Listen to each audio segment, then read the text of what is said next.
Away. Good to see you, Yeni. Glad you're here, honestly. This seems like it might be your kind of game. I'm I'm going in blind. I don't know exactly what this game is like, but it seems like a Yeni kind of game. Uh, yeah. Alright, audio's looking decent. Glad I'm here too. Aw. Isn't she just the sweetest opportunistic predator?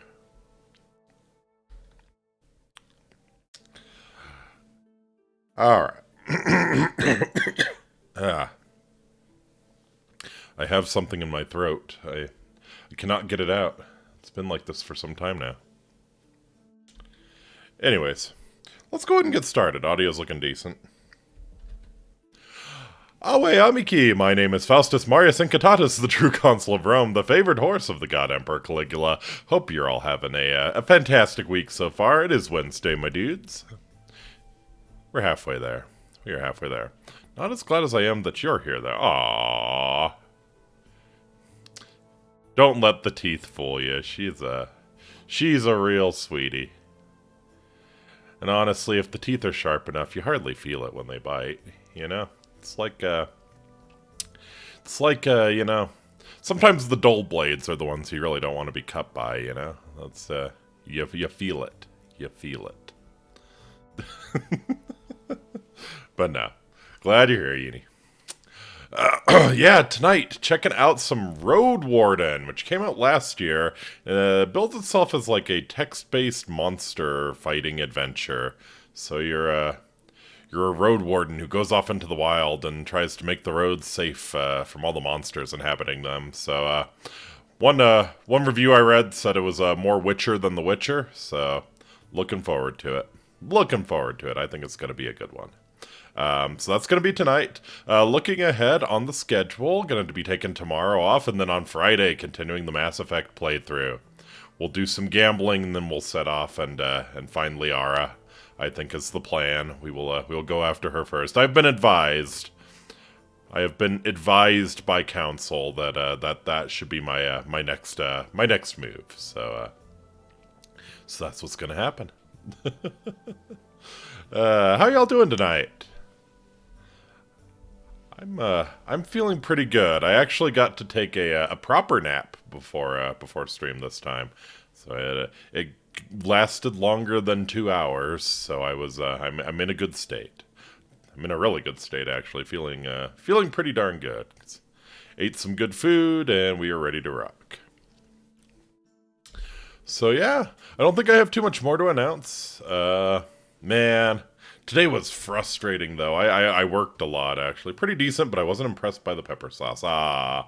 Yeni got some very, very good-looking pasta for dinner, but apparently she wasn't impressed with the pepper sauce that came with the fries that came with it.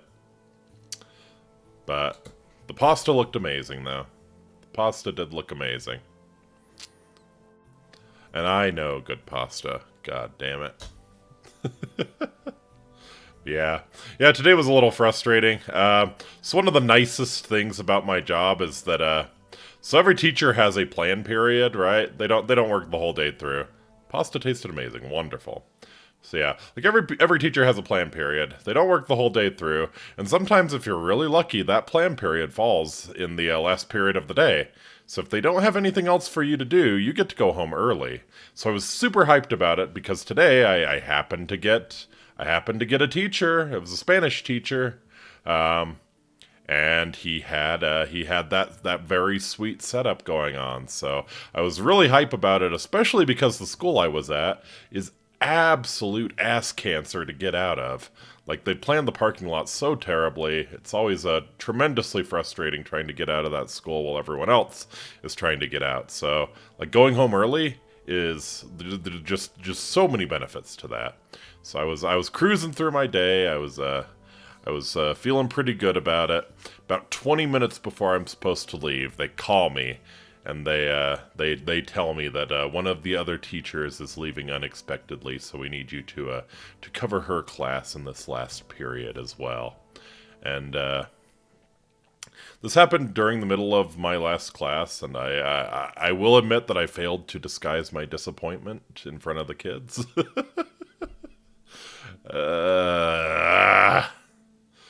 So yeah, so not only did I not get a break today, I had the prospect of going home early yanked away from me at the last minute.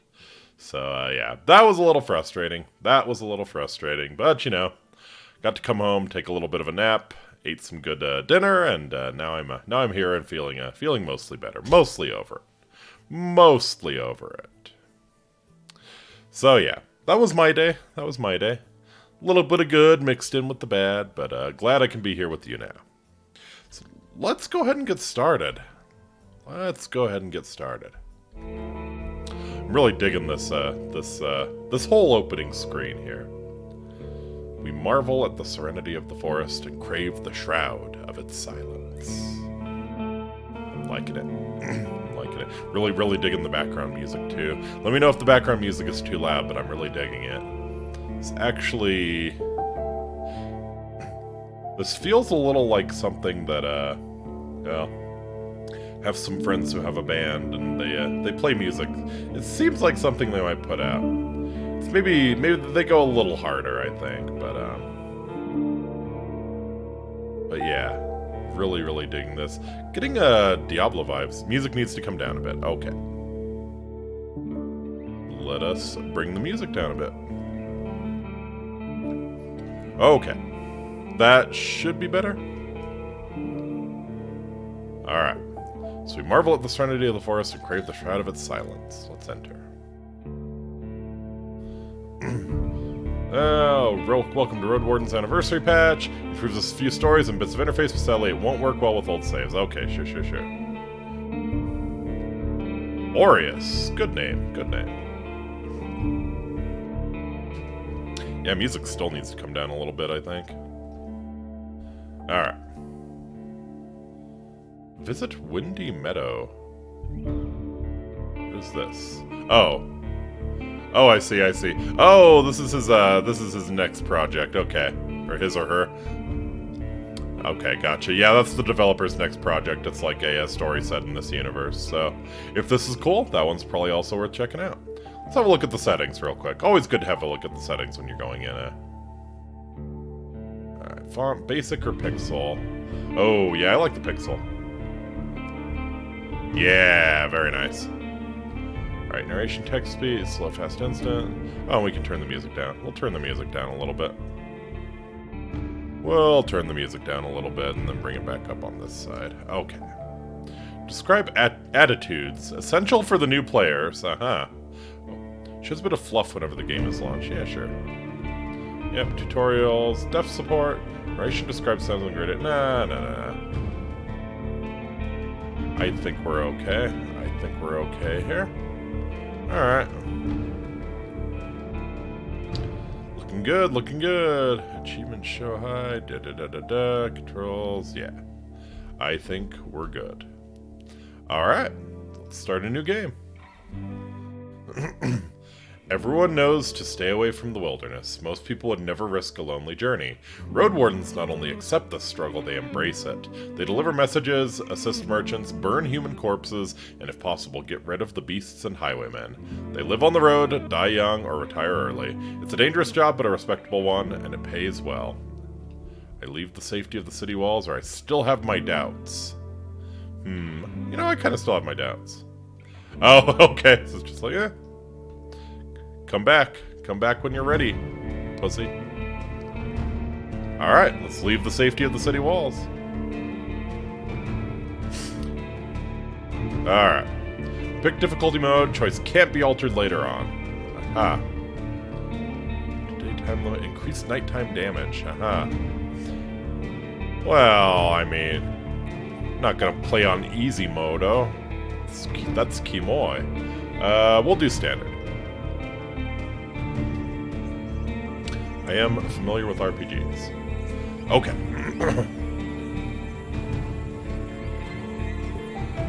The wall is still standing. There are no wolves around, no stench of blood. Good sign. Again, the music is kind of swelling. Good signs. This should be the place you're looking for. You were supposed to meet with a group of soldiers, but you hear no voices, no sounds of labor.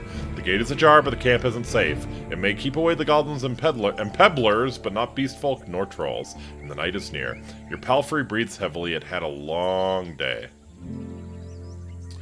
Yeah, let's look around cautiously. Considering the noise, you doubt that anyone noticed the clatter of hooves. The short, dry grasses barely cover the arid soil of this valley, but you're maybe a minute away from the edge of the sparse woods, which get denser as they climb up the hills. Yeah, that's not great. At best, this trail has a few more years before getting overgrown for good. Hard to believe it's the only route north. Yeah, let's peek inside the camp.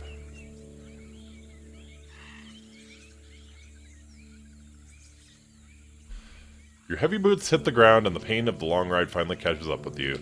You stretch out, bringing your back and legs comfort. All you want now is a table, a decent chair, a nice mug of beer, and some warm stew. With any luck, your axe won't be needed here. Haha. Okay, take care of yourself. If you're hurt or exhausted, some actions won't be available to you. Aha. Weaker you are, the higher the chance you'll die in combat, I see. Okay. So we just have 4 vitality. Hopefully 30 minutes before dusk. Wonderful. Approach the gate slowly.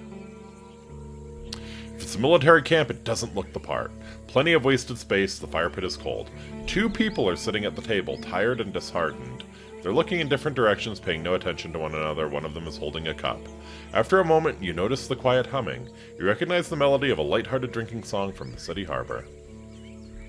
Yeah, they don't look like much of a threat. Takes them a few breaths to glance in your direction. The first person greets you with a wave of his hand. There are bags under his eyes, his beard is messy. Despite his simple shirt, he's wearing durable, decent boots. A mace with a head covered in iron hangs at his side, but he doesn't reach for it. Okay, how about the second person? Just like you, she's wearing a gambeson, but hers is a bit loose, as if she took it off a corpse. Her head is shaven, as if she's protecting herself from flesh-eating bugs. Her eyes are weary, yet kind. She smiles. Considering the squad was sent here half a year ago, these two surely look the part. Though there should be more of them. 8, you believe? Yeah, let's let them speak first. It's nice to see an unharmed traveler in this godforsaken shithole. Makes me just a tiny bit hopeful. The bearded man's voice is strong yet timid. You'll be staying the night with us, I guess. We're soldiers, he and I, adds the armored woman. Her voice switches from half asleep to relaxed. We'll do our best to keep the camp safe, but if you were to take the first watch, it would be a huge help. Travelers ought to help each other, wouldn't you say? You'd think for a moment. To fully rest, you'd need a good sleep. Ah, that's tough. That's tough.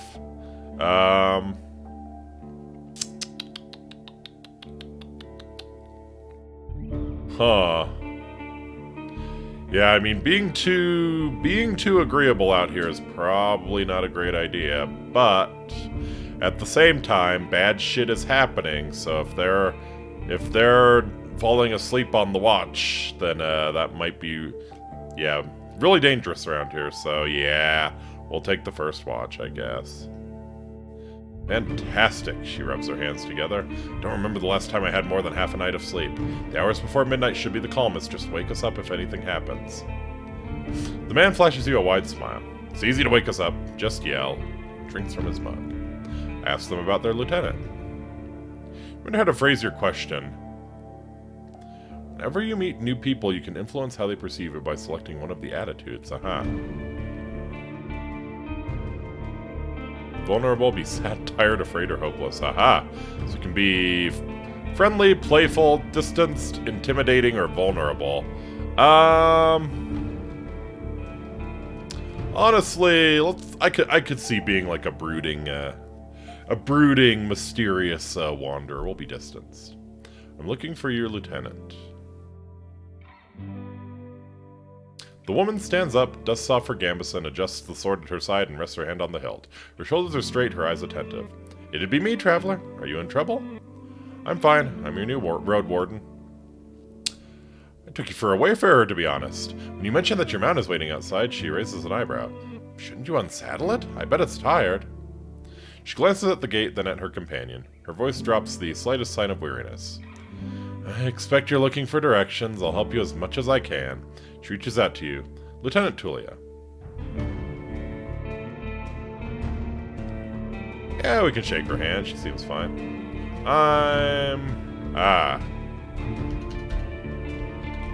Inky. Her grasp is confident, the shake is slight. Just keep your horse away from the tents, she steps away. We don't need to smell its dung. Rude? Rude? What are you saying about horses? There's this one issue. The soldier in the shirt also rises to his feet. We've no tent to spare. You'll have to use a blanket or something. Yeah. Honestly, yeah, I should get used to sleeping on the ground anyway. You walk through the gate. Your mount looks around and snorts anxiously. Not many humans could ride a horse. It's not only taller than you, but also bulky, as heavy as it is for what the hell kind of horses are these? You can get in the saddle with a single breath, but most people wouldn't know where to even begin. From every side, it's a wall of flesh.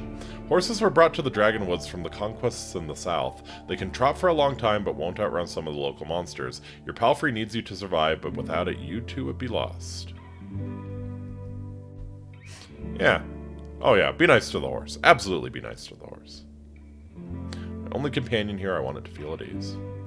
Takes a few steps towards you, scolding you with another snort. You scratch the bottom of its neck with strength and confidence, just the way it likes it. Aw, yeah.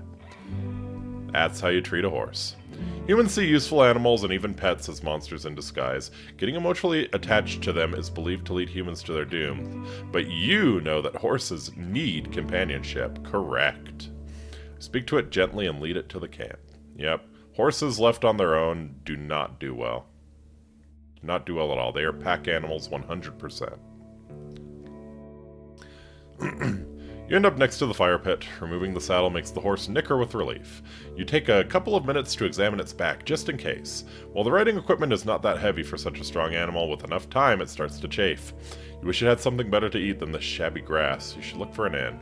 I need to unpack. You haven't brought that many things, and you lost one of the sacks while fleeing from the Crimson Corpse Eaters. Crap. Worst of all, you have no rope left, but maybe the soldiers could share one. Shouldn't cost more than a dragon bone. Aside from the travel set, you own a few valuable possessions essential for your trade. Aha. Fighter, mage, or scholar? I want to learn more about the classes.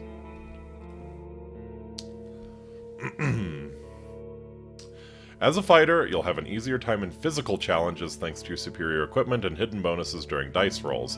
You'll be physically more capable than the other classes, what opens unique opportunities during some social interactions. It's the best class for RPG beginners. Gotcha. Fighter's weakness is their reliance on physical strength. Your special abilities won't be available to you if your vitality points drop to 0. Aren't you dead if your vitality drops to 0?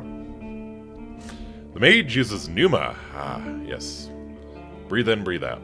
A versatile but limited pool of energy points that can be spent to cast a few humble spells. Magic won't protect you better than a sharp axe, but as a mage, you'll be able to heal faster while resting, detect magic in a mysterious area, distract a beast with a simple trick, and find a common tongue with other magic users. Using the mage's powers too freely will result in having no Pneuma left when you need it the most. Aha! The scholar will know more about the world's mysteries than you, helping you take advantage of some unusual situations. Your character will impress the locals with its knowledge, and you'll be able to read the sparse written clues without anyone's assistance. Scholars struggle with combat more than the other classes, but with enough carefulness and exploration, you'll gain access to alchemical mixtures that will help you escape from many dangerous situations. Aha! Interesting. What are we thinking here? I'm thinking the scholar's probably a terrible idea for the first playthrough. I'm inclined towards the fighter, but if people would rather see a mage, the Pneuma sounds interesting. But, yeah, it's just kind of a question of, when do you want to... Yeah, the mage, it's always going to be like, it's always going to be FOMO, right? I don't think you regenerate your Pneuma, or it regenerates extremely slowly, so it's always going to be FOMO. Do you really want to use this spell?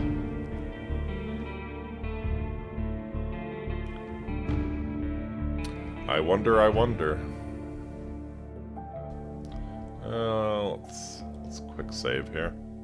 Legionnaire? Okay, we'll be a fighter.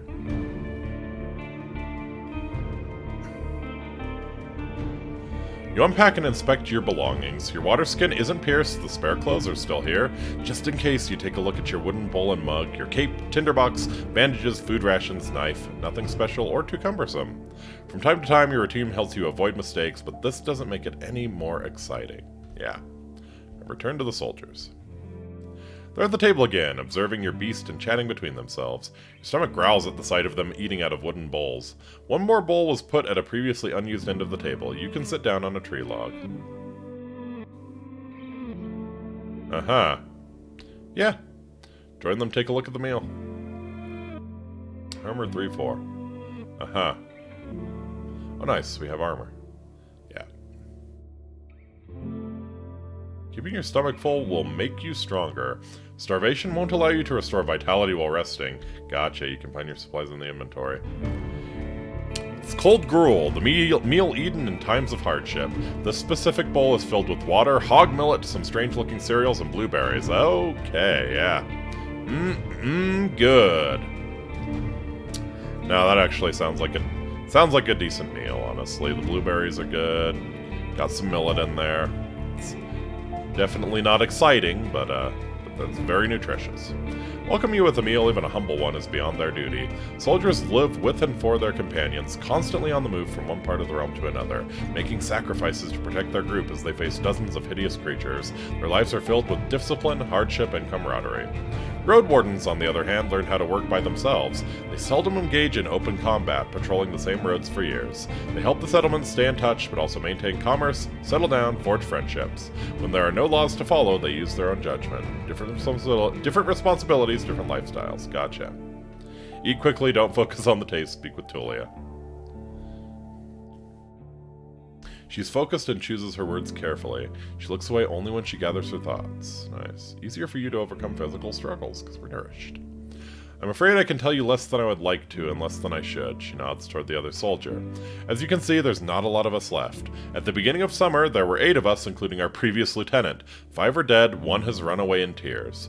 We're also strangers in this land, adds her companion. Any piece of information may help me do my job. What was my inventory like? Okay, 2 rations, 5 coin pouch, got a gambeson, travel set, crossbow with 3 bolts, I guess, and a well-crafted battle axe. Alright, any piece of information may help me do my job. The man leans forward, his legs shake nervously. Sounds like a kid asking a bard to sing one more story, tell a joke, or do a magic trick. Whatever it takes to escape from boredom. His untrimmed beard hides a much younger face than you originally thought. What did the officials tell you? I expect not that much. No soul governs these lands. Sure, I'll share what I consider to be relevant. Tell the soldiers how little guidance you've received. Since this area is too far away from Hovlevan to keep it under control, you are warned that it's untamed and unknown. Who knows how many villages, bandits, or monsters may be found in these unmapped hills and forests. From time to time, new people come here to look for boundless opportunities. Most of them never return. Do they turn into walking corpses or find what they're looking for? No soul could tell me, so I was looking for your guidance. The lieutenant drinks from her cup and crosses her legs, ankle on knee. Seeing her chair makes you doubt she'll ever find a comfortable position. Where should we start? What should I know about the peninsula? Any ideas what happens to previous Roadwarden? Can you spare a rope? What happened to your squad?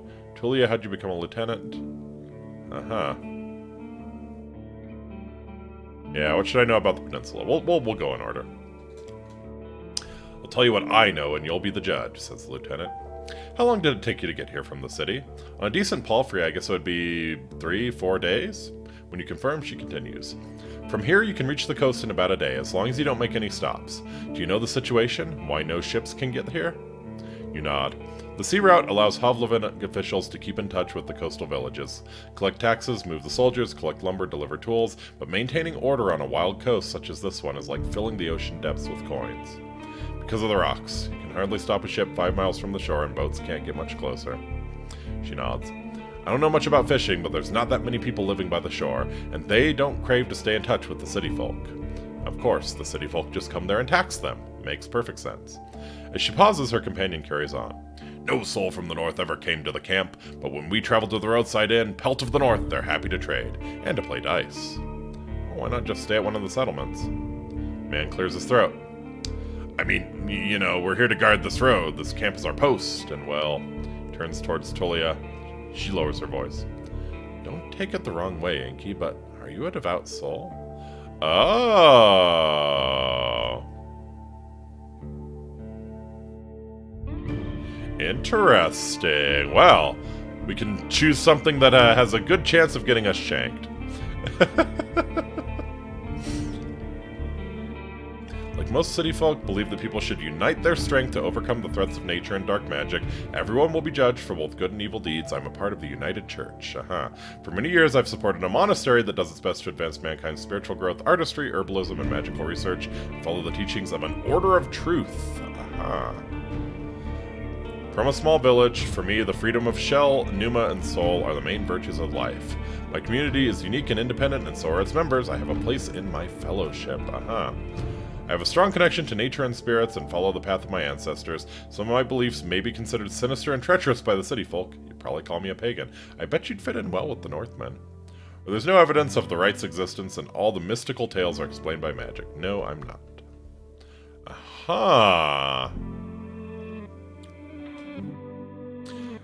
Very, very interesting.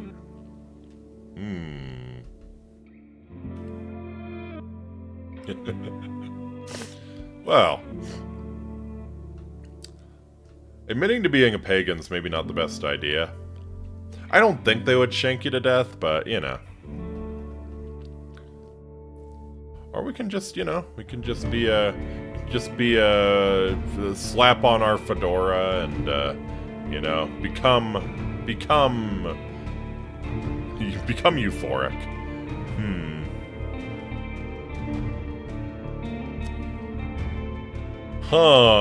Interesting. You know, monasteries are kind of cool. I'm leaning towards an Order of Truth.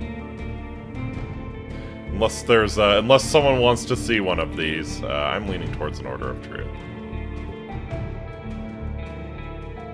Yeah, we'll go with that. Oh, I see. He hesitantly looks away. I don't know much about that River of Faith, but I'm sure we're not that different. I'm a Unite myself, she says with a sort of pride in her voice. Yeah, Order of Truth sounds good. Awesome. So she follows the United Church. Well, maybe just explain what you were thinking of. The people here are disquieting. Every few words she taps the table with her finger. Their traditions won't help them negotiate with the officials. Here, she starts to draw lines with her index finger as if she's pointing to an invisible map. The peninsula is connected with roads, like a big circle. In the northwest, you'll find a weird village at a bog. It's not exactly pagan, I don't think. It even has a priest who claims to be an eremite. You nod, she means a fellowship.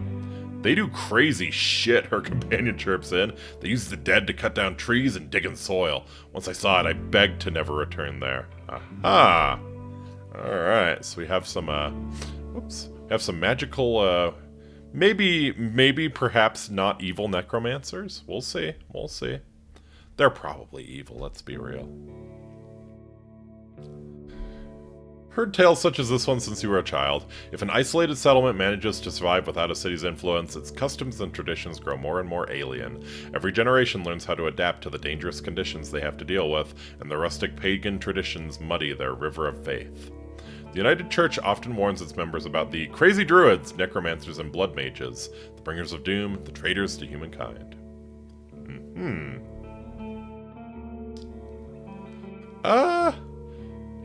Yeah, honestly, I kind of want to know about the monsters. Any monster worth mentioning? Anything that could catch my mount?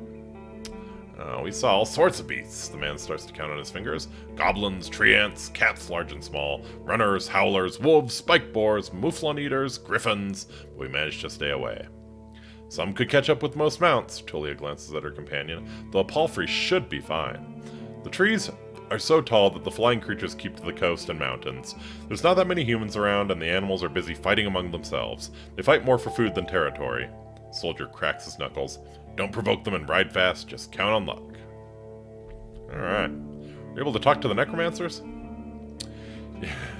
You can see why we were not eager to go there if we could avoid it, the lieutenant chuckles. Maybe they'll be more welcoming to a road warden. The roads are dangerous with little to no shelters. People need your help. The The man in the shirt turns a bit and points a finger to the northwest. If you're heading to the undead village, you'll get to an inn first, and soon. Tulia nods. Pelt of the North is a safe place. You can talk with the innkeeper or the guards, ask them about the road.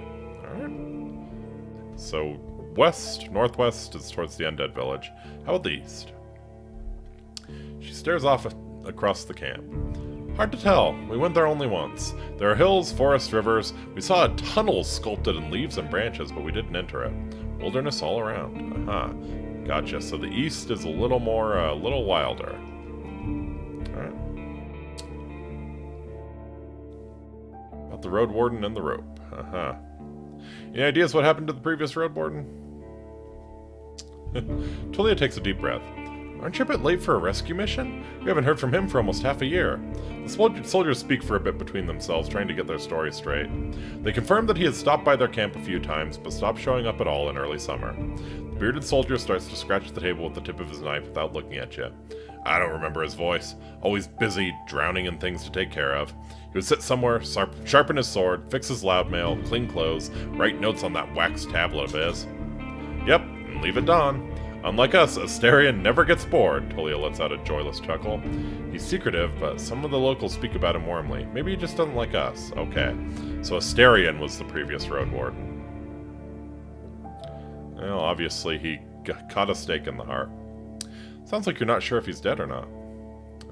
If anyone knows, they won't tell us. Maybe someone is keeping him in a basement, the man carves with passion. We haven't seen him or his Saurian. Something ate them, I bet. The officials have hired you, right? They don't expect him to return. Richer Roadwardens often use four-legged meat-eating saurians as their mount. Legit. Dinosaur Roadwarden. They have to be tamed and trained since they're hatching, but unlike horses, can easily defend themselves from many monsters. At least your palfrey is fast and reliable and won't suddenly sink its teeth into an innocent passerby. Any idea what he was looking for? Maybe he left you a message? Neither one of us had any insight into his dealings, says Tulia. My predecessor left me no clues. We also took a look at Asterian's stuff. Wait! She raises an open palm. I almost forgot. She stands up and heads to a nearby tent. He has kids in a village near Hovlevan. I was planning to take all his things there. A pouch, a second spear, a decent bow, some potions. Quite a treasure. She glances at you. But I would much prefer to bring them the truth about their father. Aha. So you want me to find out what happened to him in exchange for his stuff? Here's the catch. She dusts off the hilt of his sword. We've hired a messenger to ask the commanders for further orders. Since she hasn't returned and you know nothing about her, she either ran away or something happened to her. She sighs with resignation. We are meant to stay here until fall. What do you think? Come see us, tell us what you've learned about the man, and we'll get back to Hovlevan together? Think about your real mission. You're planning to return to Hovlevan in the early fall anyway. Well, if he's alive, I don't think he's going to be happy about me taking away all of his possessions. I mean, at a certain point, you know? At a certain point, you can't expect your shit to still be there. True, but he's considered dead. I doubt he'd begrudge you anything. And who knows, he may just find his shell lying on the roadside tomorrow. He wears mail, uses a spear mostly. Maybe 5 feet tall, but stout. Long red beard, short hair, pale face, rarely smiles. She glances at her companion, but after he adds nothing, she sits down and stretches out her legs. So find out what happened to him. Dead, alive, left. Just let me know. Can you spare a rope? You're in luck. She heads toward one of the crates and moves aside a large linen sack, revealing a rope. She brings it back and nonchalantly sits down on her chair. Take it. I was planning to leave it behind. Well, let's have a closer look at this rope. A fine rope. Alright. No, we're not giving up food. Tulia nods. For now, you leave the rope on the table. Alright. So what happened to your squad? The man shrugs. Bandits happened, and monsters. A strong band, though, his companion chips in. When we got to the peninsula in spring, we saw some people living in this camp. The lieutenant decided to avoid it and look for an inn. We had to travel through the night for a bit. The bearded soldier scoffs and crosses his arm, but she carries on. If he had decided otherwise, we would all have died that day. The innkeeper explained that the camp is a trap, that the armed ones pretend to be soldiers. Stay there at night, lose everything you have. Aha! Sounds like slave hunters. Tulia sighs. Yeah, very much so. They killed some and took others away, who knows where. They were letting the northerners go, hoping to avoid their wrath. It kinda worked, adds the soldier. We asked them for help, but they refused. We had to clear the entire camp on our own, and that's why 3 of our people died. Don't exaggerate. It's not like the lieutenant didn't make a mistake. He wanted to get rid of them and take over their camp, but we didn't know our enemy well enough. We were outnumbered, and they had an ice mage among them. She looks at you. At least we cleared the road. Saved lives. Wow. So yeah. Kind of shows you the kind of world you're in. Everything could be a trap, everything could be a trick, nothing is safe. You mentioned monsters as well? Nothing that would surprise you. Those of us who survived the skirmish were young, too inexperienced to spend a summer in this place without a good leader, and they didn't trust me. One of them got caught by a tree ant, another one ignored my orders to perform some sort of a ritual hunt, so a werebear tore her to pieces. Last one tried to act tough, didn't tell us he had cut his hand while cleaning his gambeson. She lets out a ghastly chuckle. We had to cut it off, and he was so ashamed that he decided to walk north, find a new life, disappear. Idiot. What a colorful journey. The man tries to drink from his mug, but it's empty. Well, you've made this place safer, you have. Barely. Tulia seems tired, and who knows if it was worth the lives and effort. Gotcha. How'd you become a lieutenant, Tulia? Not much of a story, honestly. She looks at her hand, which is currently rolling a mug over the table.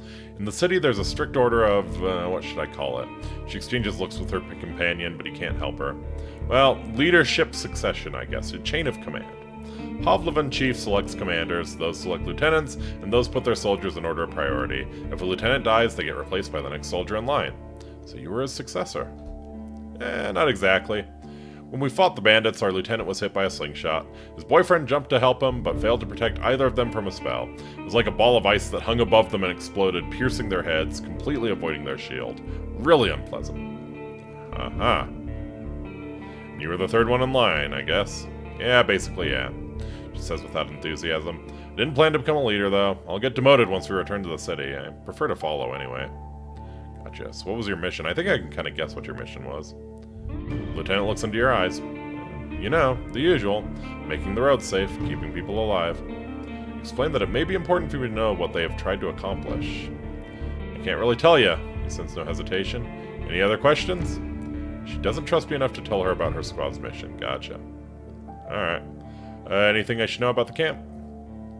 Story's brief. Some merchants built the camp to have an extra stop for mules and donkeys, just between the inn and the southern villages. Plenty of grass here and a pond nearby. When the peninsula grew more dangerous, the camp stood abandoned, from time to time serving as a shelter for travelers. Bandits came here in spring, further paralyzing the exchange of information between the northern and southern settlements. Gotcha. Since these highwaymen are no more, the situation may reverse. Time will tell. You can sleep here whenever you want, the man concludes their tale, though don't expect to wake up without pain in your back. Alright. If you were me, where would you head next? Soldier answers quickly. To the inn, of course. He grabs his empty mug. The one northwest from here. If you can't afford the room, the main hall's free of charge. The locals gather there. The northern road is much more traveled, mentions Tulia, but the hunters will tell you about this and that, and you'll have a chance to introduce yourself. The innkeeper can listen and knows many souls. Aha. Any tips on how I can make a good first impression? She smirks. Avoid cheap jokes, stick to trade, don't waste his time, show him that you can be relied on. Alright, we should prepare for the night. I agree, Tulia sighs with relief. May you do better than Asterion did. Stay vigilant, she winks at you, shattering the mask of a soldier. Nice. Thanks for your help. Yeah, these people are pretty cool. Stay tidy to have a better chance to influence others. You don't stand out from the crowd, you won't get much cleaner without a proper bath. So you go to the barrel, splash water on your face, which makes you even more aware of how much you need a bath. After the night, it will only get worse. Horse is already napping, still too anxious to lay down. Yep, prepare for your watch. The soldier in the shirt is eager to guide you. Just observe this area. There's plenty of griffins around, though they won't try to jump over the palisade. Probably. Better watch out for the apes. They climb up and carry out any food they can find. And there's this one really loud were-elk that keeps smelling the wall, though it has never tried to get in. He points at a gate. The lieutenant and I will block the entrances. They're quite heavy, so if anyone comes here looking for shelter, better call us to help you out. And if this someone is being chased by wolves or anything, better throw them the rope instead. He scratches his head. If it gets cold, feel free to make a fire. And the best place is on the watchtower. You may want to put a blanket there or something. The watchtower? Gives you a long, puzzled look. Oh, here! He points to a pile of crazy. Yeah, I kind of figured this was the watchtower here. Yeah, just climb up to the tallest one. You'll have a great view of the northern side, the more dangerous side. And also, I know you're tired after all that riding. He points at the tent on the other side of the camp. I can handle a couple hours of sleeping on the ground. If you wish, go there after me and rest. Just this once. At least I have a pallet inside. Yeah, that's very nice of you. Thank you. Alright. You put your blanket on the tallest crate and sit down. The night is warm, but the sporadic summer breeze brings gentle refreshment. Yeah, at least it's summer. From time to time, your back aches, and you have to force yourself to keep your eyes open. The light of the moon helps you focus on the tall grasses. For most of the time, you spot smaller critters and birds, but there are exceptions. At one point, you see 3-horned deer trying to challenge one another. Before they clash their antlers, a 2-legged dragonling appears, leading its much smaller offspring. The furry beasts try to intimidate the predators with roars and aggressive head movements. After a few moments, both sides walk away slowly, not willing to risk the fight, nor to admit their defeat. Aha. Don't let it distract me. Keep looking around. You hear the death screams of distant prey and the mating calls of monkeys. Runners are chasing a gray hare. A group of musk oxen lazily chew the grass, preparing themselves to sleep. A dusk fox is running together with a lynx, making playful screeches. Aha. Thankfully, you never have to intervene. You just sit there, watching the not-so-distant forest, trying to outlast your sleepiness. You can only guess how much time has passed. Once you feel you've had enough, you climb down and go to a tent, waking up the bearded man with just a couple of words. You confirm that nothing important has happened. Gather my things, squeeze into the tent, use my bag as a pillow, put my blanket on the pallet, and cover myself with my cloak. Oh, yeah. Sleeping in a tent is not the stuff of dreams, but it's a much welcomed rest. The pallet keeps the cold soil away. The moonlight saves the outside world from the eerie gloom. You listen to your own breath and find a comfortable position. Your job starts tomorrow. Focus on the real goal of my journey. What is the real goal? Aha! The Merchant's Guild. The Merchant's Guild wants to take control of this realm.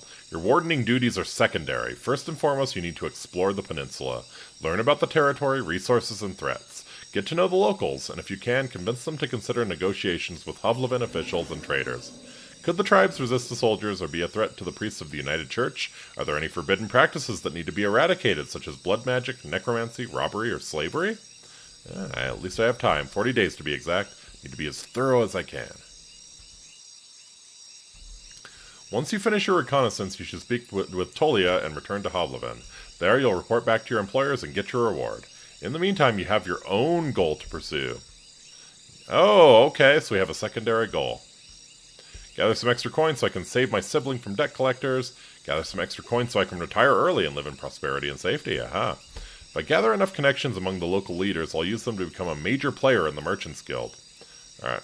I want to be remembered as the soul who brought peace and order to this realm, a hero. Yeah, glory hound. I just want to help people, make this region safer for the locals and the newcomers alike. Or I need to find a new life for myself. I have a difficult past and I want it to be forgotten. Aha. Interesting. So what kind of person? We doing this for the money? We doing this to become a merchant in the future? We doing it for the glory? Doing it to help people? Doing it to forget? Interesting.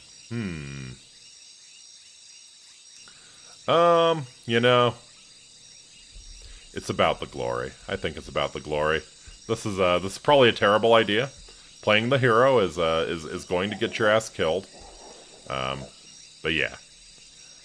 It's all about the glory. You don't become a consul without the glory. New entry, become a hero. Your half-asleep senses are catching the sounds of the wild forest. Your instincts keep you alert and anxious, though the pleasant humid late summer air evens it out slowly. Thinking about your goal, but you need to gather your strength. Not just your butt. Yeah. All I can do now is rest. You can spend the night in a borrowed tent. It's nothing special, but it will protect you from the wind and rain, and the ground won't be painfully hard or cold. Alright. So we lose a bit of nourishment and cleanliness. Gotcha.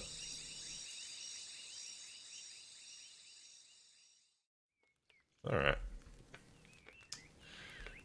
You're woken up by sunlight, well rested and ready. Without haste, you gather your things. After only a couple of breaths, you notice a weird smell, like a roast. No, burning meat.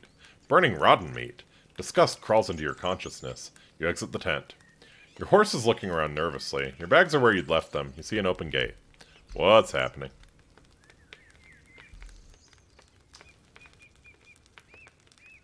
Both soldiers are standing near a humble pyre. The man in the shirt looks at it contemplatively. Tullia is the first one to address you. Inky, she greets you with a nod. We use the horse's manure for the flames, so don't worry about cleaning it up. You see a corpse among the flames. It's impossible to tell if it belongs to a male or female, but it was an adult. The burning process won't be over for a couple more hours. Traveler or undead? The latter. A young one. She lacked the pneuma to understand that she couldn't get inside the camp without climbing. I stabbed her with a spear from a safe distance. She shifts her weight. One more fog and she'd be a real threat. Even now it took a couple of hits to knock her down. Sooner or later, every human shell wakes up, gaining more strength with each soul it devours and each moment it spends in the fogs. Burning the dead is not just a religious practice, it's a necessity. Soldiers, priests, village mayors, even road wardens, making a large pyre takes a lot of time, but it saves lives. Tullia calls this undead a she. Most Unites hesitate to do so. Interesting. So yeah, Tullia probably a little bit unconventional. I think we kind of gathered that. 39 days before autumn. Cool. All right,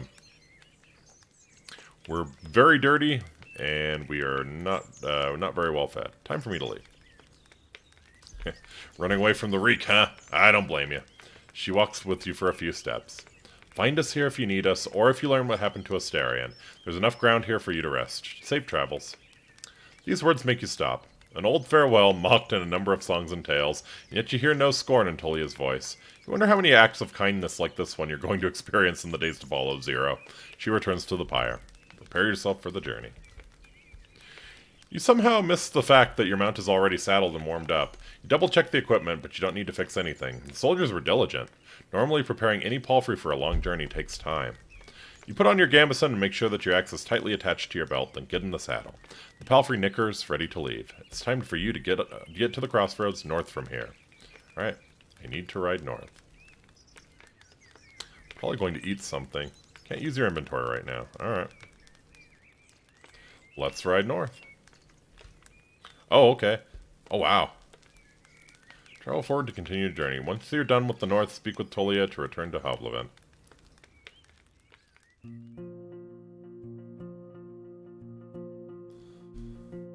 Alright, what time is it?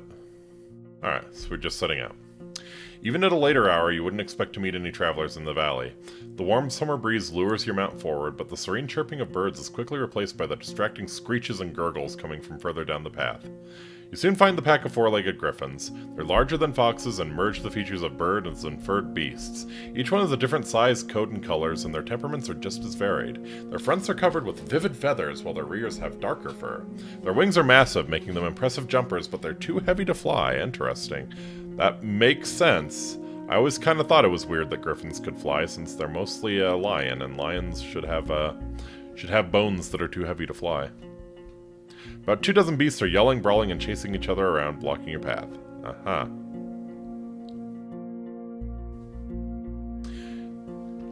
You can't enter the forest blindly. If these or other creatures were to chase after you, the thicket would be disastrous for your horse. There are reasons why travelers stay as close to the main roads as possible and why adventurers move in groups. Usually the safest approach would be to stay where you are and just wait for the pack to get hungry. It may, however, take up a couple of hours. You're thinking about your conversation with Tullia. You've got a lot to do and time may be of the essence. Alright. I feel like that would go for most fantasy creatures, true. Uh-huh.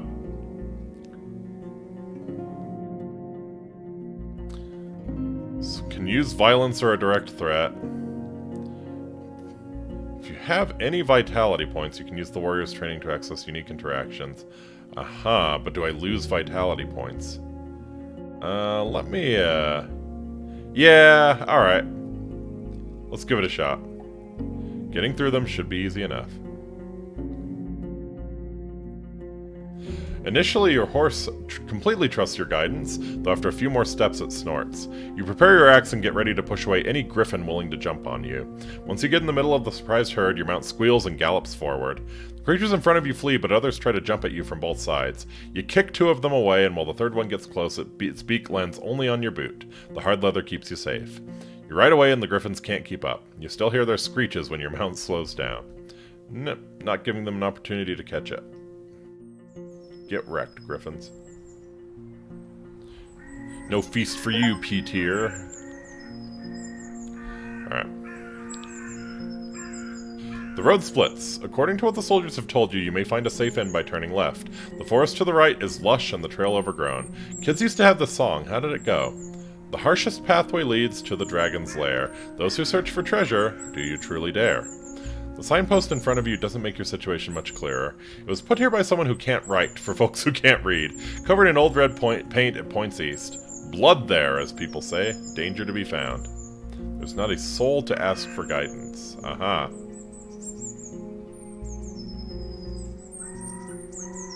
Aha. So yeah. Everything is telling you, don't go east. Don't go east, dummy. So yeah, we'll go west. Look at its name. Oh, look at the horse. What's its name? Ooh. That's a good question. What's the horse's name?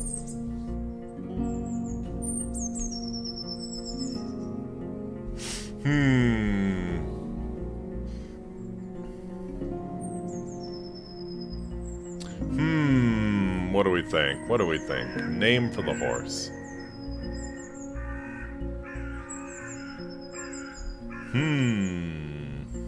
You know... I would have named the horse Inky if I knew that we were going to get to name the horse.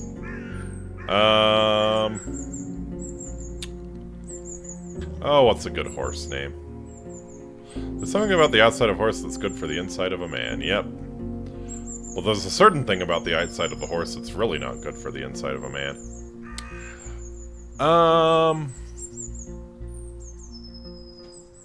We're gonna name the horse Bob. Let's name the horse Bob. Bob is peaceful as you stroke its mane. Maybe it can't help you choose a path, but you've spent many years together. Happy to go on. Too deep. Yep. It takes a couple of steps forward. You spot a few berry shrubs and wild cabbages, but they still need at least 2 weeks to gain maturity. Time to make a turn. Can I eat now? Eat a food ration, restore your nourishment by 2. Yeah, let's do that. Alright. Time to make a turn. So yeah, east. East, a terrible idea. So we'll go west.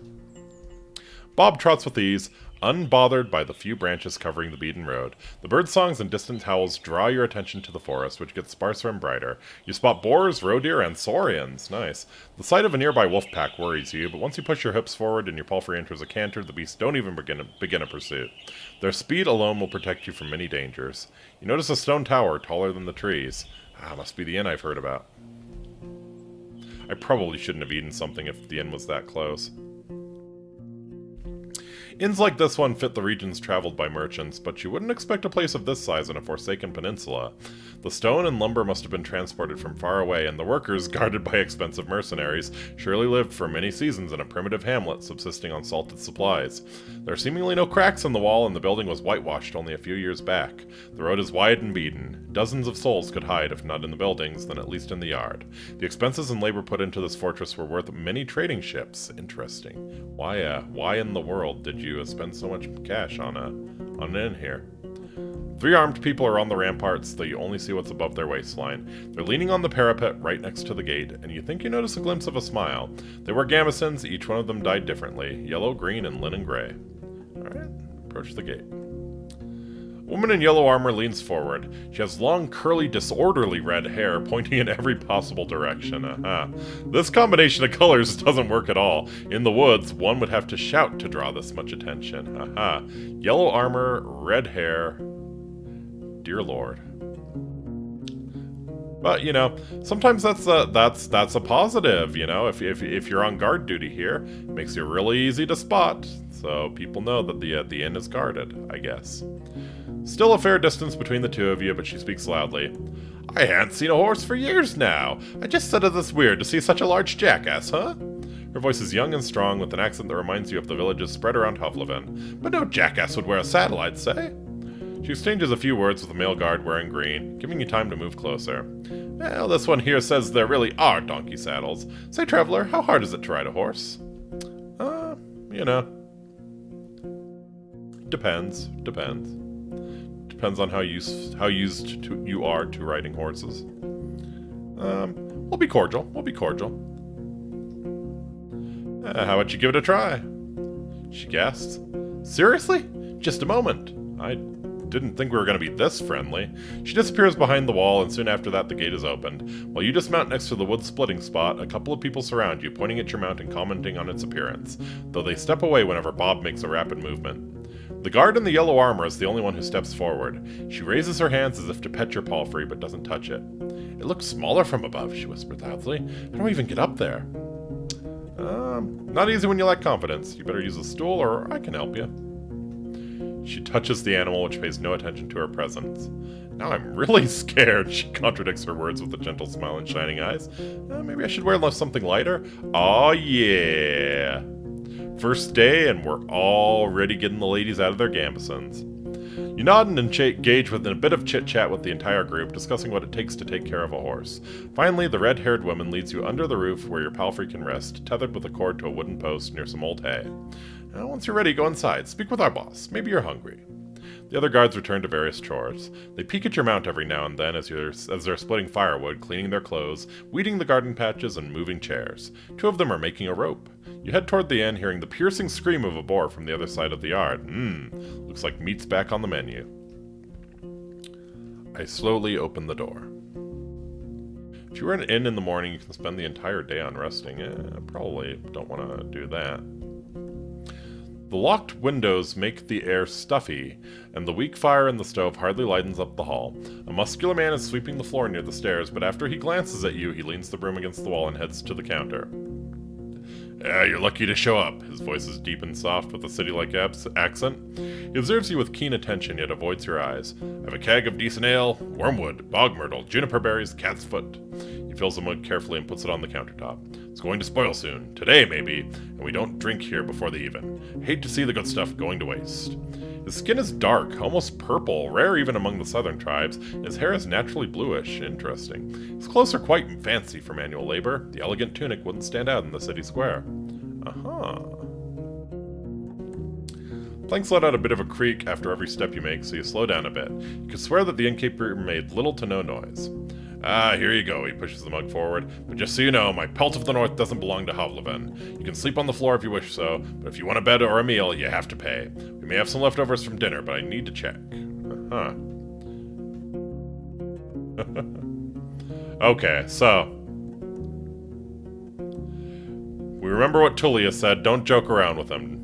He doesn't appreciate that, so be straight and to the point. We'll kind of be distant.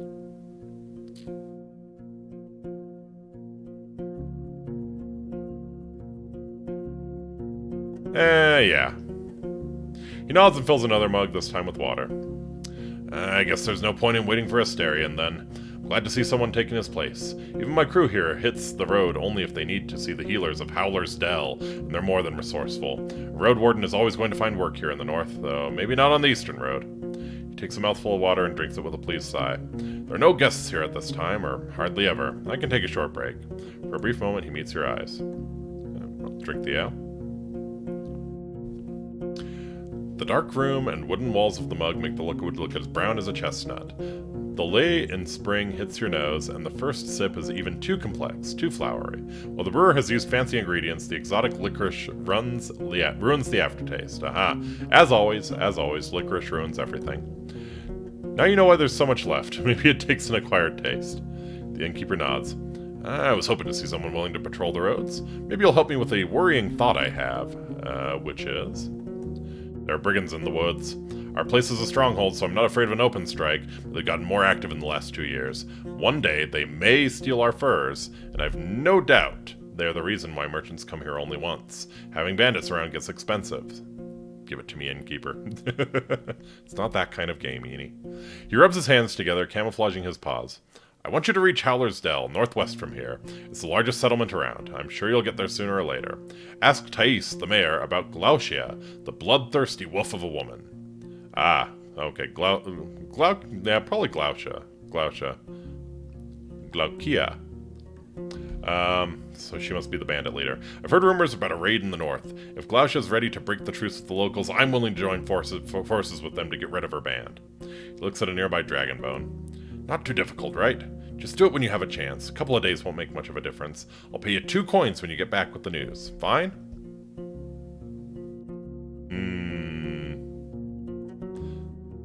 Yeah, I mean, yeah, that's fine. Great. What else do you need?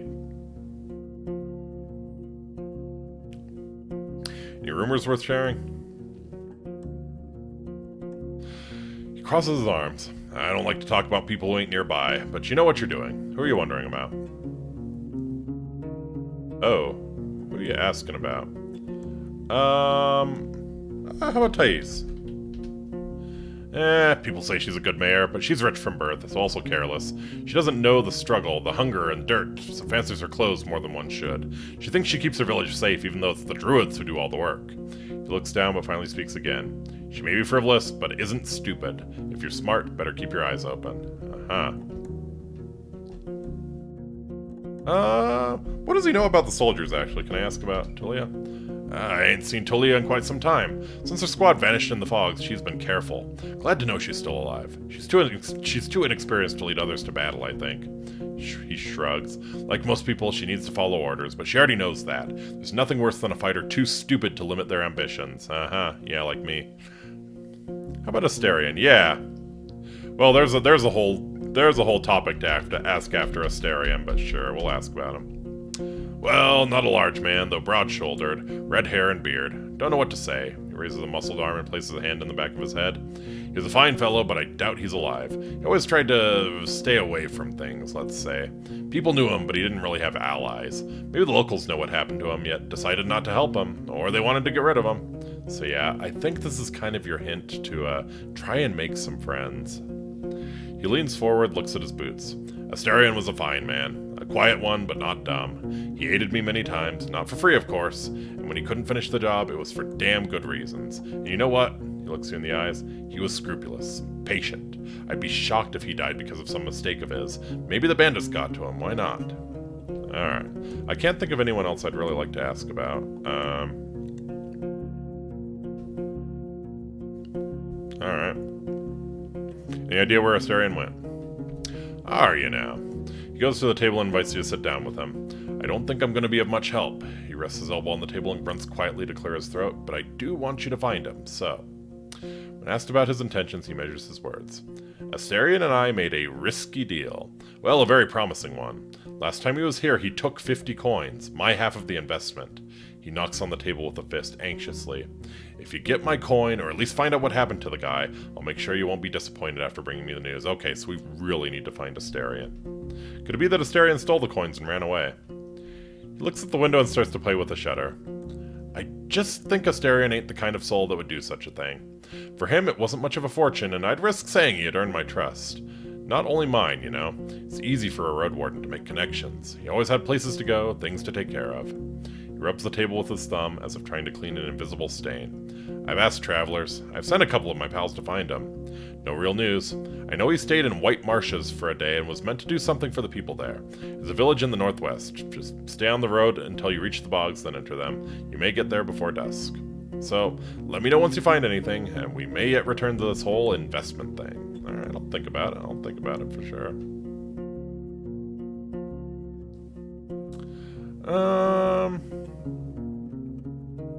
Yeah, tell me about this inn. This is impressive. Ah, so you know a thing or two after all. His bugging tone is soon replaced by a gentle smile. It was built long before we arrived. Didn't work out well for the previous owners. Once the war ended, they left. Not enough travelers, bad trade. The villages stick to themselves. We, however, came prepared, and now we're prospering. When you ask him how they can afford all the supplies, he runs his fingers through his dark hair. I'm not against running an inn, but we don't rely on guests. We're the ones doing all the trading. My hunters are a clever bunch and stay safe in the forest. In exchange for furs, claws, and bones, we get what we need and more, both from the south and the north. Aha! So it's more of a hunting outpost, really, than an inn. He relaxes in his chair. We have a good life here. Spent a whole lot on armor, crossbows, lumber, spears, but in another 10, maybe 20 years, we'll have enough savings to move to Hovleven and not work for another day of our lives. We take risks, but smartly. The team is stronger than ever, and I have big plans for us. Why are you an odd color, sir? Very surprising to see a strangely colored person here. There a good story behind the inn's name? I mean, there's a story, but not a good one. clears his throat. For years, I wanted to have an inn called Pelt, but in my city it would be in bad taste. Taverns and inns named with a single word were cheap and had a nasty reputation. There was the Claw and Mugger, Basilisk and Blissful, I think. The good places use at least 2 words. Empty Barrel, A Rose in a Helmet, Empress's Smile. Pighead was the exception. It was a real dive, he chuckles. In my soul, it's still just a pelt. Pelts are what we came here for and what will make us reach our goals. Alright. Why are you purple? I ain't seen a soul looking like this since my ma died, he shrugs. It's not a fascinating tale. Let's just say I wasn't a part of the invasion, yet I'm glad it freed all those who were chained by the cities and their corsairs. He looks at the wall. I'm Yason, by the way. Yeah, probably Yason, by the way, but I rarely hear the name. Cool. Yeah, tell me about Glash's band.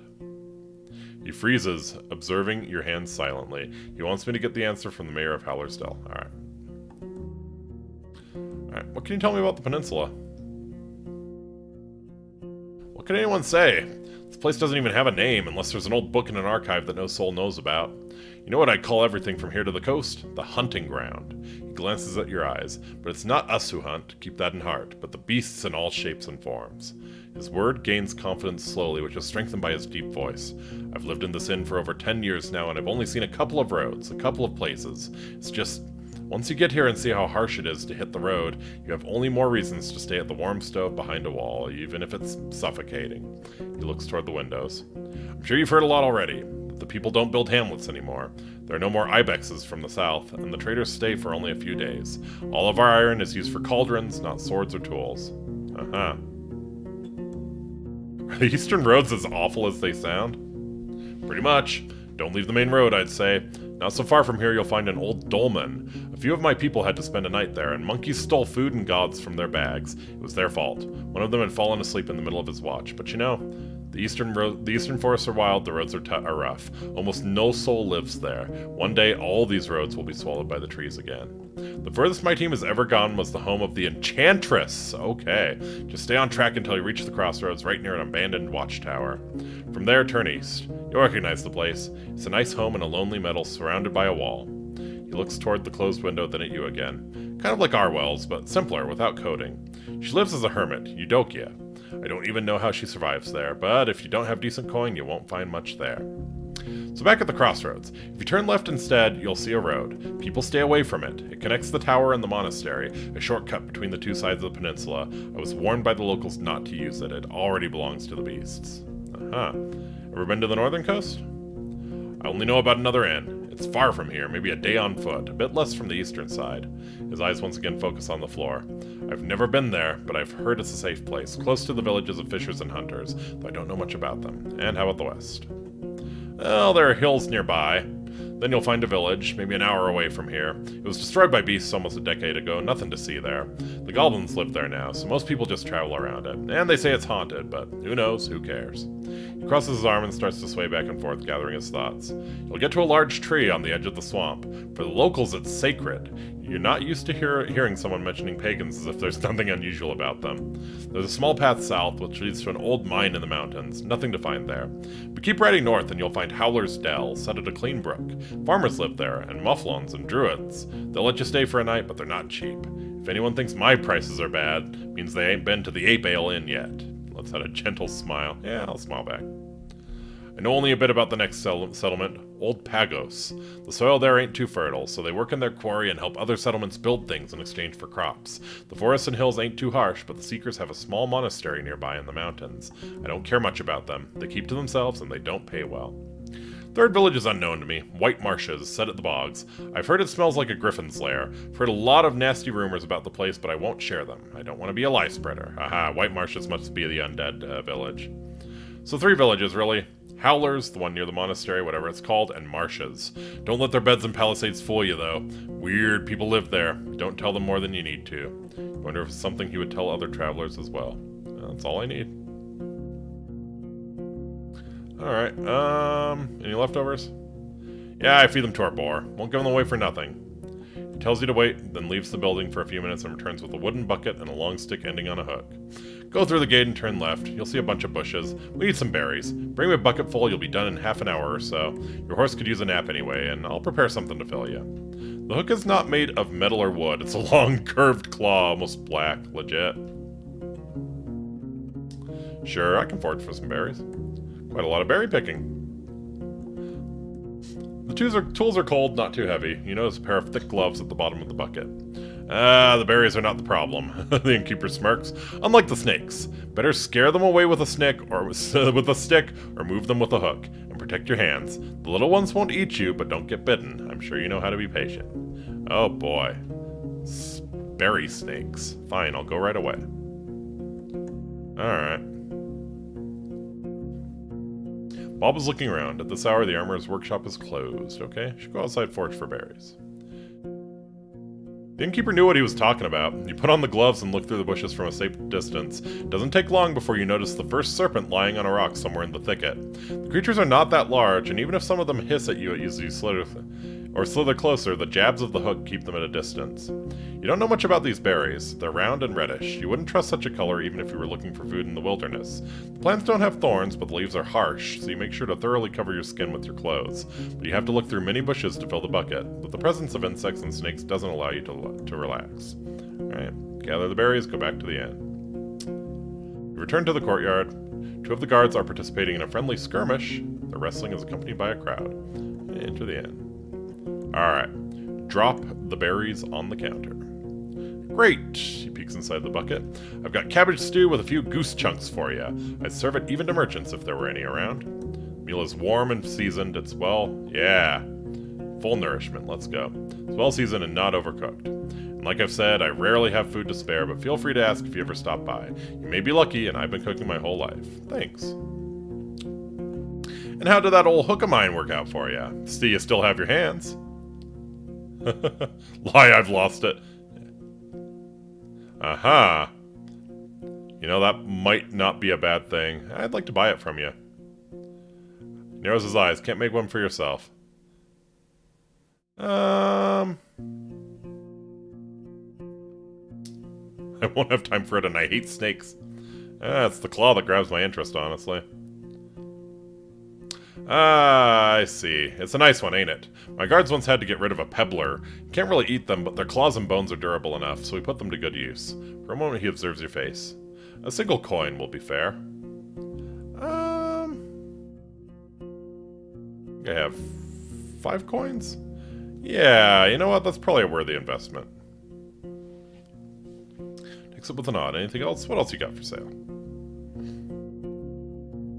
I can go and pick up a few things for you. Some food for your travels to start with. Apples, nuts, sausage. Not too many at once. We need to maintain our supplies. I've got an elk fur I don't need. Its buyer was caught by a pack of red wolves. Nice for a sleeping spot. Just as nice for a wall. An almost untouched bowl of soap. Priceless for a traveler.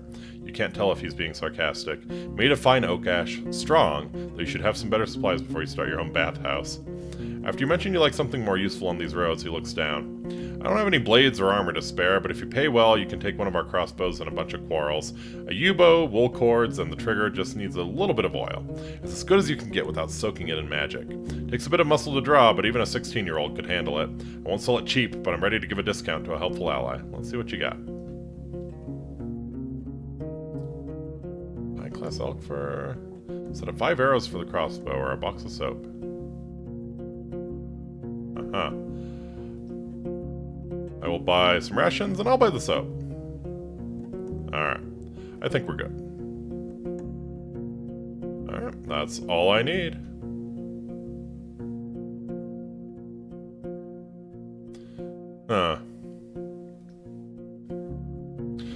Go to the well. Recently renovated wooden roof covers the well from rain and birds. One of the guards is enjoying the cold drink you drew with the bucket and tells you to only use as much water as is necessary.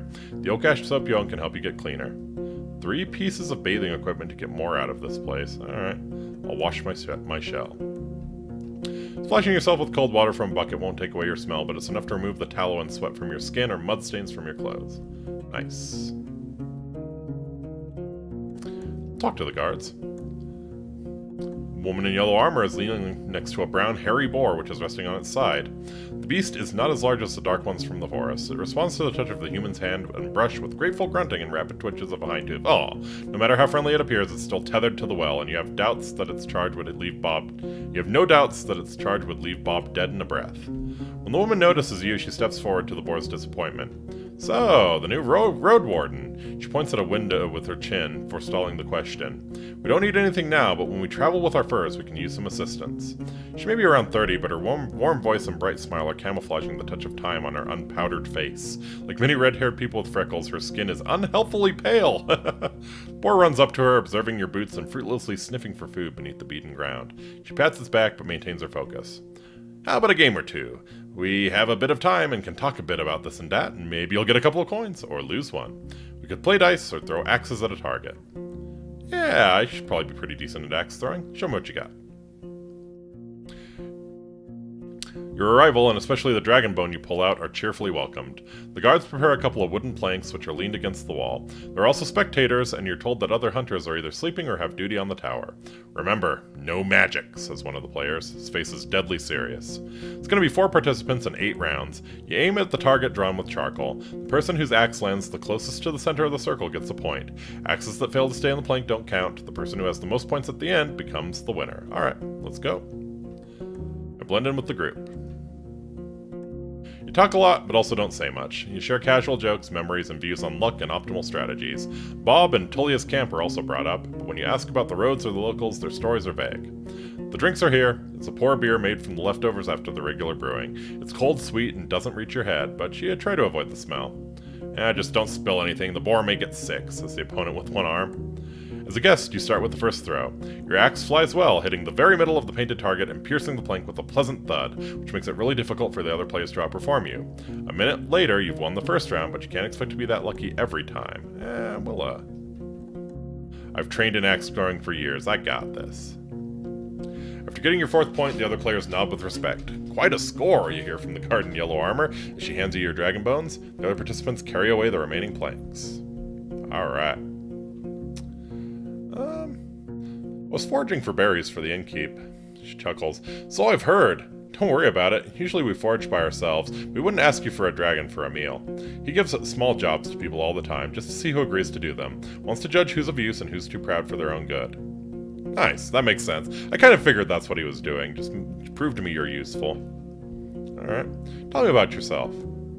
Oh, what was that? After a brief giggle, her voice gets cold and serious. Nah, Roadwarden. We use names and stories among friends. You ain't one. Don't make me tempt curses. Gotcha. Ever been at the heart of the woods? We sometimes hunt south from there. They're good hunting grounds in the western half. The second one is too overgrown. Maybe the soil is different? She shrugs. Who is Sandy Loam and where do we find her? She shrugs, then moves her hair away from her forehead. But it's a risky spot. There are treants there and wolves, even the furless ones. And if you have to go through the tall grasses, watch out for what's on the ground. There ain't many archers in the trees. She smiles as if it's a joke, but there are all too many worms, even larger than a water leech. Got some questions. Alright. Any interesting creatures nearby?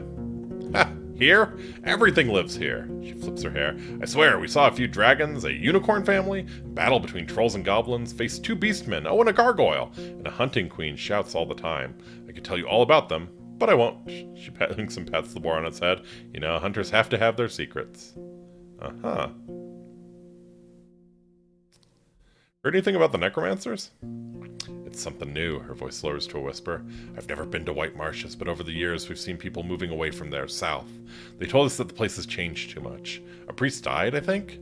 And the new one reawakens the dead. Sorry, Roadwarden, that's all I know. If she's hiding something, she sounds convincing. Alright, thanks. Alright. Oh, we can head to the armorer. Alright. Walk past the wall and find a small open shed. Not unlike the stable, but with a humble set of tables, carving tools, hammers, sharpening stones, pincers, knives, other tools. Cool. As long as something can be solved by brute force, this place will find a way to do so. There are many people sitting on a long bench. The first one is a male with maybe inch-long hair, cleanly shaven face, a thin long yellow tunic, bare legs, and sandals. He ignores your presence, sewing a gambeson with great concentration. Second person is a boy, maybe 15, who's wearing the crude outfit of a farmer. He glances at you, but soon returns to sharpening a long dagger. Greetings. Man raises his head, but it's the boy who speaks, focused on his task.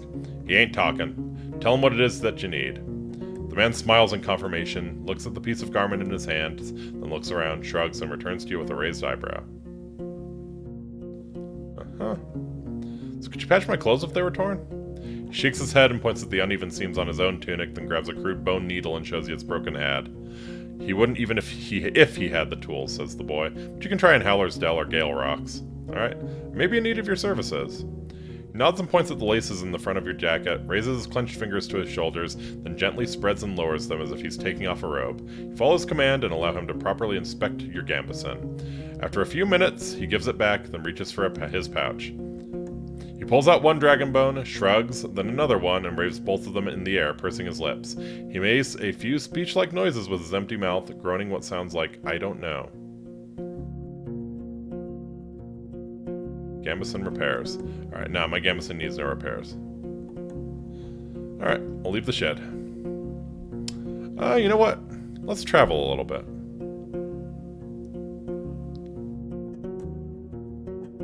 Let's go a little bit, The road uphill meanders, slowing you down and forcing you to pay close attention not only to the shadows of the trees, but also to the tight rocky passages. You can't help but notice a few caves and fine ambush spots. Keep an eye out for any signs of life.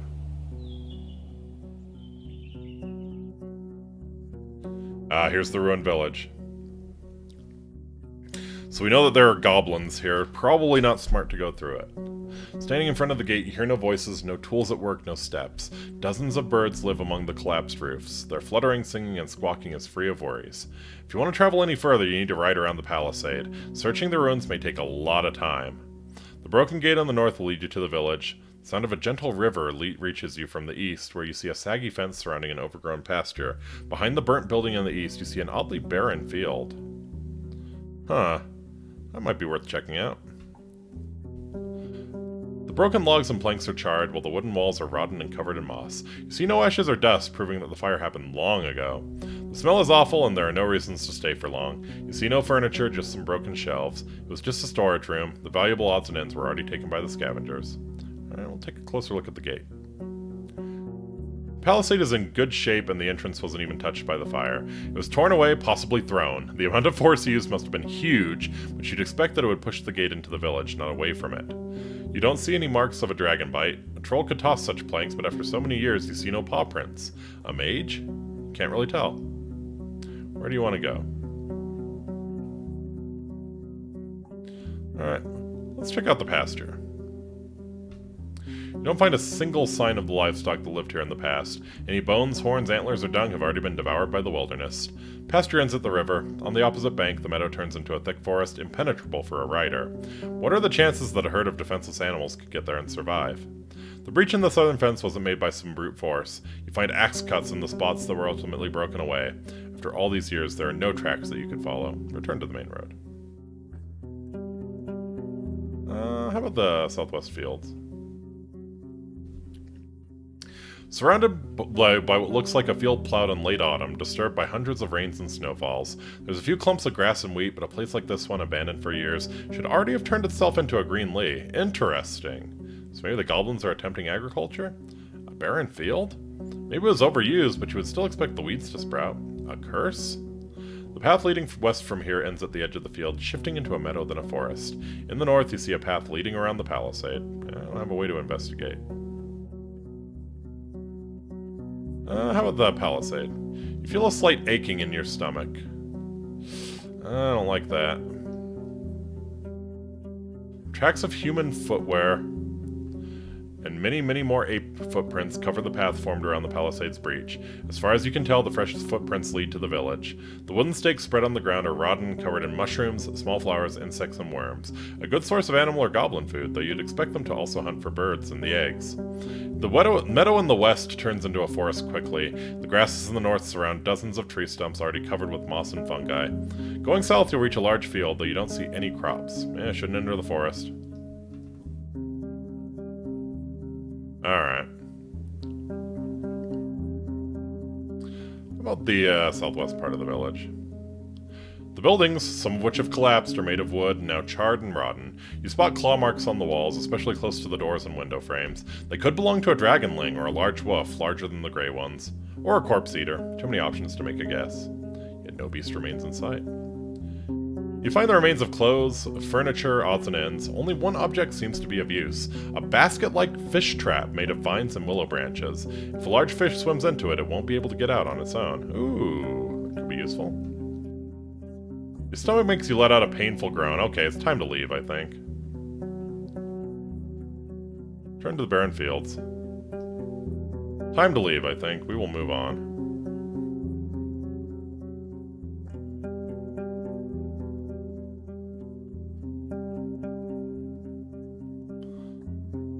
Huh.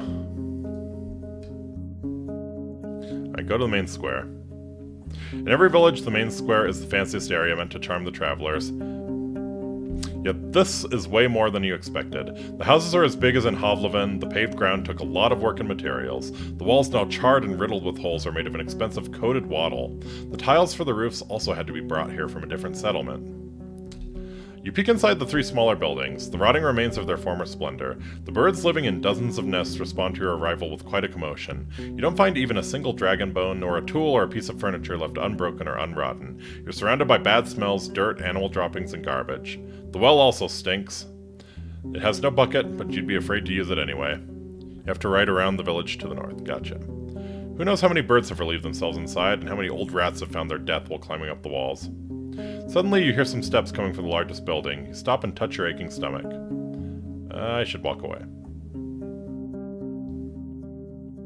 Alright, closer you are to the village, and the longer you stay around, the sicker you feel. The taste of gastric juices hits your mouth and your forehead hurts. You start to stumble. Bob, worried by the sight, pokes your head with his nose. Walk far away from the walls. Leaning on your mount, you go outside, keeping your mouth shut. After a few minutes, your eyes get clearer. Gotcha. So there's like some sort of curse on that village, probably. Maybe better to leave, or at least stay away from the village for the rest of the day. Alright, inspect the clearing in the west. Alright. Meadow is lush and colorful, and so dense it's unsafe for a rider. For a couple of minutes, you lead Bob with a rope, avoiding the potential disaster in case of a hoof falling into an animal den. Being forced to travel around the palisade every time you get here is going to be a pain. Most of the tree trunks look similar and have a comparable size. They were most likely planted with the sole purpose of being cut down and used by the locals. Though cutting so many trees at once, that alone could provoke the wrath of the herds. Such a process should be spread across a couple of seasons, and you can't be sure that was the case. In the west and north, the clearing turns into a wild forest. In the east, you see a road leading north. Leave the clearing. Go to the road leading north. You're at the closed northern gate. The neglected road is partially overgrown. You hear a river in the east, separated by the lush meadow, filled with crickets and rodents. I go somewhere else. Alright. I head to the river. You see a quenching family of boars, some of them brown, some black. After you consider turning back, but they pay you little attention. After a couple of grunts, they turn north. The river is not too wide, yet unusually deep, with banks altered by the locals for decades, if not centuries. The water is cold and clean, yet filled with long plants growing from the bottom. You would rather avoid jumping inside or drinking from it, but you're tempted to at least wash your face, neck, and hands. Dozens, if not hundreds, of small fish are looking for tasty leaves, but also try to avoid their predators. A dance of life completely unaware of your presence. You suddenly realize there's something else buried among the kelp.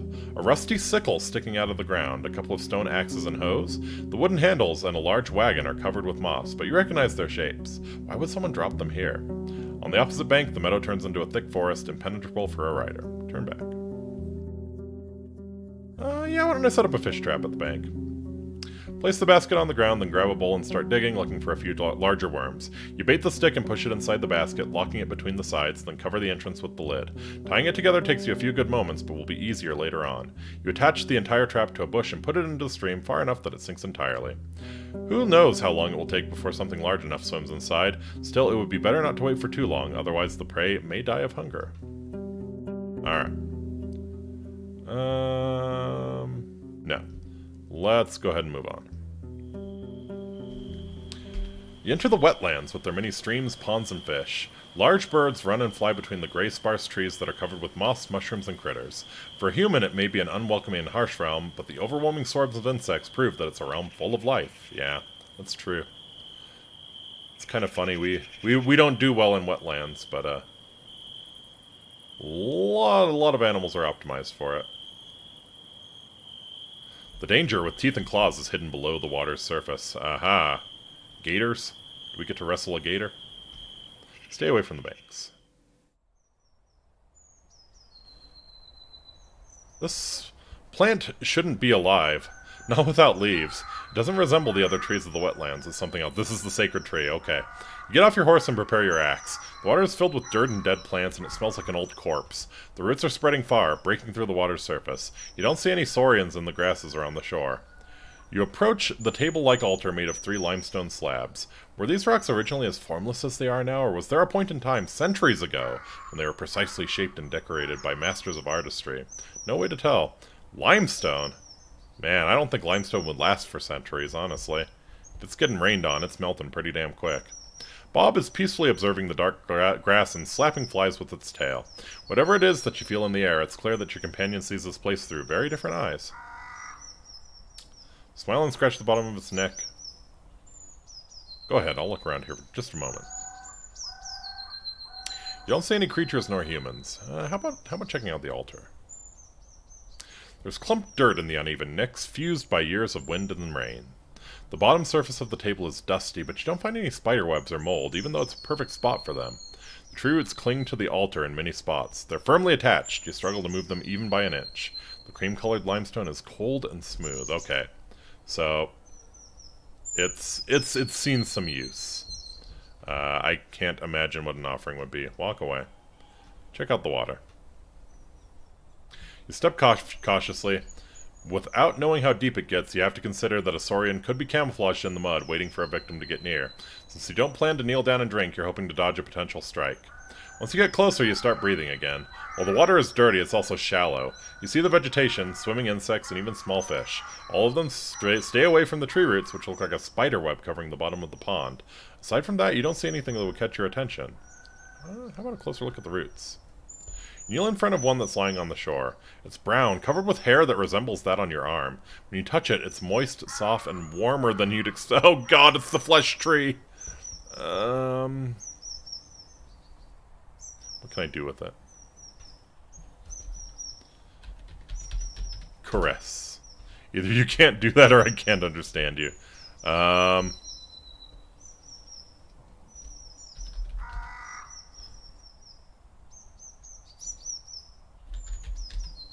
The root is flexible and stretchy. Your blunt hits sink into it like it's a pillow. Whenever you lean away, it returns to its original shape. God, that is creepy. Take me away from here. Alright, so I think... yeah, we want to go north.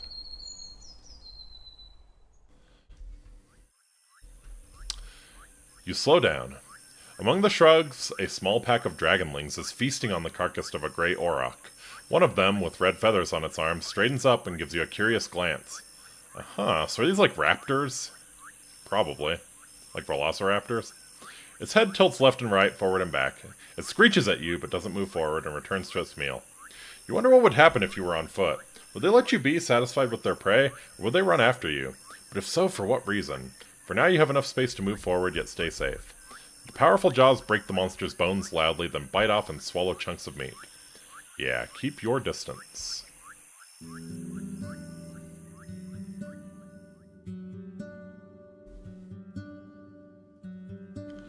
The beaten road serves your palfrey well. The forest to your left becomes sparse and brighter, and there are dozens of human-made paths along the fruit-bearing trees. On your right, there's a large pasture with at least a dozen massive mouflons. Okay, those must be like, gotta be like, yeah, cows or sheeps or something. 2 of them, already sheared, look comically small. Okay, yeah, kind of sheep. Soon after that, you ride along the vast flourishing fields filled with rye, still green, preparing itself patiently for the second harvest. The path ends with a massive wooden gate. The stone wall separating you from the glow of lights behind it isn't as tall as the roofs, but you can't imagine climbing to its top. There are pretty much no cracks, no missing bricks, a sign of many hours of labor, especially considering how massive the settlement is, as wide as a city district. The birds and monkeys are now just a distant echo, replaced with the shouts of carts, running, hammers, saws, laughter, and shouts. Nice. Finally, maybe I can rest here. A young man is leaning against the closed gate, covered by its shadow. He's young, tanned, and has a short, elegantly trimmed red beard. Beneath the green gambeson he wears an expensive tunic decorated with colorful trim. From his arm hangs a steel helmet, though the metal is so thin that it's mostly made of wool and leather. He moves into the light and takes on the posture of a disciplined soldier, not a mercenary. He's standing upright with his chin up. There are two weapons on the ground, leaning on the wooden beams of the gate, an axe made of steel and a wooden club. He doesn't reach for either. You dismount smoothly, still having some vigor left. Bob holds his tail high. A narrow path leads north, toward two field workers, one with a hoe and one with a pitchfork. They wave to you. You can't see their faces, but their clothes are simple. Gray pants and vests made from hemp and wool. Alright, I'll wave back. They talk for a bit, looking toward you and pointing at your mount, then walk away, disappearing behind the wall's corner. The guard smiles, yet avoids your eyes, and has to clear his throat before he speaks. Nobody makes eye contact in this realm.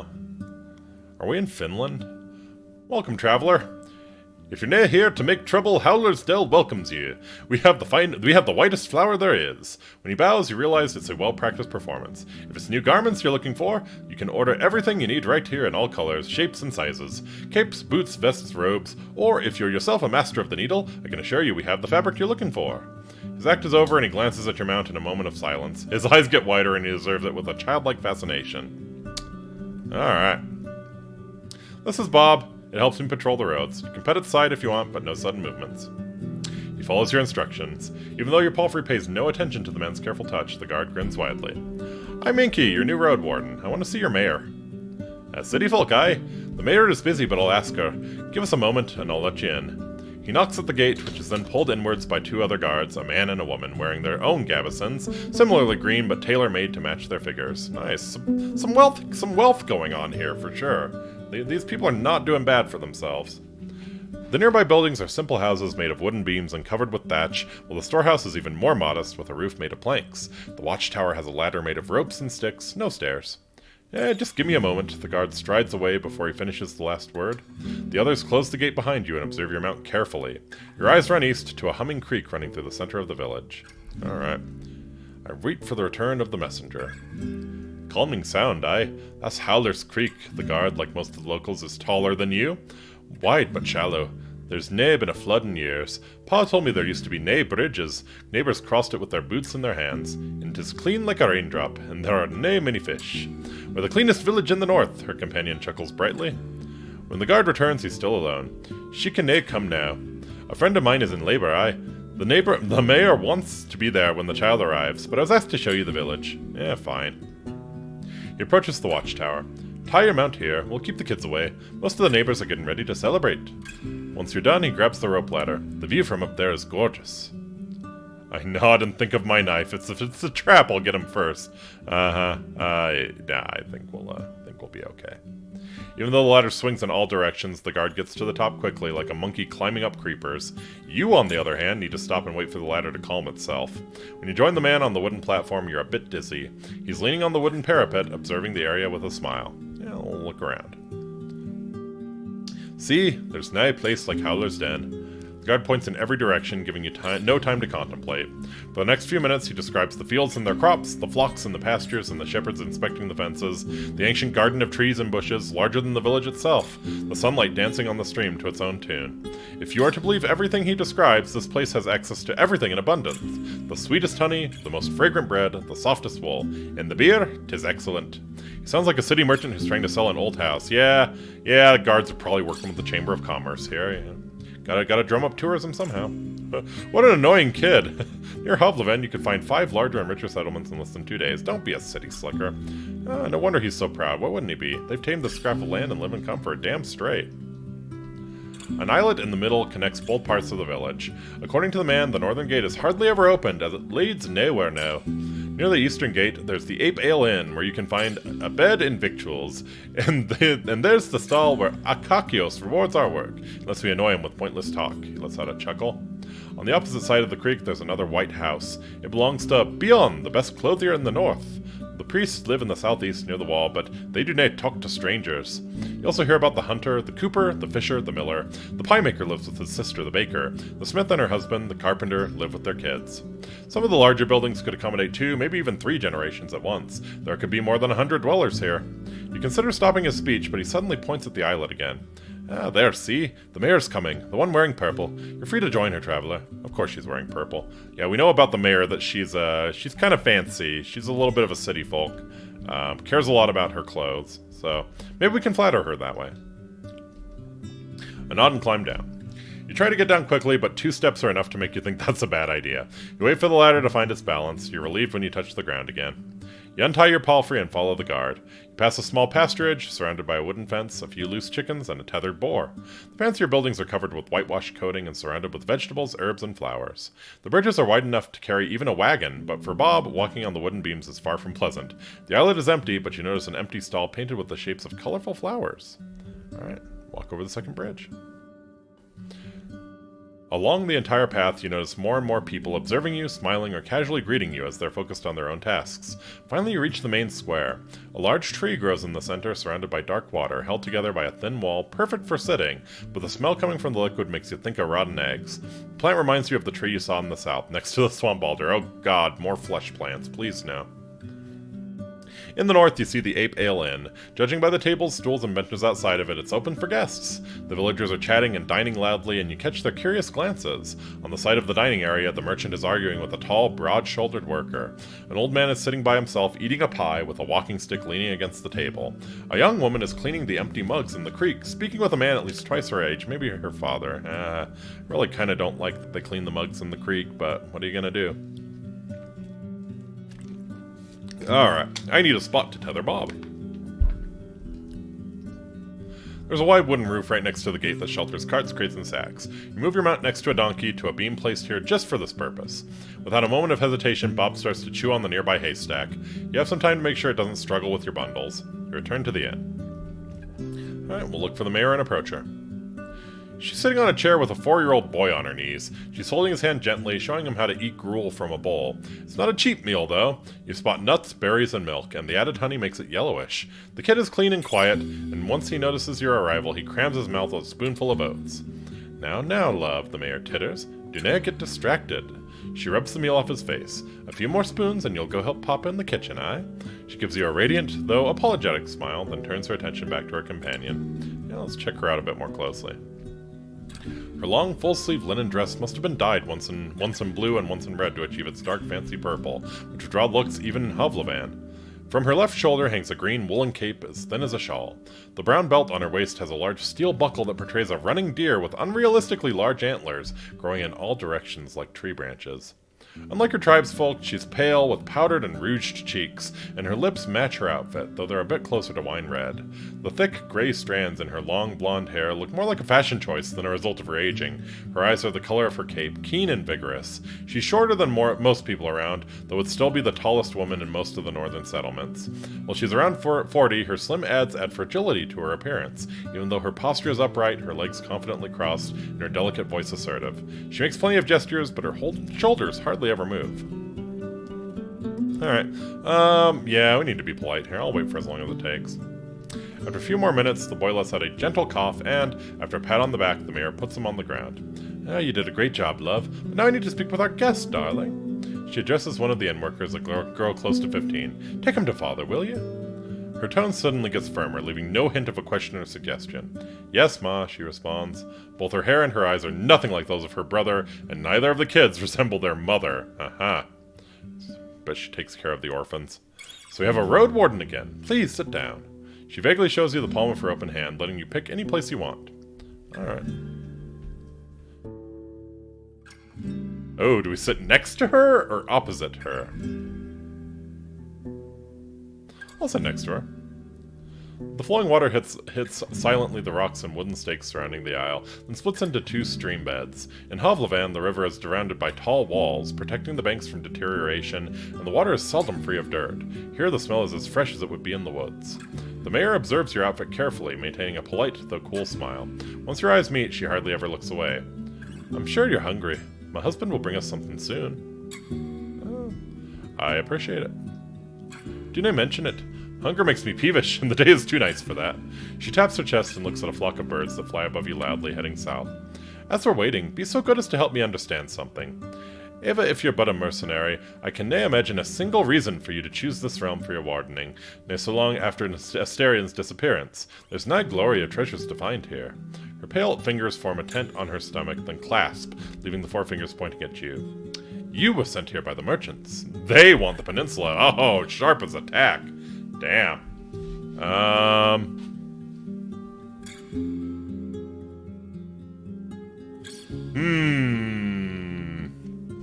How to respond to that?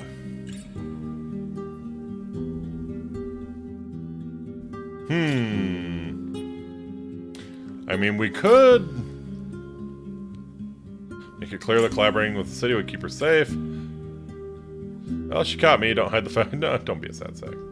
I simply explain the situation, portray the situation as lightly as I can, or present Hovlevin's interest as an opportunity. Yeah, I think that's probably the best way to go. You introduce yourself and touch on the more obvious sides of the potential deal with the guild and the city chief. The troops, their pay, and the patrols they would establish, the overview of taxes.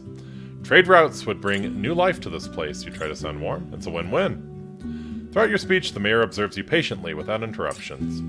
I see, she finally responds. As she observes your palfrey, she twists her deer buckle left and right, left and right. If it was that simple, I'd be eager to applaud, but never is that simple, is it? Her eyes fill up with melancholy despite her smile. I appreciate that you're coming with a carrot, not a stick, but when it comes to the guild, there's always a catch. Her accent is now almost identical to the one used in the city. Aha! Yep, because she was from there originally.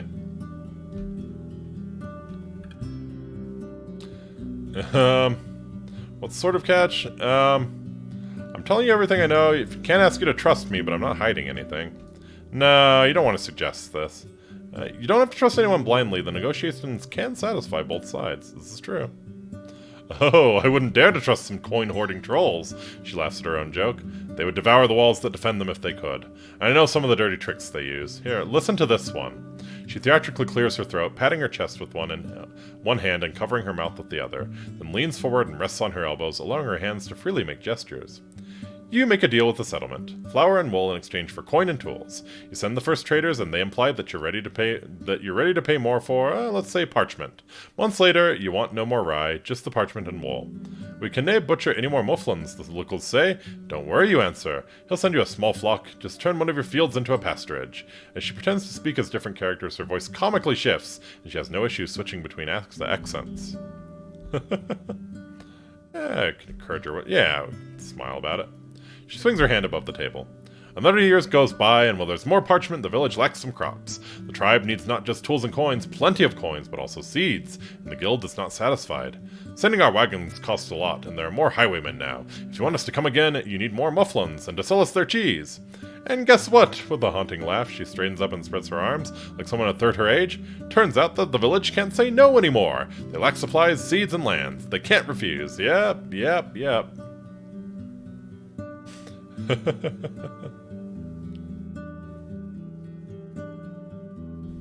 I have no doubt that a smart leader like yourself is going to protect her people from these games. True. She's right, and it's better not to say anything stupid. Don't you think the city would see value in keeping you strong? Yeah, no.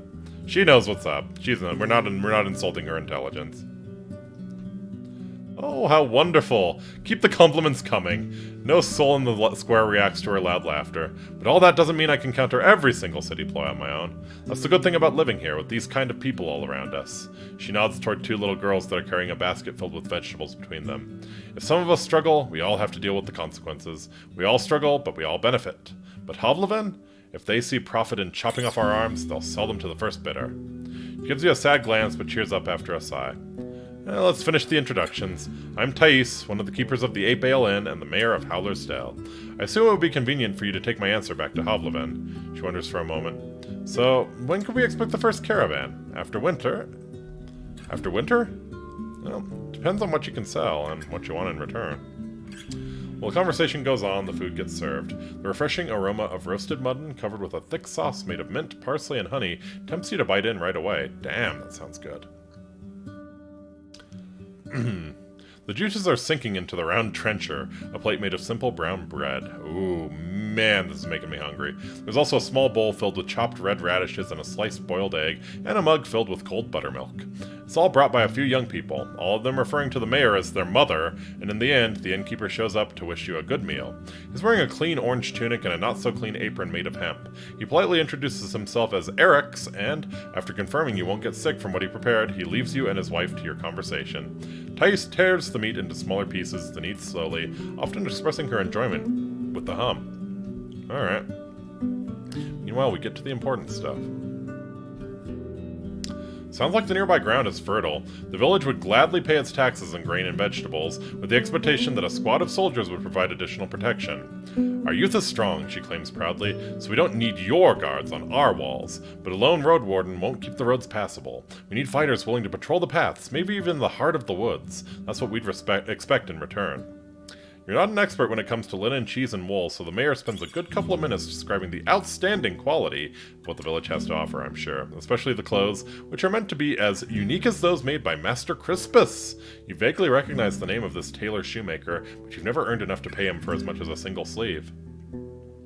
And of course, we will never reject some steel and bronze. We lack alloys for sickles and scythes. Aha. She then repeats her question about starting a trade route.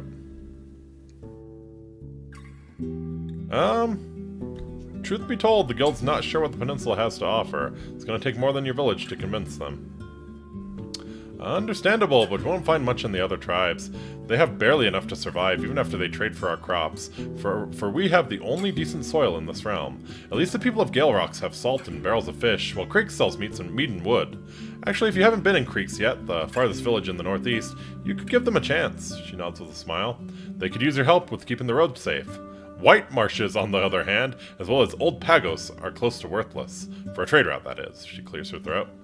After these words, she stands up, walks to another table, and offers her trencher to an elderly man who sits there by himself. With a trembling voice, he thanks her, then starts to chew on the soggy bread.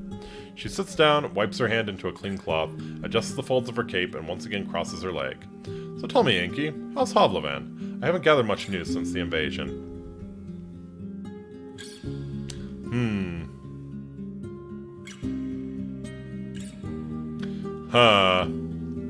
Honestly, we probably should portray Hovlevan as, well, portraying it as too strong might be a bad idea, but portraying it as weak is also a bad idea, so I think probably taking the middle road here is the best way to convince her to, be cool trading with them. Yeah.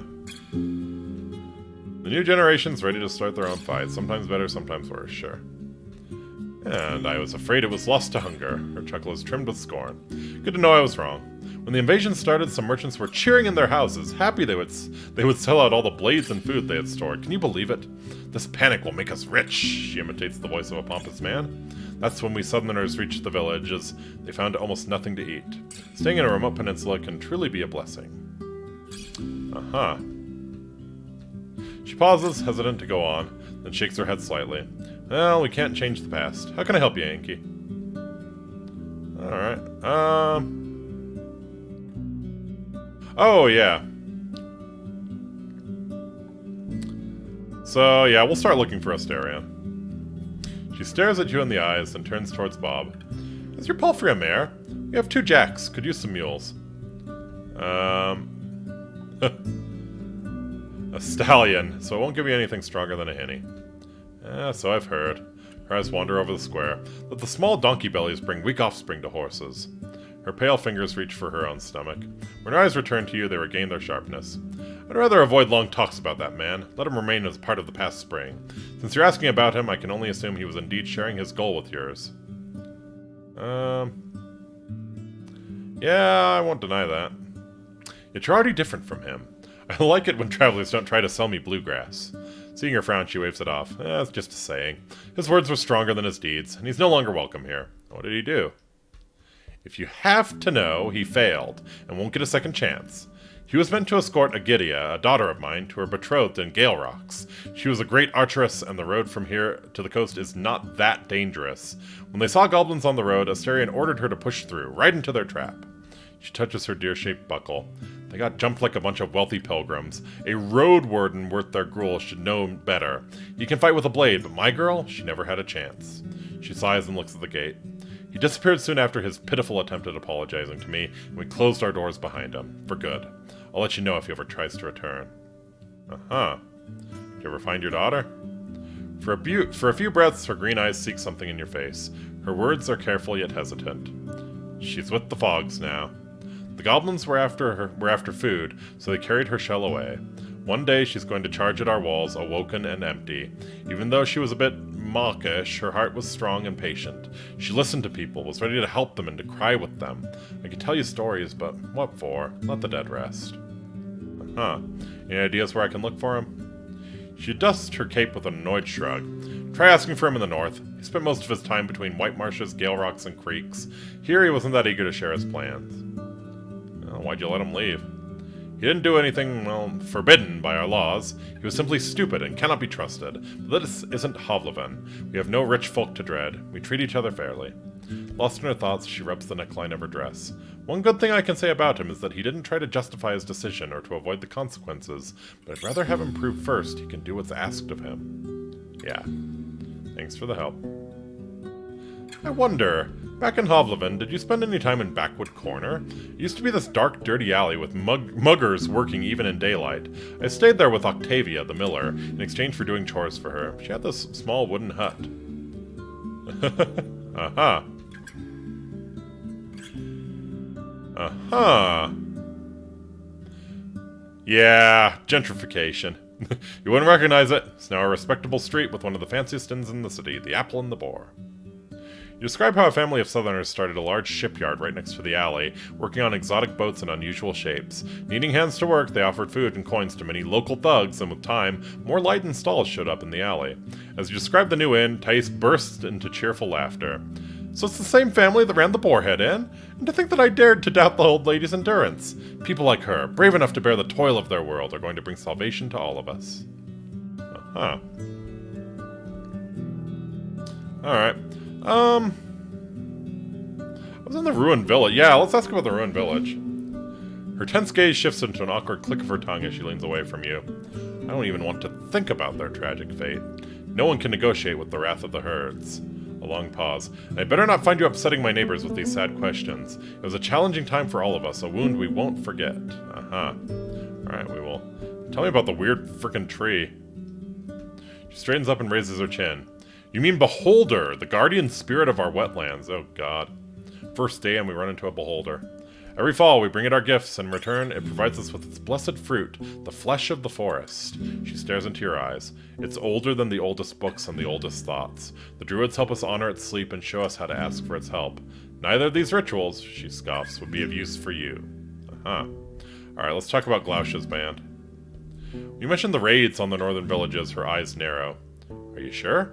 It's the first I've heard about it. Glaucia has been around since years back, and she's not much of a nuisance. I'm just a messenger. He's asking you to join forces with him. Well, I can't give you my answer. I won't ask our hunters to endanger their lives in pursuit of some gossip. Yeah, let me ask around. She sighs with exaggerated relief. What a splendid idea. There are only 3 villages in the north. White Marshes, farther north by the western road, Gale Rocks by the northern coast, and creeks in the far east. Bring me news from those places and you will get my answer. Uh-huh.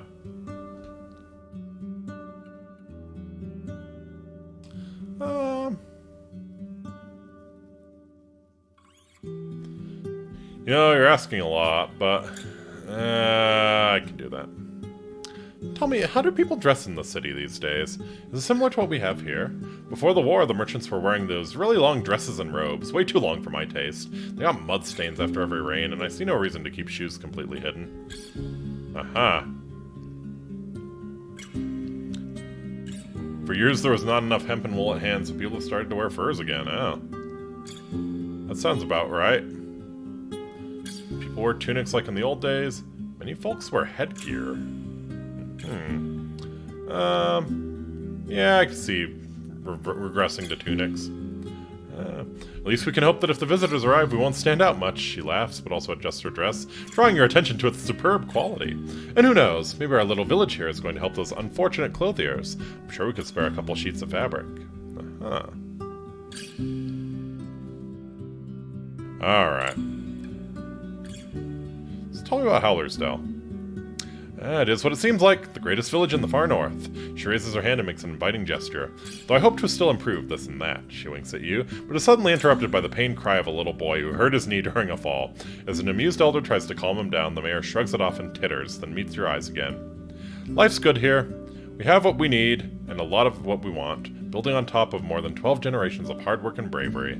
She spends a good few minutes telling you about mufflins, wheat, rye, hemp, cheese, and wool, proud of every glimpse of prosperity. Whenever she mentions an artisan, shepherd, or farmer, she doesn't miss a chance to mention how significantly she improved their conditions. Aha! She also omits some topics. You hear no tales, songs, ancestors, rituals, or days of prayer. It's like listening to a tax collector. Interesting.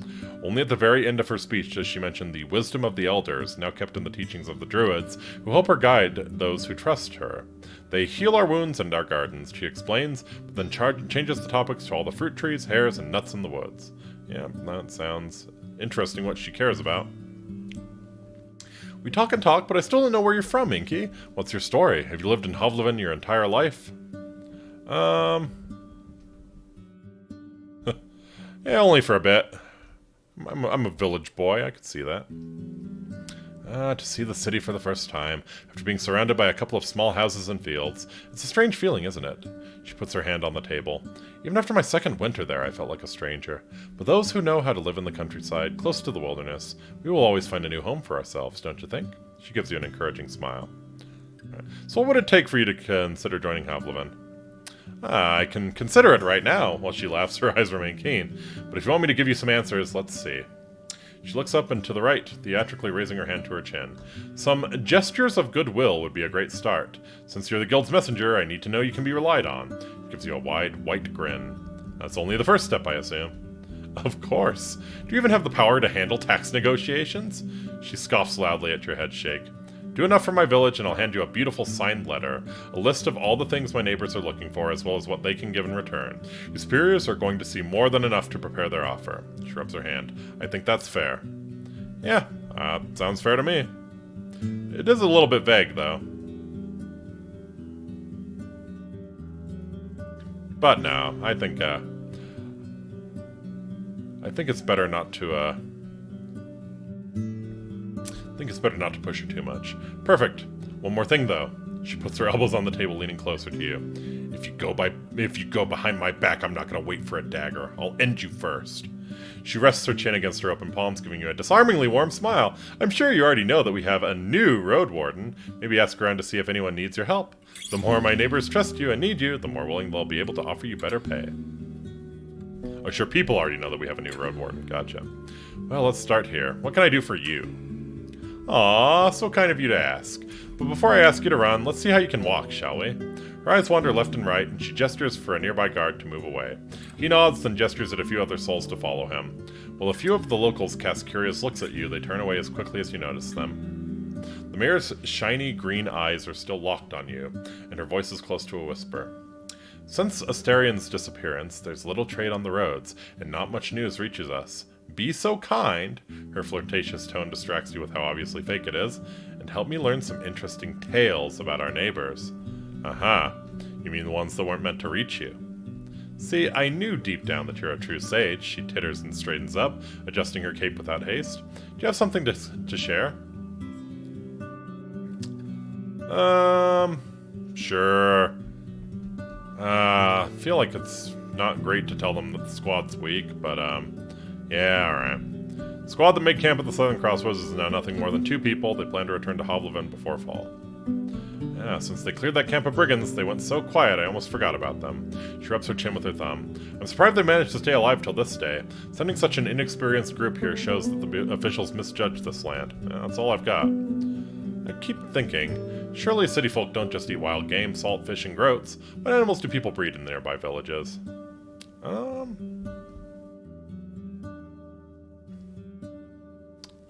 Whatever people can buy, I guess. Mostly ibexes.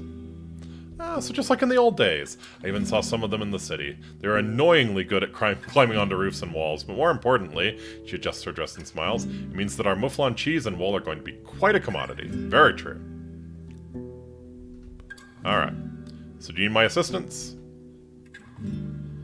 Bring me some juicy rumors. Gotcha. Alright. Tell me about the necromancers. She taps her fingers on the table. Yes, I have. After I asked her to tell you more, she seems to regain her confidence. You mean White Marshes, for sure. I don't know all that much about what's happening there. We avoid their lands if we can, she frowns. I shouldn't gossip about it with strangers. We can talk about it on another occasion. Alright. So what's your secret? You look real fancy. She reaches for a buckle and her voice grows cold. There's no secret, traveler. There's hard work, risks, and sacrifices, and the support of those that care about me. The good things that happen to me shine on my people just as much. Think about it before you mention it again. She adjusts her cape. Alright, thank you for your time.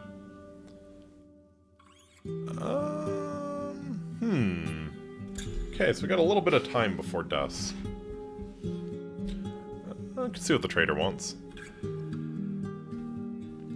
The man behind the counter is inspecting a sack of white flour, mumbling to himself and occasionally cursing. The other locals walk away, giving you space to talk trade in peace. Weevils, he points at a little dark blue insect that's trying to flee. Shit me fire, it was ground a few days ago. Nay, pies for us tomorrow, looks like. He puts the sack on the ground. I'll take care of it later. A Roadwarden, aye? Ava the mayor cared enough to see you, and kids are lining up to look at your horse. Strangers are like ghosts to them now. He's wearing a simple brown robe, with no hood, a rope instead of a belt, and modest trim made of green thread. It barely reaches below his knees, revealing sandals and crude pants made of linen. At the same time, it's way too large for him and hangs from him like a bag. Yeah, you look like a poor vendor. He stands sideways to you, with legs crossed, leaning on the counter with one hand and keeping the other on his hip. He's around 40, short and a bit greasy, with a humble beard and hair. His fingers are unusually long.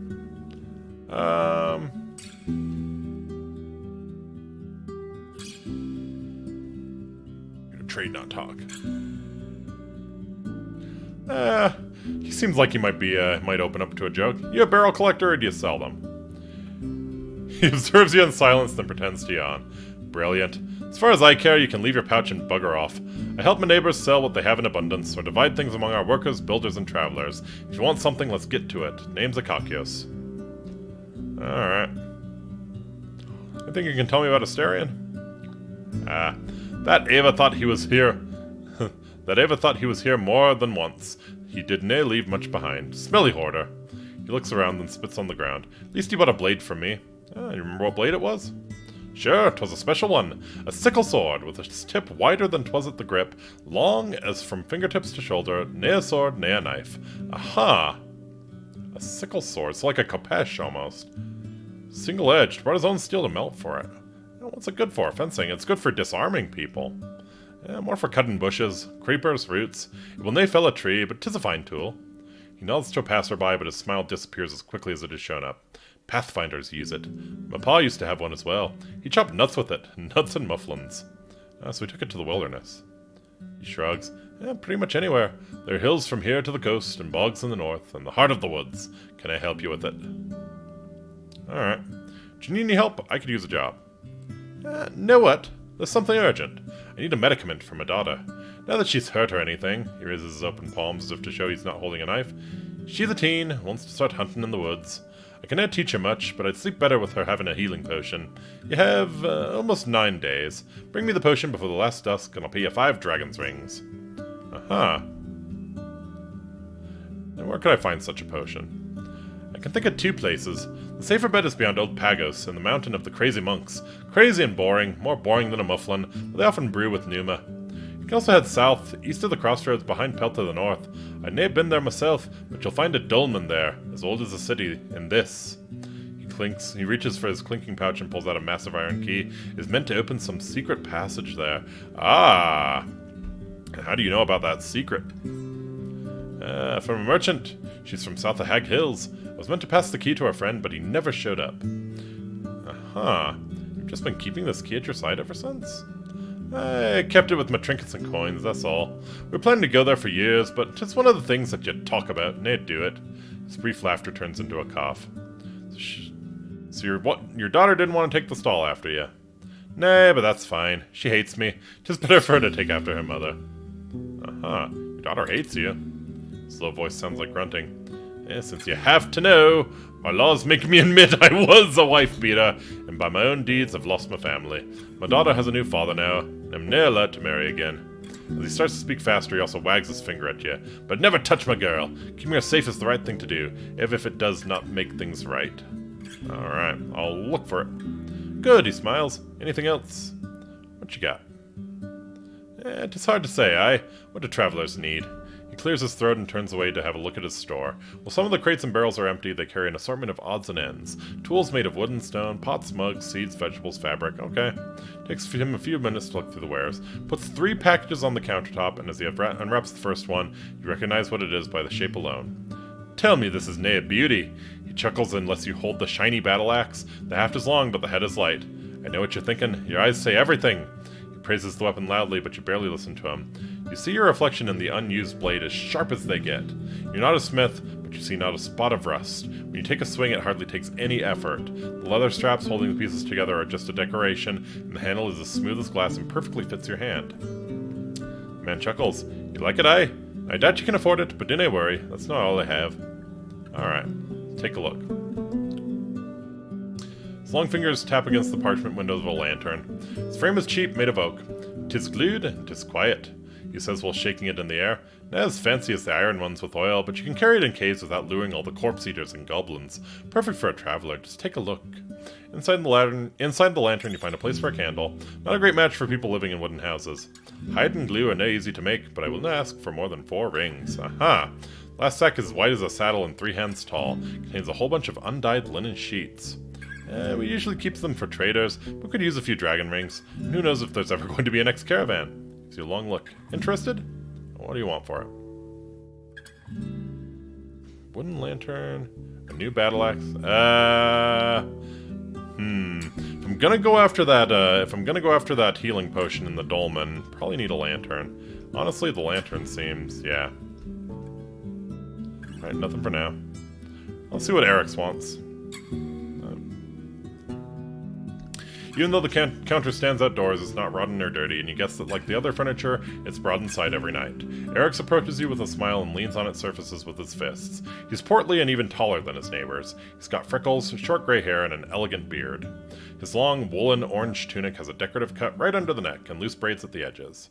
How can I help you, traveler? His accent is heavy, nothing like his wife's. He stomps with a heavy boot and looks around, as if he's just waiting to get back to his other tasks. His fingers are still dirty from weeding the garden. Any rumors to share? Rumors? Not really. I have my own outings to worry about. I have my own things to worry about. Neighbors keep their own company. Better for everyone to seek help from a wife for the forest speakers, nay, and a mug of ale. Alright. So, have you heard of anyone who may need help? You say it as if we expect travelers to get here any day now. I'll ask around. Come tomorrow. Alright. I could use a room. Sure thing. My kids keep it cleaner than you'd find in the city. Just tell me when you're ready. Alright. Any interesting guests recently? I do not know. There was one, he scratches his beard. There was one vagabond, but he was nae here for long, and did not do much. A timid fellow, talks loudly, but is afraid of everything, especially the gods. His face is touched by flames, has a big ballista. He says this word with a strange accent, smirking, and a large bird is his beast of burden. I did not know what to say. Shrugs. He went south and is most likely gone. Thanks. Leave the square. Alright. Too late to ask the locals about work. Gotcha. Alright. 5 hours and 30 minutes before dusk.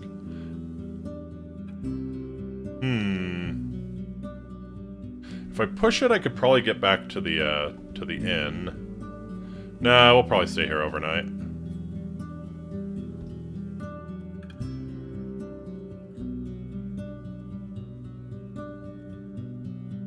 Huh. Well, let's check in with the tailor. Follow guard's directions, reach the whitewashed building standing on the western bank next to a small garden of flowers and herbs. It's well kept and clean with a plain, beaten front yard and parts covered with sand. Through the open windows, you catch a glance of the furniture made of smooth, almost shiny wood with hints of dark cherry-like red decorated with carvings of plants. A woman in her 40s is sitting on a bench. The table is covered with fabrics, threads, and needles made of bone and iron. She's sewing a long sleeve to what's going to become a blue tunic. Her movements are quick and confident. Her brown, wavy, shoulder-length hair is tied into a wreath-like braid, but other than that, her clothes are simple and inconspicuous. She doesn't have a left leg, but you don't notice any cane. You observe her for a few moments until, without sparing you so much as a glance, she encourages you to speak with a grunt. I'm looking for the tailor. You found one. Her voice is low, and she doesn't stop her work. Name's beyond. Alright. Can you answer a couple of questions? The warden, and her voice is palpable. I'm nae a bard. Alright, well, good luck. You're helpful. I don't really have the cash to work on the Gambeson or get new clothes. Alright. You head south of the dead tree in the main square. Before you get to the second thatched building, a large man stands up from a bench and gets into your way. He's close to 50, taller than most people you've seen in your life, broad-shouldered. His hair and short beard are brown, matching his elegant woolen robe. A thick club is attached to his right wrist with a leather strap. He left his sandals by his sitting spot. Many want to speak with our guides and teachers, he speaks with a solemn, strong voice. But if you're nae welcome here, turn back, stranger. I'm your new Roadwarden. You sure that no soul here needs my assistance? His harsh look softens. We can handle ourselves. If that changes, Elpis will summon you. Alright. So why am I not welcome here? You can. He swings his polished heavy weapon. You're from the outside, and can never be trusted. The boars and slaves of the United Church would crush us if they had a chance. Before we allow you to spy on us, we need to be sure 'tis worth it. Alright. I don't want any trouble. Travelers bring their problems onto others. Their will means nothing. Yeah, so be it. Druids won't agree to see me. Alright. We have a little bit of time, so I think we'll kind of check out the area. We certainly can't get, oh, we could get back to the Pelt to the north. Holder. Alright. Let's go a little bit, west. Why not?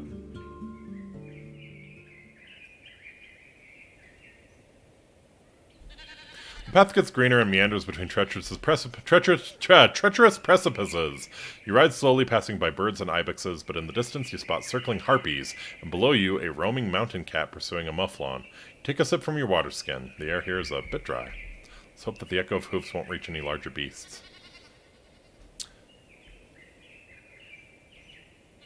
Path leads you down again to a small moist valley impenetrable for a rider. Thicket is made of thorny shrubs, tall grasses, and the weak fallen boughs that nourish mosses and mushrooms. You examine the remnants of the path covered with greenish puddles. Without the roots, and with a fresher layer of pebbles, it may still be restored. You look behind you. The road is clear. No ambushes so far. But if you hope to clear this place, it'd be better to do so soon. It'll only get denser with the passage of days. Alright. Yeah, I'll clear this area fast. Sure. People stay away from you. You smell of sweat and dirt. Your clothes are torn and worn. Alright. Your muscles, not used to such tiring work, grow tired quickly, but you don't let yourself take a break. Soon you push yourself even more from annoyance than anything, and only after you're done do you notice the torn parts on your pants and sleeves. When it comes to pushing aside the boughs, you breathe heavily, but you need only enough space to let your palfrey get through. Alright. Maybe the animals will start to roam this place again, beating the path.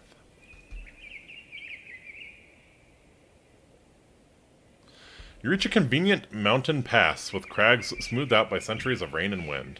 The sun warms up both the vegetation and the beaten road, and the only beasts you spot are loud rooks, glancing at you from the rocks and branches. Clearing the rock slide would take hours of work and a large group of people, while forcing Bob to climb up and down would break its legs. Alright, you can dismount and look around. You climb up the rocks, having plenty of spots to rest your hands. Most of them won't move even an inch. As you get closer to the small dead tree, you notice something odd among the stones. Pieces of old fabric completely covered with mold, most likely the remains of a tunic. Interesting.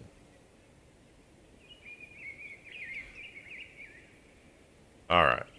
Let's... Mountain pass leading to the sea blocked by an earthquake, I see. Let's head back to Howler's Dell. It's getting late. Better look for a safe place to sleep. Yeah. Head to the stables. You spend a few minutes with Bob, but before you reach the square, someone clears their throat. You turn toward a man in his 50s with large hands, an elegant beard, and no hair. The stable master. He both introduces himself and answers an unspoken question. You frown, then realize that you indeed saw him before, and your palfrey was nicely taken care of during your first visit to the village. Or rather, I'm one when 'tis necessary, but I'd rather grind flour, he says with annoyance. You didn't think your beast waters itself, brings itself fodder from a storehouse, and cleans its own shit, nigh. Takes time and hay, if 'tis. He points at your companion. Is now going to work for it. You better have a pouch at hand. You look behind you. The stables are not much more than an open shed with piles of planks, 2 donkeys, and a bunch of napping chickens. Would dragonbone be enough? For one day. Aye, that's fair. He looks around, rubbing his hands together. Alright, here you go. He nods with gratitude and throws the bone into a leaky bucket hanging from a nail, then grabs a wooden pitchfork. I'll let you work in peace. Alright. Let's, go to the innkeeper.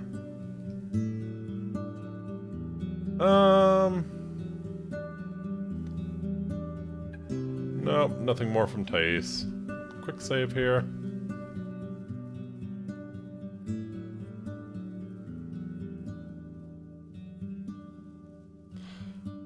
Alright.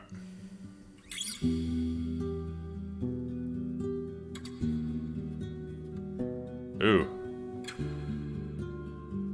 Unfortunately, I don't think we have the cash for a room. Yep. We do not have the cash for a room. There's a lot of noise outside and you can sense a heavy, unpleasant smell coming from the cauldron. At least the fur is fluffy and you can cover yourself with your blanket. Yep, sure. Sleep on a mufflin pelt. Your first sleep ends, but your usual 1 hour break is instantly disrupted by noise.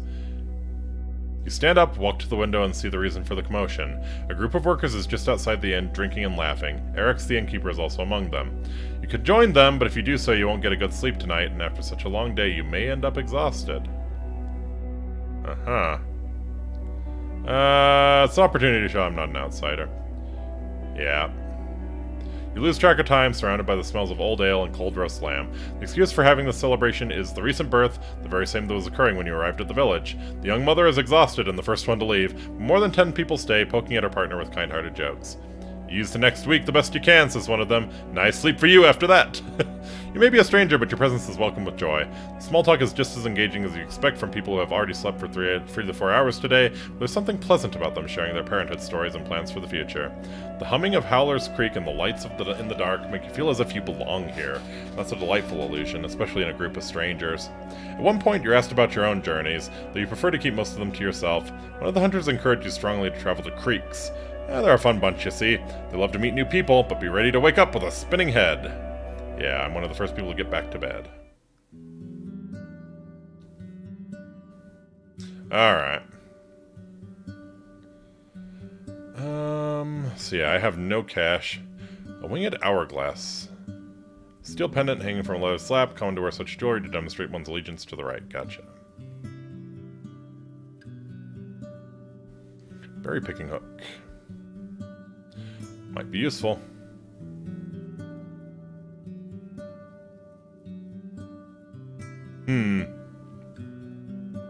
Alright. I will, yeah, I'll eat a food ration. And I think what I'd like to do... I think I'd like to head, back down to the ruins and check my fish trap.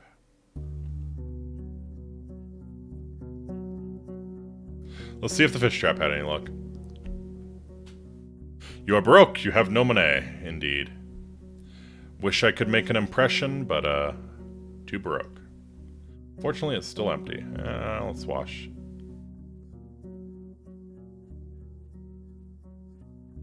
Alright. Let's check out the northern gate. Alright. Paths here have almost been reclaimed by grasses. To your east and west, you see shadowy alleys behind damaged buildings. Alright, let's approach the nearby tree.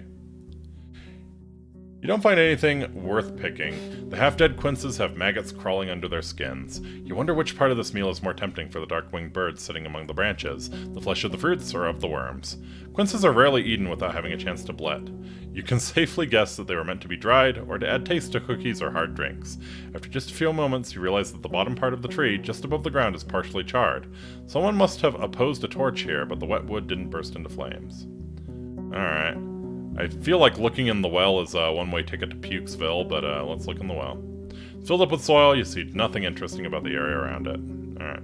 I want to open the gate. Stop having it be closed. We'll go somewhere else then. Well, the northwest part of the village.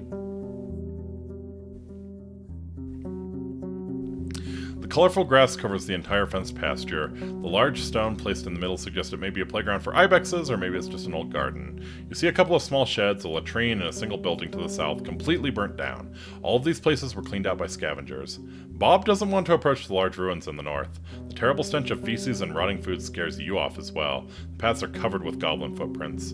It's daytime, so the pack should be asleep.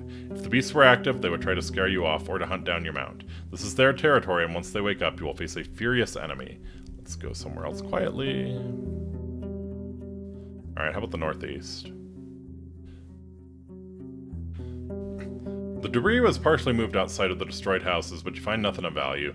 The table, cupboards, shelves, and bits and pieces were carefully ransacked. The wildly growing gardens and growing vegetables and herbs are the only remnants of the abandoned gardens.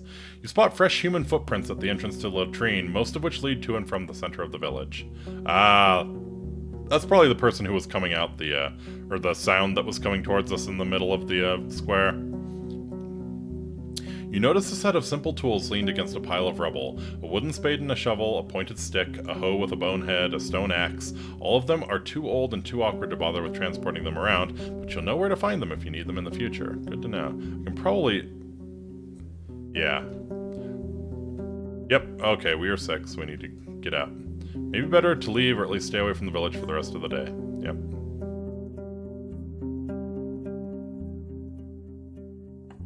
Alright, let's get out of here.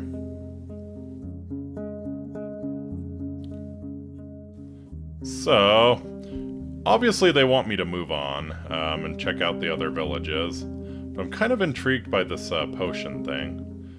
So I think they said south of Pell to the north, right?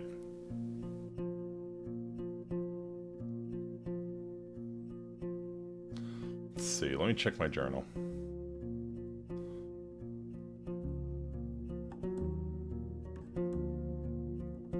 Become a hero.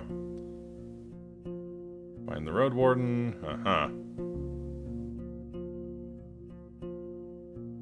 Historian was last seen in White Marshes. Okay, he was seen in the Necromancer place. Yeah, Merchant's Medicament. Alright. Kakios, a merchant from Hallersdale, is looking for a healing potion. I need to deliver it to him on day 10 or earlier. Go look for the potion in the secret chamber of a dolmen somewhere on the southern road. The merchant gave me a key to it. Maybe I could buy a flask or two from the monks who live near Old Pagos. Okay.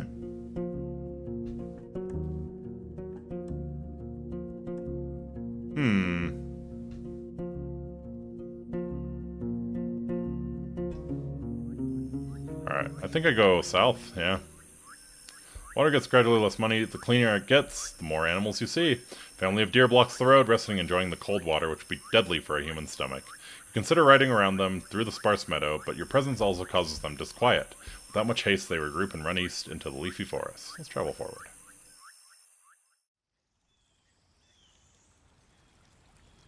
You've reached Hag Hills, the wall of stones that has blocked the city's grasp. The one well-established route through them leads through the valley where you found Tullia's camp. There are no maps of the highlands, nor local tribes, only stories. The beaten path leads you by the garden beds and herbs and vegetables to an old, yet not abandoned mine, hidden behind a massive door made of steel. Okay. Look around, there's no hitching rail for a mount. A bearded, skinny elder sits still on a bench, observing you like a sculpture, with his legs crossed and fingers interlocked on his abdomen.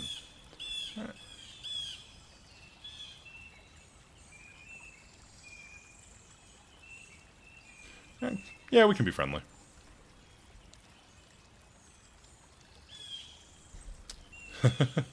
Only worms, too stupid to understand me, would eat what's mine. You dismount and mention that your palfrey is no worm, but the man reprimands you with a thick accent. Let me see you whilst you speak. I cannot hear without magic, but I'll read your lips. He doesn't yell, but his voice reminds you of a combat instructor from the city. His face is wrinkled, but he sits straight, with beard and hair still carrying glimpses of fair blonde. He's tanned like a worker, and his eyes are blue and piercing, as if they belong to an infant. You're nae from here, and I will nae welcome a stranger in this refuge. Say what you're looking for, and be gone. I'll explain who I am. What do you call him? Speak, friend, and enter.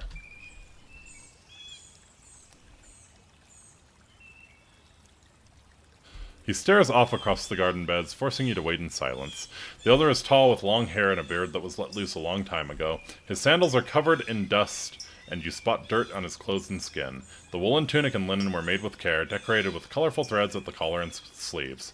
Now all the blues and greens have faded, and the fabric is held together by patches and stitches. His hands are still folded, the voice remains firm. You do nae know our customs, your name, your trade, your calling mean naething to the forest. I do nae know what you expected to find here, but this is no place for strangers. Alright, I'll wait for him to look at me. The man stands up and approaches your palfrey. Without touching it, he observes its eyes, mane, stomach, and rear. Bob ignores his examination. My nose was right then. Astarion is dead, as are his plans. Such is the fate of all dreamers. He turns towards you with a grim look. Are you going to look for him? Why? If he's vanished into the fogs, there's no point in putting yourself in danger. What do you expect to find? I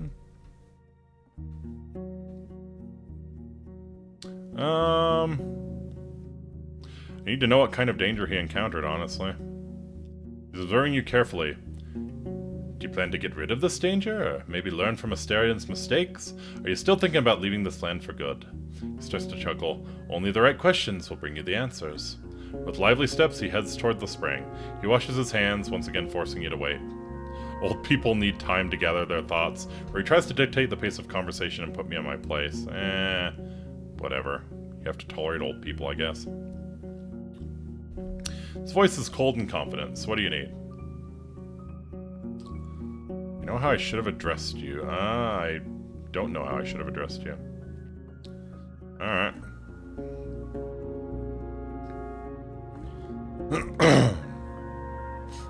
Alright.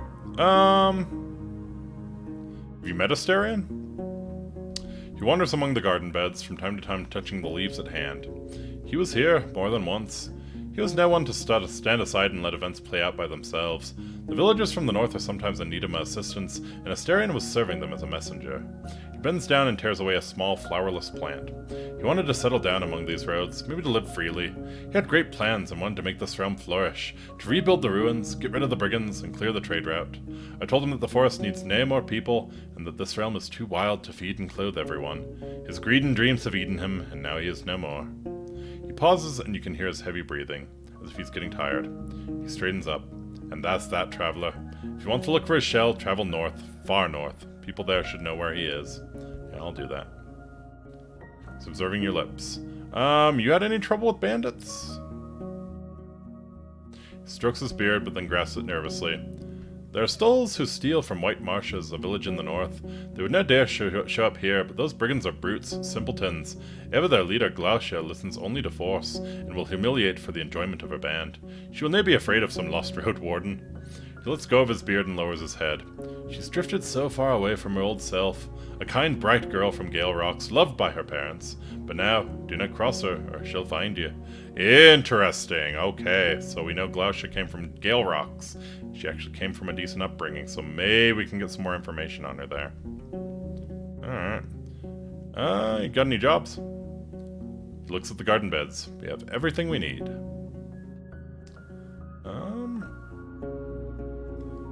Let's suppose I can enter the cavern. Why would I allow a stranger to do such a thing? Alright. So what can you tell me about the peninsula? Can? I've lived here for almost a century, traveled both by the paths and through the wilderness. His voice becomes stronger and makes you think of a bard. But I will nae be your guide or teacher, and if there's anything I can wish for, 'tis that you will stay away from the woods. The creatures get angrier the more we take from them. They do not listen to our warnings, and one day they'll bury us under a storm of claws and fangs. There'll be nae soul to spare after a tear after us. Spare a tear after us, gotcha. His eyes are as harsh as a hawk's, making him look like a priest who hears a child asking for honey on a day of ceremonial fasting. Do ne'er poke the hornet's nest. Do not ride east, and never use the path that runs through the heart of this land. That road was meant to save time, but brings only death. Be a servant, nae an overseer. Do not try to bend this place to your will. He points at you and wags his finger after every word. Your will, anyone's will, is the key to danger, nae salvation. Yeah. You know, honestly, I'm kind of thinking the same thing. Alright. The path at the heart of woods does seem quite dangerous. Can you tell me anything about it? It has a long and dark past, and already caught many souls of its builders. 'Tis paved with blood, and the last 10 years have revealed it was all for nothing. Since the days of... He glances at you, once again surprising you with how shiny and lively the blueness of his eyes is. Of grand discord, the tribes of this land are locking themselves in their fields and houses, too afraid to leave them behind, too untrusting to meet other souls unguarded. 'Tis now the first road to be claimed back by the wilderness, and now will be the last. You ask if he has any tips on how to survive such a trip, and he tells you it would be wiser to just avoid it. He then reaches into his pocket, grabs a leaf, and puts it in his mouth, chewing gently. Death may take many paths to a stranger, but cats are the one enemy that's both as dangerous in its stealth as in combat. No human can fight it alone. If you see one of them and it's not too late, do not provoke it. Make it wary, but not scared. Look big, talk a lot, seek its action in its eyes. Aha! Alright. Well, Thanks, buddy.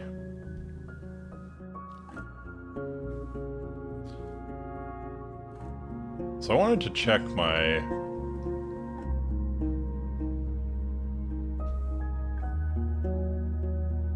Can you... I think there's a...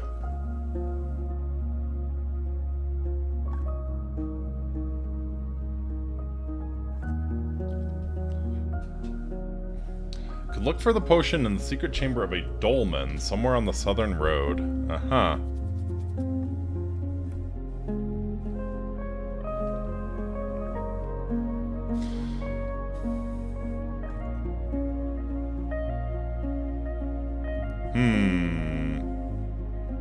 Alright.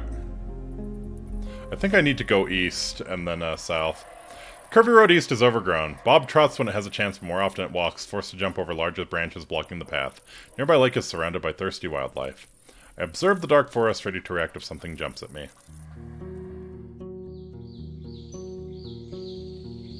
A couple of stone slabs were turned into a hut-like shape, one of the ancient chapels raised by the priests of the United Church in the days of few soldiers and even fewer shelters. The dolmens proved to be especially durable, though the conditions they offered were harsh.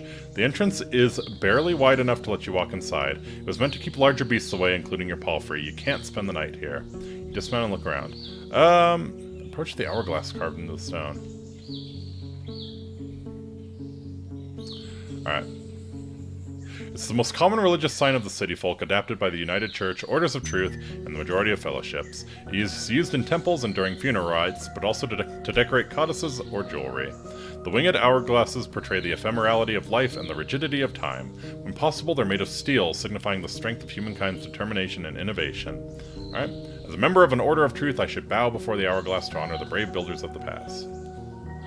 You stay in front of the symbol, lowering your head and gathering your thoughts. You try to imagine the struggles of the valiant builders who put their time, sweat, and blood into gathering, shaping, and transporting these huge rocks. They were led by a vision, one that requires artistry, planning, and sense of shared purpose. They did it for the sake of the future generations, and even if their names are forgotten, they saved many lives. The Orders teach you to be thankful for such sacrifices.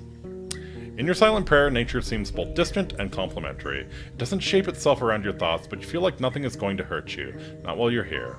For a while, you balance between chaos and order. So be it, you say at the end of your prayer, as the tradition has taught you. The birds are singing delightfully. Step away. Let's enter the chapel. Alright. Beams of light get through the gaps between the rocks, but you can hardly see anything. A torch will fill the place with smoke, but a candle will suffice. You wonder how many travelers have sat on the cold rock, observing the entrance and fighting with their heavy eyelids. Alright, let's light up a candle.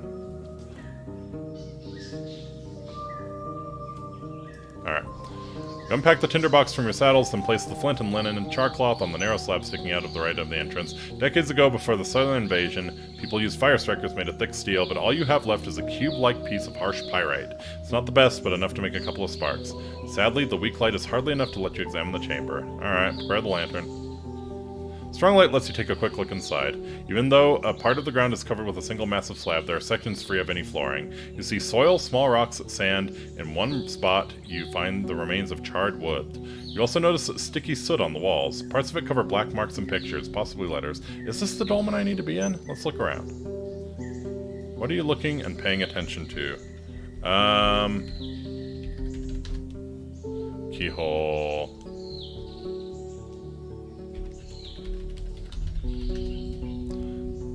Part of the floor is littered with the remains of an old campfire, but not more than a couple months old. You see dust, burnt bones, and wood. The wall of the spot is covered with soot. Alright. There are no doors in the walls, and considering the size of this dolmen, it has only one chamber. Aha.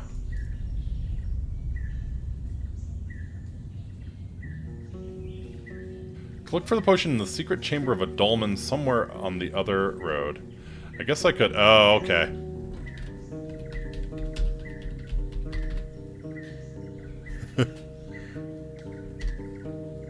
Either don't find it or I can't understand you. Alright.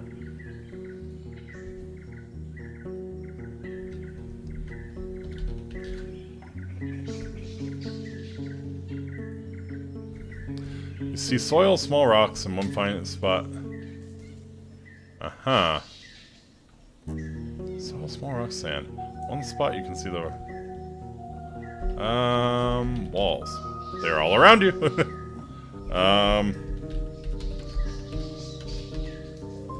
Slab.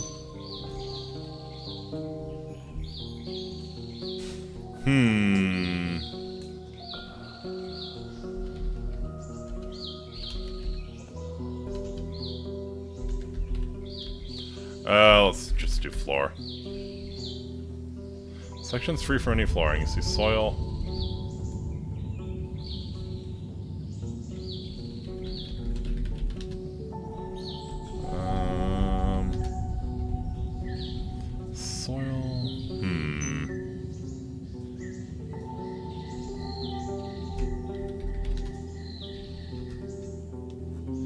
Parts of it cover black marks and pictures, possibly letter. Aha! Let's see if we can read the letters. Large part of the wall is covered with engravings. It's difficult to figure out what they are meant to portray, but one picture is obvious to you, a long arrow pointing down. Parts of the writing, as well as the nearby wall, is covered in soot.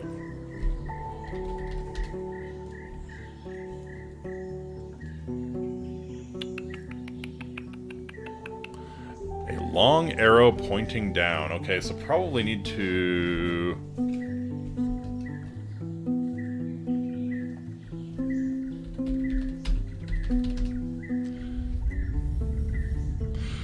you make a couple of small holes in various spots, but the most interesting area turns out to be hidden beneath the remains of an old campfire. You move all the ash and pieces of wood until you find a well-preserved plank. Dig around, finding a solid trapdoor locked with a steel padlock. I believe I have the key.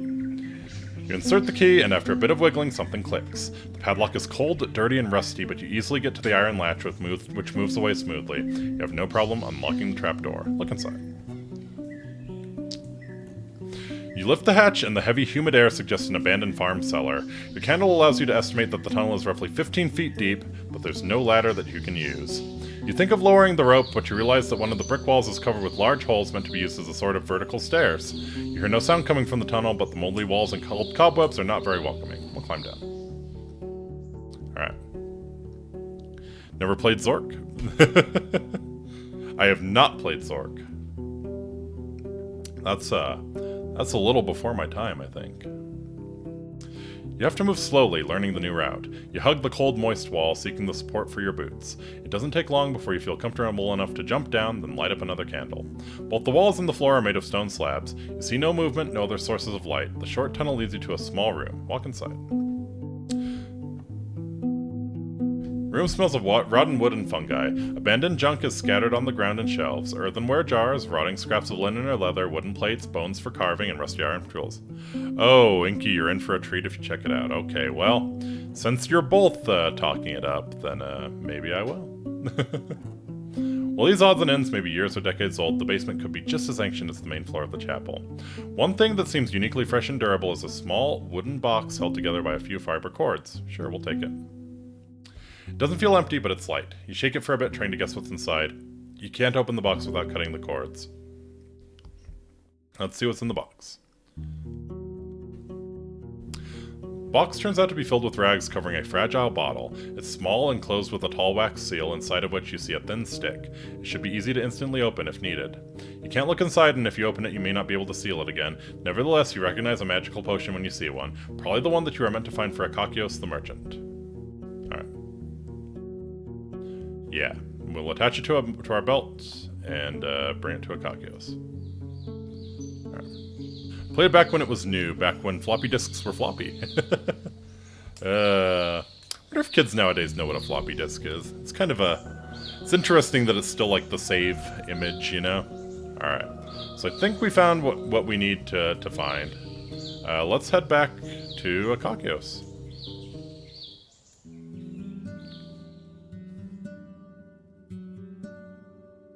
Head to the stables. I'm broke, my mount only needs some hay, water, and peace. Scowls at you, but points to an empty bucket and steps away. Fill the trough with water from the creek and make sure Bob is comfortable. Alright. Go to the main square. Alright. Getting dark and the inn is loud and crowded. The innkeeper lights up the rush lights, the workers drink, and the guards are preparing for the night watch. If it wasn't for the presence of the creek and the uncanny lack of beggars, this place would feel like Hovlevin's marketplace.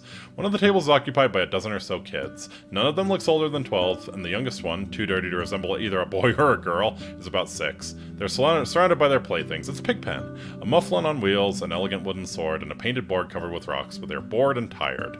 Even though you only get a glimpse of them, the oldest girl notices your attention. She springs up to her feet and approaches you with a few skips. She's already pretty tall, dressed in a worn, subdued tunic so long that it looks like a sack.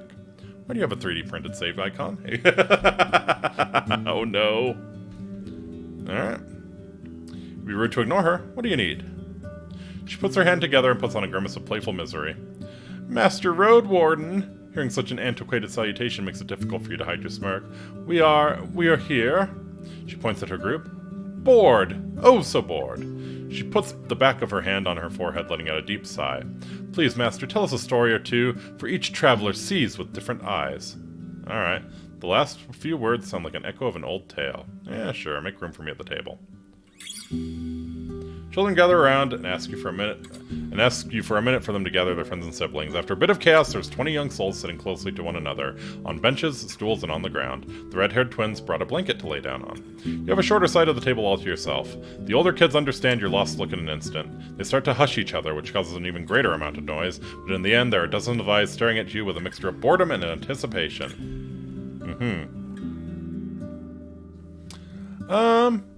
You know, we can make the story more interesting, I think. Tell them a couple of my adventures, spice it up with a couple of small lies. Story takes quite a bit of time and at one point gets a bit cruel. The youngest kid covers their eyes, which doesn't block their hearing in any way. As you get to the end, the tension disappears. The older kids clap for a bit, keeping their dignity intact, while the younger ones start to laugh and argue loudly about the best part of your tale. For some reason, 2 of the girls start to wrestle, pretending to be 2 of the characters that you just portrayed. Seeing this, the adults decide to intervene. You stand up and the children do the same to show their respect. The girl that had previously talked with you thanks you for your time. My pleasure. Trader's stall is closed. Okay. Alright, so we will get back to the trader tomorrow. Can't afford a bed, unfortunately, so sleeping out in the open.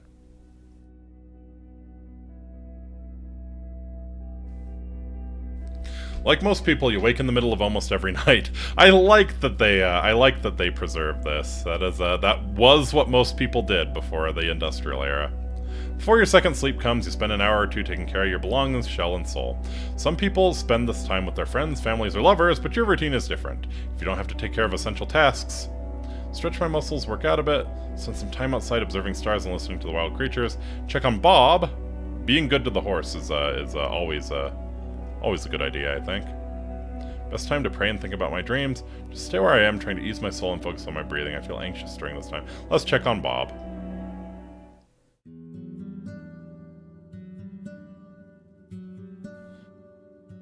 Alright. Starvation weakens you in the physical struggles. Uh-huh.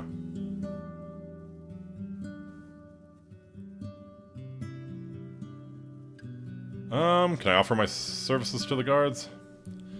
Escorting the foragers. Group of workers is going to explore the forest garden seeking wood and mushrooms. You'll ride ahead looking out for threats. Task will take you about half a day and may get dangerous. Let me eat something first. Sure. Let's escort the foragers.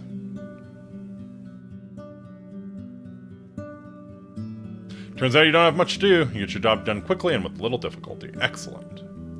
Alright. Akakios. About the potion. Right here. With a grin, he picks up the bottle gently, jiggles it, weighs it in his hand, then puts it on the counter. Great. Now let's hope my little girl will not get herself swallowed by a dragon. So he said 5 rings. It's yours. He smiles and looks for the coins on a large path. Thanks, O bringer of good news. Take my reward. We done here.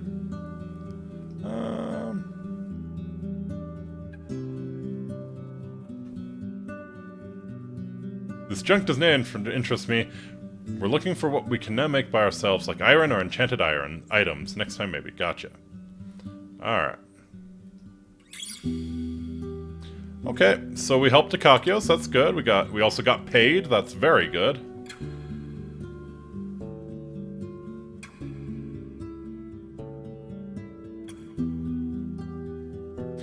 Alright. Let's check our fish trap real quick.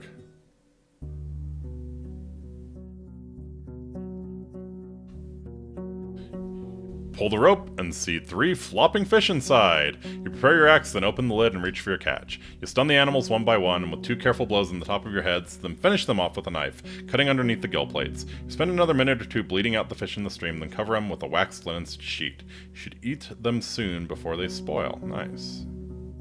Let's wash up. Alright. Let's set the fish trap again.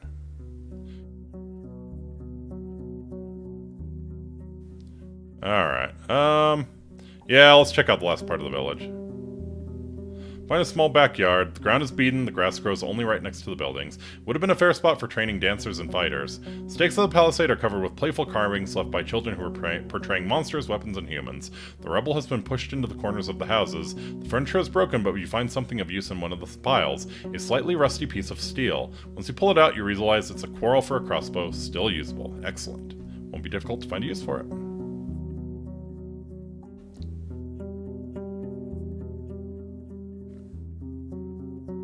Feel a slight aching in your stomach. Yeah, let's just get the fuck out of there. Alright. So I think we'll return to Howler's Dell and probably... don't want to take this road.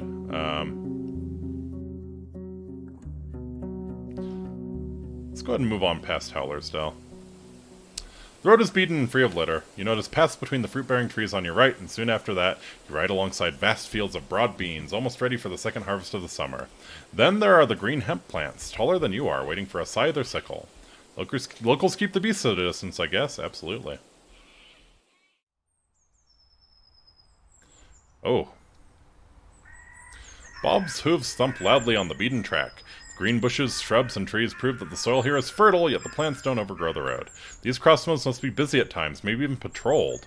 In the distance west, you see the mountain peaks dividing the lowlands from the ocean. The road east leads towards the hills, behind which there are unusually tall, dark trees. There's a dense forest in the north, from which you hear the croaking of toads. The last path is already known to you. You're surrounded by 4 signposts, all of which seem to be made from the same type of wood, now covered in moss and fungi, yet the pictures and letters that cover the nailed boards are nothing alike. How about the western signpost? 2 planks attached to a single post, both of them nailed with rusty steel. Lower sign is divided in 2 halves. The left edge is engraved with 4 simple shapes, squares with roof-like lines hanging above them. The other edge bears 2 engraved piles, one of them made of horizontal rectangles, the other of inexact circles. Okay, so probably... Yeah, that was that was a quarry, right? Yeah, that was a quarry, so that's probably in that direction. Upper plank is covered with 2 short words drawn in white paint, and right below them, an engraved vertical rectangle with an hourglass inside of it. Must be a good game if you're still going. I mean, I started 3 hours ago. I'm enjoying it. I'm enjoying it quite a lot. Alright, how about the northern signpost? Well, let's see what the southern signpost looks like. Covered with green, blue, and white paint that portray simple squares with roof-like lines hanging above them. Each square has a large letter inside of it, though you don't recognize them. Nevertheless, the pictures are not too old. No other words or marks. The plank was attached with a wooden set of wedges. Alright, how about the eastern signpost? Long plank attached with rusted iron nails is almost empty. It bears no words, only a single picture painted with great care. It portrays a city-like gate with a watchtower to its left and right, and a couple of small conifers growing beside it, and partially behind the towers. Okay? And the northern signpost. Attached with nails made of pointy carved bones and divided into 3 sections covered with small engravings. Part on the left has 3 large squares with roof-like lines hanging above them. No other pictures or words. One in the middle has only 1 square, but also a simple horizontal symbol of a fish, and a short word beneath it, which you don't recognize. The image on the right has 2 roofed squares, but also 2 other images, which you recognize easily, a deer and a standing barrel. Alright, search the area. The thicket doesn't help. You notice the remains of berries and pears, but most of them are already rotting, spread close to the wooden stools at the side of the road.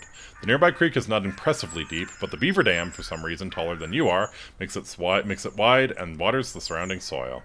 A few steps away from the southern signpost, you find something sticking out of a shrub. It's a moist plank covered by fungi. You try to move it with a stick and a gloved hand. After a minute or so, you confirm it's an abandoned sign, covered with green letters and colorful pictures of flowers and trees. Let's try to find out where the old sign used to be attached. It Southern post is the only one with holes left by nails. Gotcha. Green letters and colorful pictures of flowers and trees now blending in with the mold. Ah, this was probably the destroyed town. Makes sense. Search the area some more. After another few minutes of disturbing the local fauna, you're sure there's nothing more here to be found. Yes, yes, yes. People who are into the fauna are often quite disturbing. Oh, saplings. Oh, saplings. Alright. Probably north, I think. Some parts of the road lead uphill, some downhill. The forests are lush, but not too dark. The few foraging deer and boars keep their distance, and the birds are disinterested in your presence, singing cheerfully and preening their feathers. Sounds of an ongoing hunt reach you from the east, but none of the nearby creatures seem to be bothered. Once you get farther north, the colorful meadow reveals tall hills on either side of the stream, but the road leads through a valley. There's a gentle plume of smoke coming from one of the mountains in the west. It doesn't look like a place on fire. Maybe there's a settlement in the mountains. Oh. Road leads to a gentle creek filled with the buzzing of flies, mosquitoes, and gnats. You don't spot any critters among the tall meadows, tree branches, or rocky slopes. Seeing the shapeless dark vortex of wings, Bob snorts. Currently on the southern bank. I think if I ride forward with a blazing torch, that would probably work. You move away from the creek, get on your feet, and unpack the tinderbox, the wooden stave, and a set of rags, as well as the oil. After you assemble a torch, you sit down on the ground, preparing the flint and the linen char cloth. Decades ago, before the Southern Invasion, people used fire strikers made of thick steel. Yep, you have your cube-like piece of harsh pyrite. Not ideal, but good enough for a couple sparks. Holding the fire, you get back in the saddle. You swing your weapon left and right. There isn't as much smoke as you expected. Well, let's put it to the test. Ouch, that really sucks.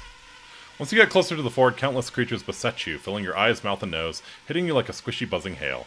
You ride forward blindly, instantly forgetting about your preparations, trying to get out of here as fast as you can, but the insects are sticking with you much longer than the smoke. It takes a few minutes for you to escape. The red marks on your skin start to burn. You get down to put out the torch by rubbing it against the beaten track. Bob swishes its tail angrily as it gives you a reproachful look, pinning its ears back to its head. Unless you find an easier way to protect yourself, the insects will keep slowing you down. Well, that didn't help much.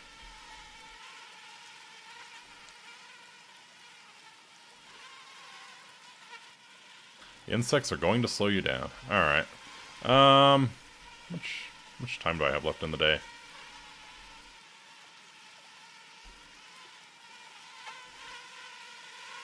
Let's go west instead. That kind of sucks.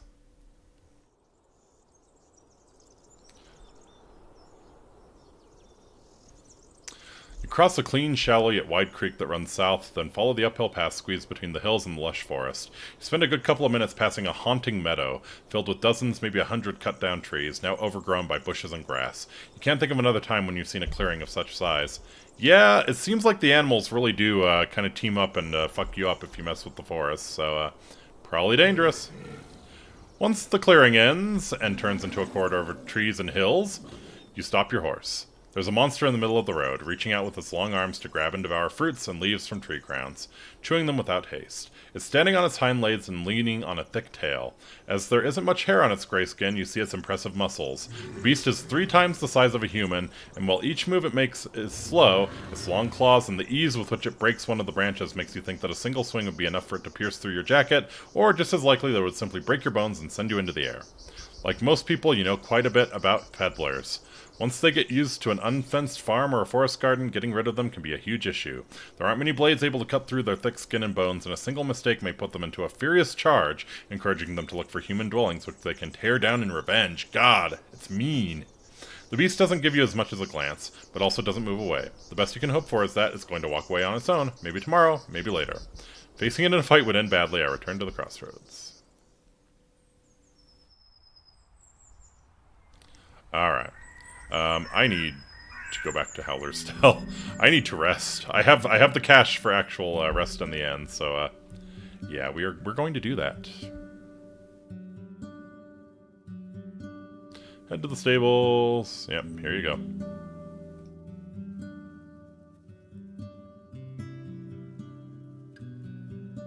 Alright. Okay, nothing to say to Thais. Eric's. Yeah, anybody contact you about work for me? Yeah, I caught some nice fish. Barter for a food ration? Name any fish in our creek. I'll put them in a soup or bake them for a sauce. How many do you have? I'll give you a healthy meal for each one. Well, let's say 3. Sold 3 fish for food rations. You have 0 fish left. Wonderful. Takes your fish inside, making quite a bit of noise once there. When he returns, he's holding 3 small packages wrapped in wax cloth, which should be somewhat waterproof. Wonderful. Anyone contact you about work for me? Ah, very much so. Ask for Timo. She's usually at the creek just outside the southern wall doing laundry. She wants to find herself a husband. There's not much in it for you unless you'll be here from the marriage rites, but it will make her happier. Okay. Well, let's look for Timo. Before you reach the gate, you find 3 washwomen who are walking down the path, chatting loudly. The wet hair on their arms and legs shines, contrasting the mud on their feet. Some of them wear soaked shirts, all have their heads wrapped in kerchiefs. You know from the city how hard and sometimes dangerous their job can get. You glance over their laundry baskets filled with clothes and buckets of urine. Ooh. I guess you clean it with piss. Once they notice you, one of them puts her things next to a fence and tells the others to go ahead without her. Her companions giggle, but loyally leave the 2 of you alone. I was so hoping to speak with a vagrant, traveler. She starts and looks away. Whenever she speaks, she's both very direct and distracted, struggling to explain her plans. After a brief conversation, you try to sum it all up. So you seek a man... It's the ammonia, yep. So you seek a man who'd agree to take part in the marriage rites of your druids. She nods energetically, but then freezes. She's tanned from work, but her face is young and smooth, and since her hair is hidden, her bright hazel eyes keep drawing your attention. Nay, just any man, she interrupts you angrily. Someone who stays in the sun and works hard for us and our kids. You ask if she has any children already, and after another minute of her awkward explanations, you take a guess that she doesn't.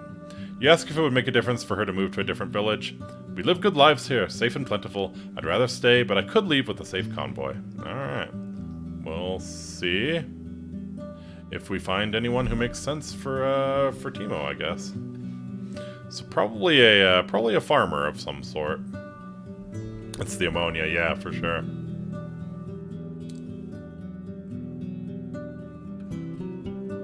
Alright. So, yeah. That went poorly. We should probably just sleep. Yeah. We're into bed.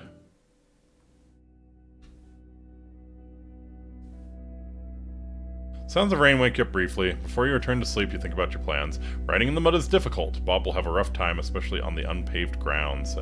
Maybe a good day to take a break at the inn.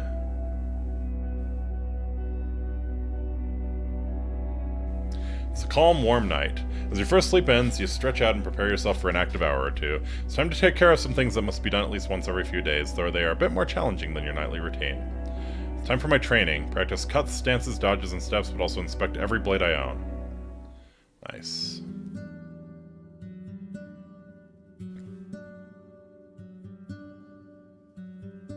Spend the night in peace in a clean bed with a tightly shut window and a warm blanket.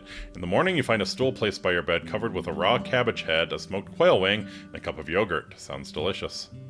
Once you get dressed and go downstairs, a young boy who's covered in mud and speaks unusually loud and enthusiastically mentions that Bob has already been brushed and watered. You nod, but he runs outside without noticing it. Innkeeper sitting near the door from time to time carrying out another bowl with either stew or gruel. Thais is nowhere to be seen. Huh.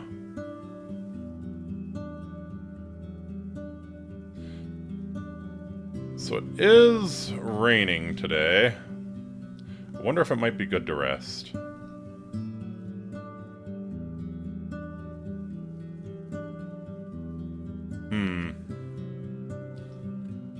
Let's do that.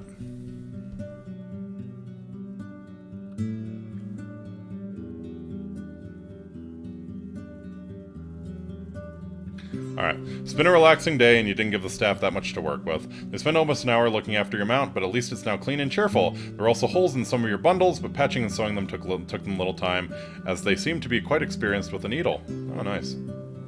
Your assistance wasn't really required. During the dinner time, you were served a pie with hare and cabbage, a bowl of plums and grapes, and a cup of mufflin milk.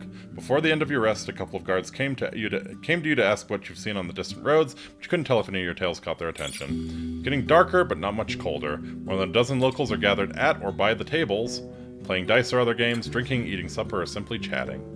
The innkeeper is standing behind his counter filling mugs with beer or buttermilk while his daughter is clearing the tables with a wet cloth and carrying around a bucket of stream water.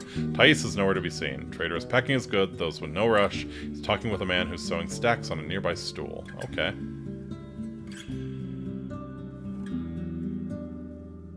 Alright, yeah, I'll sleep on a mufflin pelt.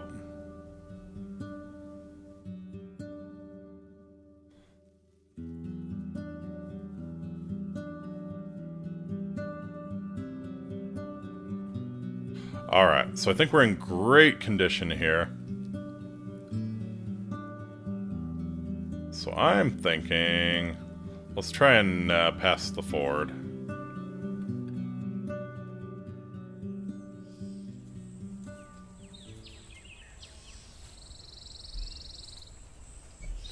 For most of the time you're surrounded by yellow meadows. The trees on your left get sparser, while the few lonely birches on your right still bear the signs of tapping, marked with knife cuts tied with cords. Some of them still carry wooden vessels as if they were simply abandoned, maybe last spring, maybe before that. A few of the trees are already dried out, and the winds manage to knock them down. As you get closer to the crossroads, the ground gets muddy. The beaten path avoids the wetlands as much as it can. The screeches and hisses mix with the buzzing of insects, and as you reach a small pond, there are signs of blood on its bank. The air is moist and heavy and has a hint of rotting meat to it. Yep. Better to avoid the bogs. Better to avoid the bogs. Local creatures start their hunt up to an hour earlier. Okay, good to know. Trees and bushes are sparse here, growing from the barren grassland. Some of them bear late summer fruits. A group of wayfarers is spread around the broken signpost in the abandoned cart.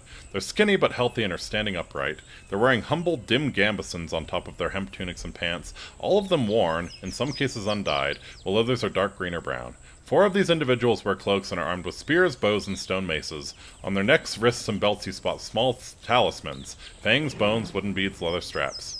There's also a 5th figure, standing a bit in the back with lowered shoulders. Unlike the others, they're hooded, and in such a manner that you doubt they can see anything other than their boots. Their clothes are shabby, torn, but your eyes mostly run to their club, a bough as long as its owner is tall and as thick as a leg, resting with one end on the ground.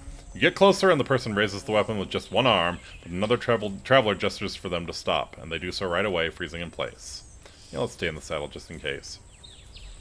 The man behind the gesture doesn't approach you, just nods. Safe travels, stranger. It may be early, but bogs aren't safe. Better keep moving, you'll find an inn. You try to digest his thick accent. He's broad-shouldered with a large belly, but the scars on his face sculpt an image of someone who's earned their share of food with many skirmishes. He doesn't reach for his weapon, and pushes one of his companions closer to the cart. She kneels by an empty box and looks inside it. The man observes you with little curiosity.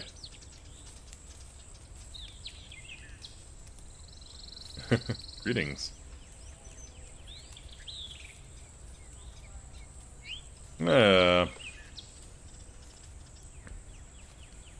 Nice place for a camp. The air is a bit smelly, though.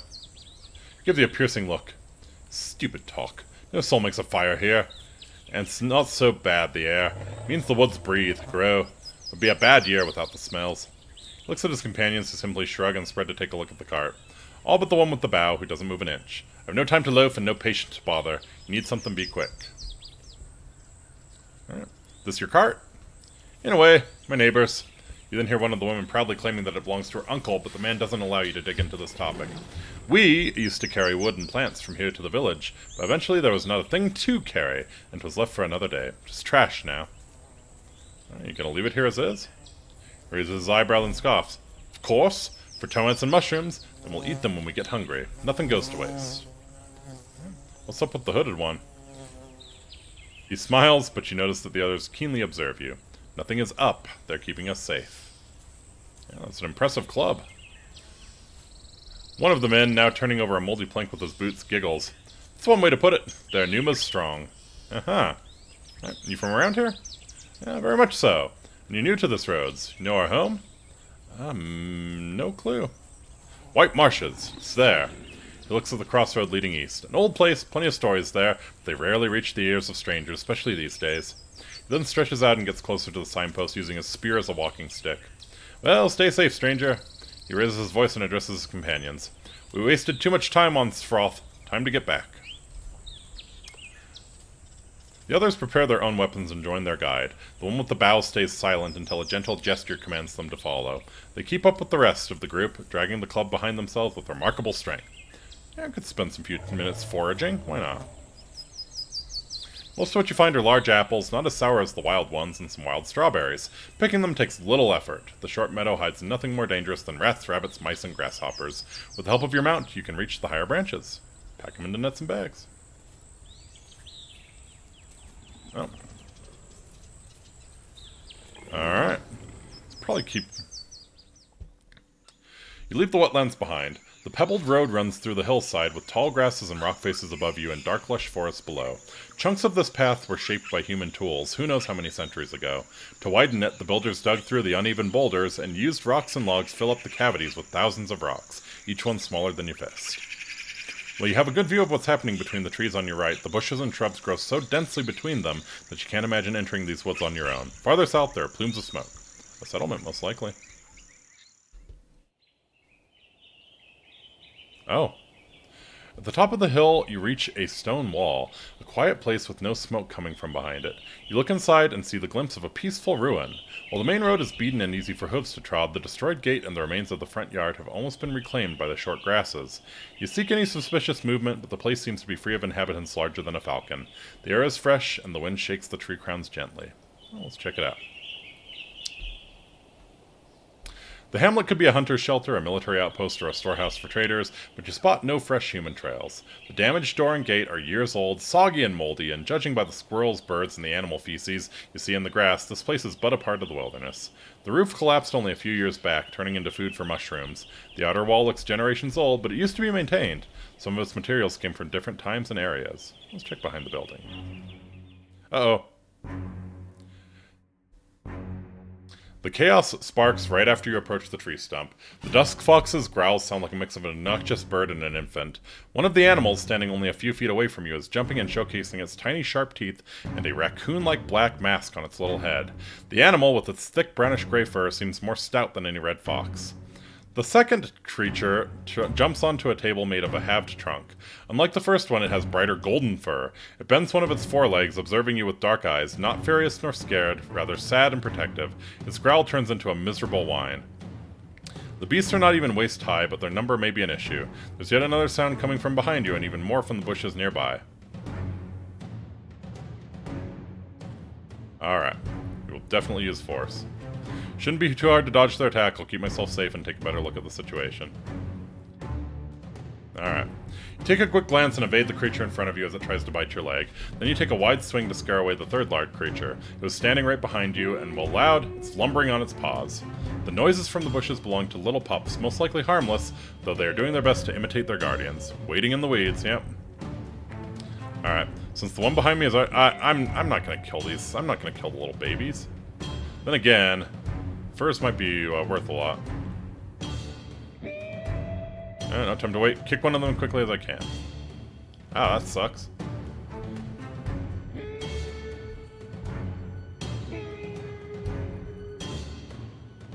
Alright. You dash forward, but not as quickly as the fox jumps away.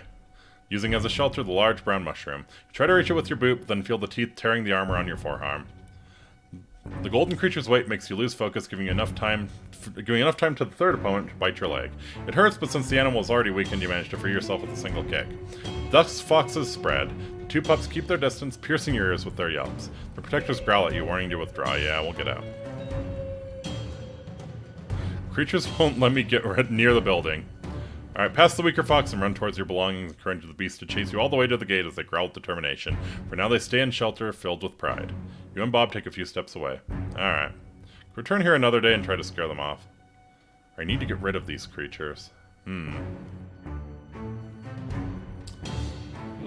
Yeah, place is already abandoned. Are you sure you want to leave this place to its fate? I need to get rid of them. My axe is enough.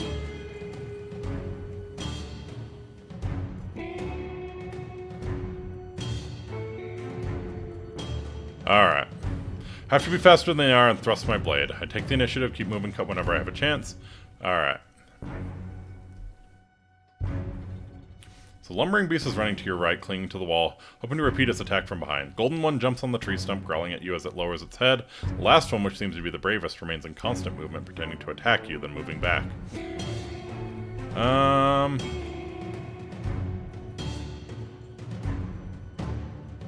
It's all my strength. I'm not really fat. They're pretty damn fast. We'll use all of our strength. Oh, fuck. That...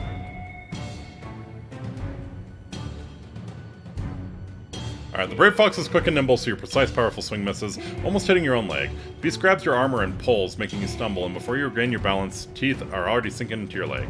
Shake the creature off, only to get hit by the golden critter, clinging to your armored shoulder with its claws and reaching for your neck. Yeah, don't get cocky, kid. Yeah, pretty much. You manage to grab it and throw it away, but you're hardly standing straight. Something bites your hand, and without even looking at the beast, you kick it so harshly that it doesn't get up for a good few breaths. You're heavily wounded, but also furious, and your anger makes the suffering beasts back away. They see your raised blade and wait no more. The stronger two run for their pups, grab them by their necks, and keeping their distance, carry them to the hole in the wall near the bear tree. They get through it with confident jumps. Before the lumbering one disappears into the wilderness, it gives the pack's shelter one last glance. Get back to Bob. Bob is trying to nap, but gets interrupted by a bird that tries to rest on the top of the saddle. Man, that sucks. I lost, like, almost all of my vitality. I got cocky. I did get cocky. Alright, let's look around.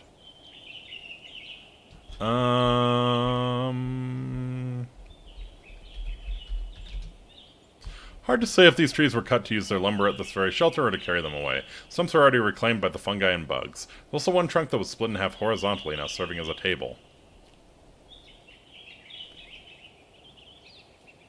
Alright.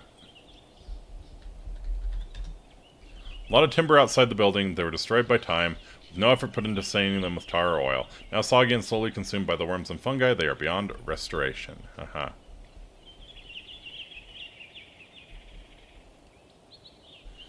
At least you didn't get bitten, the cocky, true.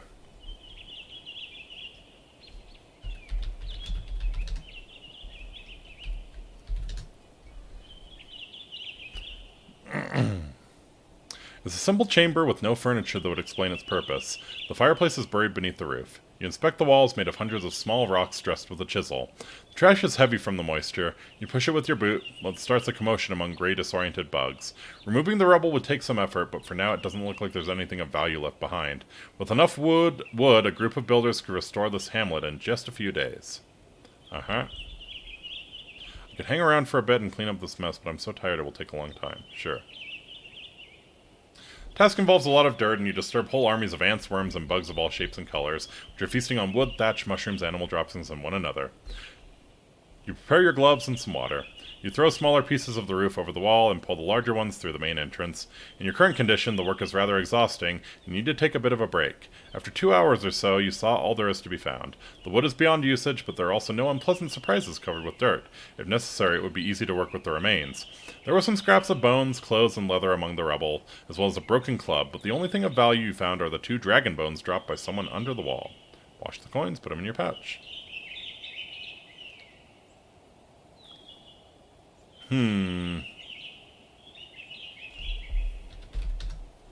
The Dusk Fox's burrow, placed beneath the back wall of the building, is not much longer than your arm. It's rather empty, as if the animals abandoned their efforts once they had found another shelter. There's also not that many paw prints near the burrow. Most of them are closer to the rock face. Okay.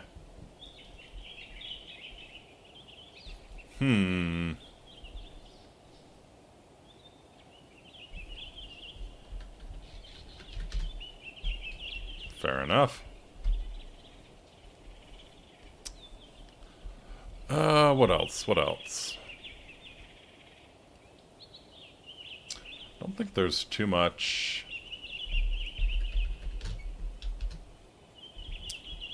Alright. Let's leave the hamlet. I think...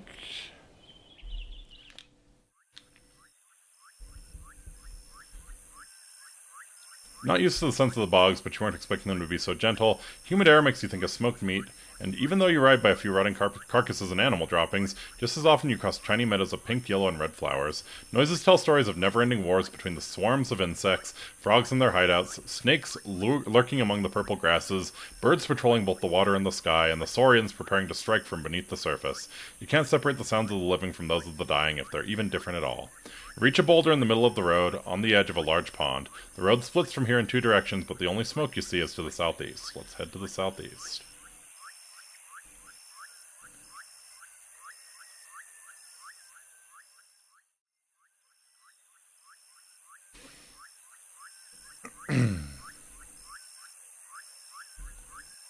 The leafless plants resemble tree roots rather than creepers, but even though they're dark green and sway from side to side slightly, Bob stops without a command, unwilling to approach the nightmarish gate. There's no other path in sight. Well, let's... Can't get through the creepers. I do need to go that way, I think. Throw them at the creepers. Step among the muds and grasses, but some desperate creatures scrape this land clean of any wood they could eat. It takes you a few moments before you find any that doesn't fall apart under your touch. Once it hits the creepers, they bend backwards swiftly, then try to reach you with a loud swish, getting a bit longer as they repeat this a few times. You tell your mount to step away, but the plants don't chase after you. Examine the water. The dirty ponds are hard to see through. It takes a few minutes before you find a stick long enough to poke the water and reach its bottom. Even at the very bank, the water is as deep as your palfrey is tall, and it's quite possible that none of these conveniently spread paths appeared here on their own. Could it be that the locals carried much of the soil by themselves, connecting the deeper bogs with other parts of the peninsula? Before you have time to dwell on it, you jump back, dodging the strike of a green saurian. You run away so quickly that it gives up its pursuit. Okay, well, we're not going that way.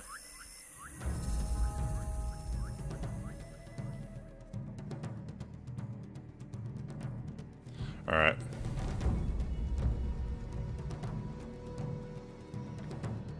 The road takes you to the edge of the woods. A few trees have found lucky scraps of soil towering above the water, while others, shorter and not as lush, have roots sunk in the pond. Some of the plants are felled with tools, so the route itself isn't so dark, while the few sunbeams getting through the weaker branches on your left are surrounded by darkness and swarms of insects. Help me! Help! The sudden cry, as well as screams of pain, reaches you from between the trees. A woman or a child. Charging in is stupid. Let's try to spot someone.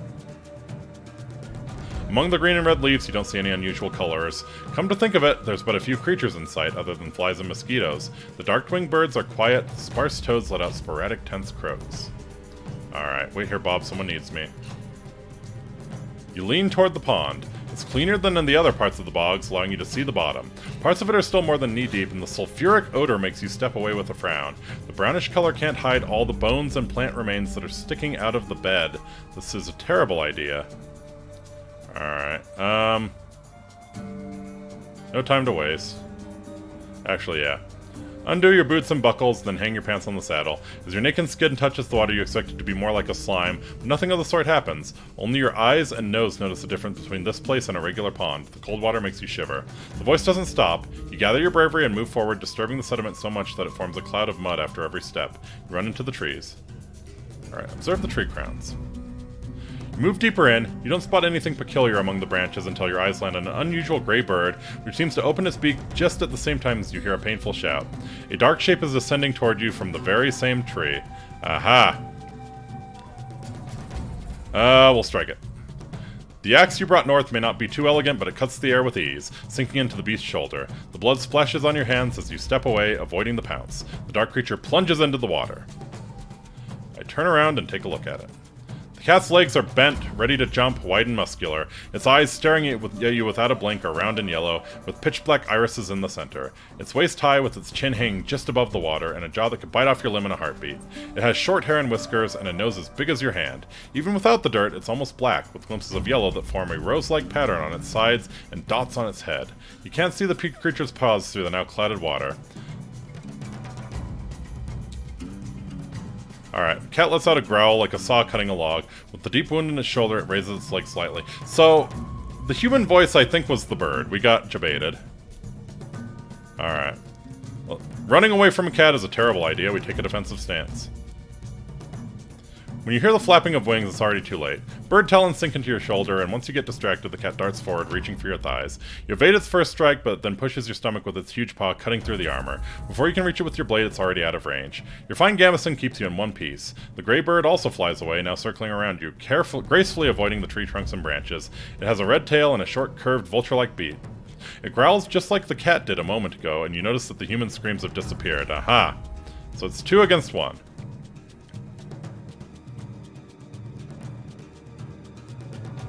Alright. Cat looks into your eyes. As it moves forward slowly, its blood mixes with the cloud of dirt. Its companion seems to keep a larger distance than it did before. Yeah, cutting the bird should be easy enough. You wait for the bird to dive at you, then take a swing, using your time to get further away from the cat. Blade sends the halves of the raven-sized creature into the water, to the enjoyment of the local scavengers. A few gray and red feathers are drifting next to you.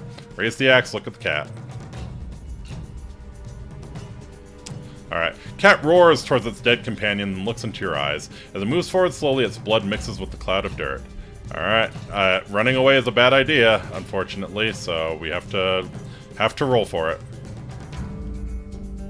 You do your best to evade the cat's attack, then to strike it as it charges at you. You somehow avoid its claws and teeth, and your sharp axe gets into the beast's back.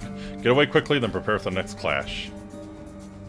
Cat looks at its dead companion and, without a second thought, leaps away, then partially swims, crossing the pond with a speed matching your palfrey's gallop. You consider following it, but after it reaches a tree crown with just 2 jumps, then gets to another one with a single breath, you wipe your forehead and turn away. Gasping, wet, and frustrated, you hobble back to the beaten path. Bob seems worried, and you try to ease its soul with a few encouraging words, hoping it will leave you alone for a minute. You wash your skin, then put on your clothes. At least your boots won't give you a cold. Yeah. Such a waste of time.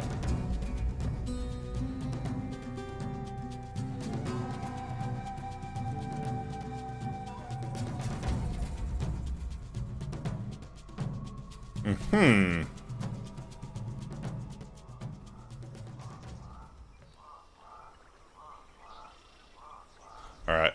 You ride along the shallow waters on one side and flooded trees on the other. You reach what seems like the end of the road. The turn south is already overgrown, most likely abandoned after it was devoured by the bog. But as you look north, you see a wide clearing that, with time, has become a meadow, and a lonely hut at the end of an often-traveled path. At first, you ride down slightly, following the twisted trail. There's plenty of puddles around, as well as brown, gray, and purple grasses, but all of them are too short for any lurking predators, and the few foxes you see far away don't pay you any attention. You pass by the fresh tracks of heavy hooved beasts, but spot no wild game in sight. Your ears can't free themselves from the birds, rodents, and dragonflies. Yeah, ride carefully. If Bob sinks into the mud, he might be screwed.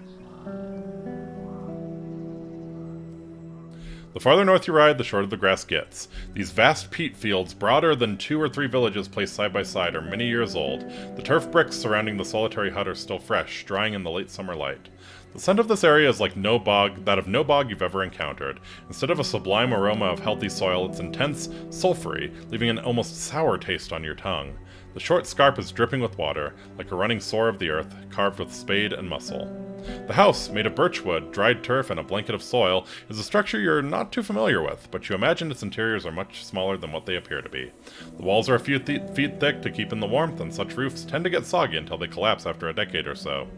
The only soul in sight is sitting on the bench, stuffing his mouth with fistfuls of green leaves that he takes out of a small basket placed on his knees.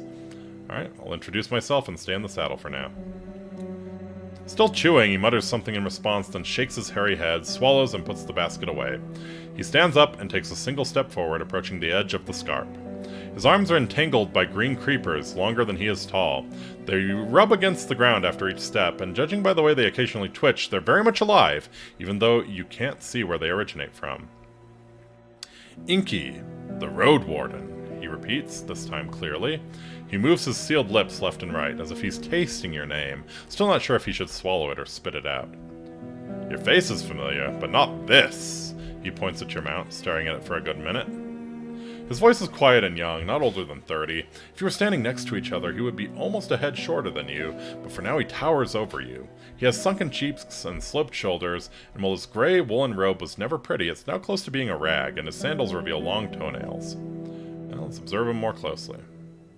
His eyes are brown and dark as the grasses of this very bog.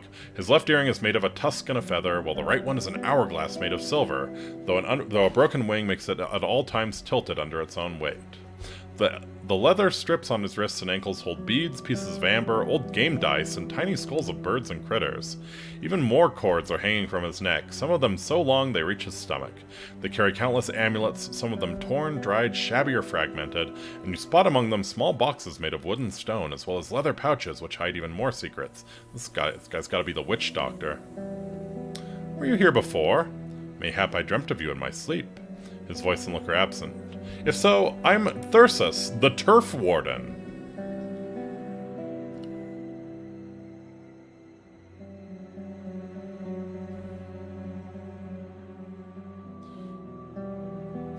Is warding turf difficult? Yep. He looks at you in silence, then yawns loudly. His teeth are yellow, but don't seem to be neglected, at least from this far. It's hard, it's boring, like a toad's song. You're off the main road, stranger. What for? Some plants are blocking the way to White Marshes. How about the road south from here? With a horse and no guide, you get swallowed in no time. By monsters. And the mud. He raises his hands, wagging his fingers as if he's casting a curse. My green pets keep the troublemakers away. But I can't make an exception for a warden. Well, I'm willing to prove they bring gifts, not troubles. What's the toll? He reaches for his basket and places it on the lower edge of the scarp, crouching right behind it. You look inside. Indeed, it's filled with wild leaves, flowers, and berries. Give me enough for a day or so, and I'll bend the vines for a day or so. Have some wild plants to spare, but it won't be enough. Alright, will food ration be fine? Very fine. He licks his lips. Once he spots a piece of jerky among your gifts, he reaches for it right away. With a full mouth, he snaps his fingers and mutters something with satisfaction. I found a scrap of land that I think may be cursed, so I'm not sure how to examine it. And you're saying the rest of the north isn't cursed? He lets out a chuckle, but seeing how you still wait for his advice, he raises one of his creepers and, looking in the distance, scratches it. I've no cure for that, but ask Eudokia, the witch from the other side of the woods, far east. Mayhap she has a wand or something. So you live here all by yourself? Yep. Warlocking, peddling, guarding turf. My tribe dug out what they can this summer. I just keep dragons away from squashing the bricks. Your eyes turn west, following the man's raised finger, and you indeed notice a distant trail of massive, three-fingered footprints now turned into small puddles. They're as long as your torso, with pointy claws, one of which appears to be broken at its tip. Alright. But, how do you avoid the wild beasts? It's them who avoid this place.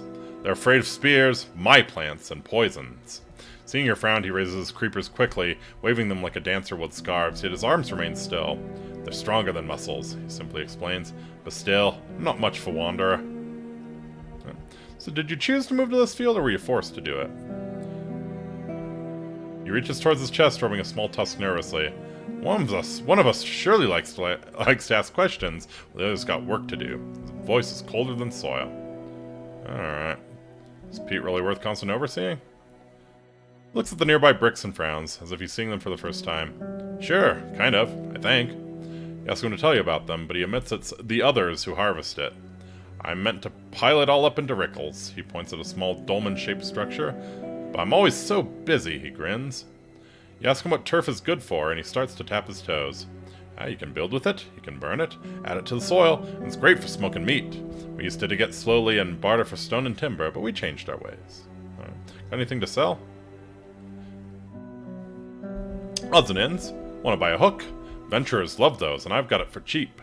Doesn't give you time to respond. On most days, I brew and mix stuff for poisons and medicine. If one's desperate enough to cross the bogs for it, I've one that withers plant, and one that kills worms and bugs, and one that keeps flies away for better health.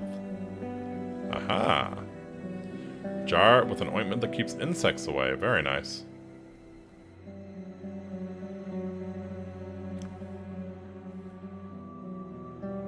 Alright. Well, let's see if we can, get to White Meadows now. The road twists between the flooded purplish grasses. The field ahead of you is still green, bearing the second sowing of broad beans, maybe the third one if the land allows it. The workers ignore you. Some of them are nothing but bones, some carry scraps of flesh, wearing them like forgotten rags, and others look almost human, as if they were awoken right after death. Most of the witless shells move around piles of soil, carry wooden logs, or dig in the ground with their bare hands. But there are also those who, with considerable abilities, they use pitchforks, hoes, and splitting axes, and confidently cross the uneven ground. With only a few breathing souls in sight. They observe your passing, but keep their distance. Alright, play it cool.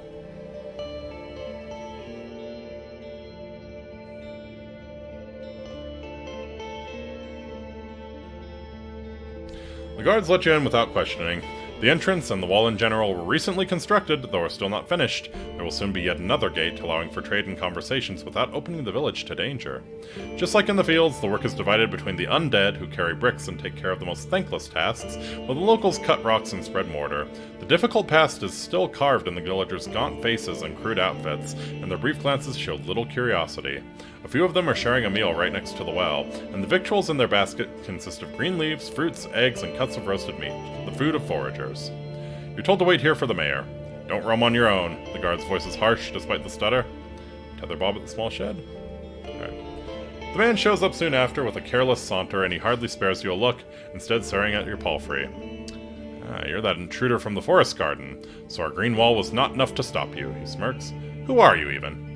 His stature would be considered average in most villages, but in comparison to the rest of his tribe, he's portly, muscular, tall, and with a large square face. His hands are resting on the shaft of the poleaxe placed across his shoulders, making him seem even larger. His long, straw-colored beard is shabby and makes his bald head look shiny. You can't really tell how old he is, though you see no wrinkles. Just like the others, he's wearing prominent charms, favoring tiny figurines of animals made of bone and wood. Only one of them is hanging from his neck, a silver amulet portraying the head of a moose with large antlers. While valuable, it looks older than the other critters and quite crude in form. Introduce myself. He sizes you up. I'm Helvius. Who let you in? Is it Thyrsus? He's as much a gatekeeper as a fly is a warden to a piece of shit, he gives you a telling frown. Uh-huh.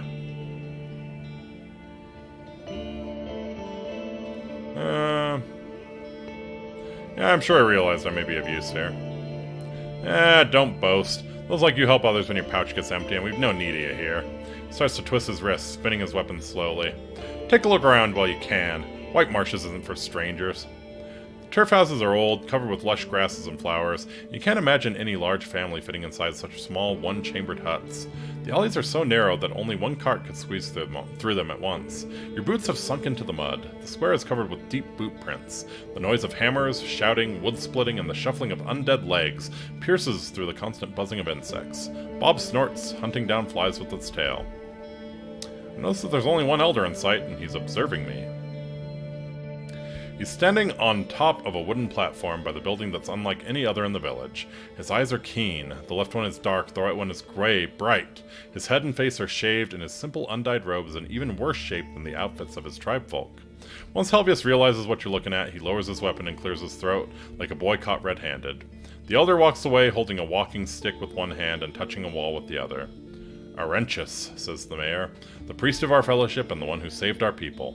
He raises his hand, pointing at the dead shells bustling around the construction site. Alright. Were you recently bothered by highwaymen? He reaches for his hair so quickly that it makes you flinch, but then scratches his head gently. And if so, we deal with them on our own, without some warden's help. Uh-huh. Well, an old druid told me the highwaymen bother you much more severely than you lead me to believe. So you're bothering other people with these questions as well? He scowls at you but carries on. Glausha's angry with us. Took our food and tools, beat our foragers, broke our traps. But we don't need a stranger's guidance.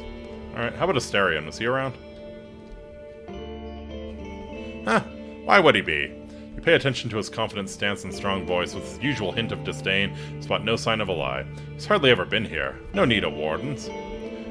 People claim he had strong ties with the tribe. Helvius begins swinging his axe left and right, the heel of the haft now resting in the mud. Trying to recall the past, he makes a puzzled frown. You know what? I was told he met with our warlock often, who knows why. Ask him if you must. Alright. So, the undead don't bother you, huh? Used to listen to stories about them as a kid. He nods free to follow him, but Aurentius taught me they're no different than boars in fire. He dashes forward and swings his poleaxe, bashing a skeleton's shoulder. The arm sinks into the mud while its owner, a bit awkwardly now, keeps trying to climb up a ladder. Helvius bursts into laughter, and the locals look away without a word. See, he continues, leading you back to the well, all you need's control. Look there. He points at a dead shell with the remains of flesh on its chest and head. There's a white and brown sparrow shitting on its shoulder, preening its feathers. Even beasts know they got not a thing to worry about. The Awoken are now like they were yesterday, like they were in spring, like they were a year ago. Leave worrying about them to idiots and unites. Uh-huh. Can I speak with Llerose? As he straightens up, the moose on his chest bounces enthusiastically. You and many others, but he's swamped by his work. We've had enough threats in the shadows already. If he decides you're trustworthy, he may speak with you once, but why would I even ask him?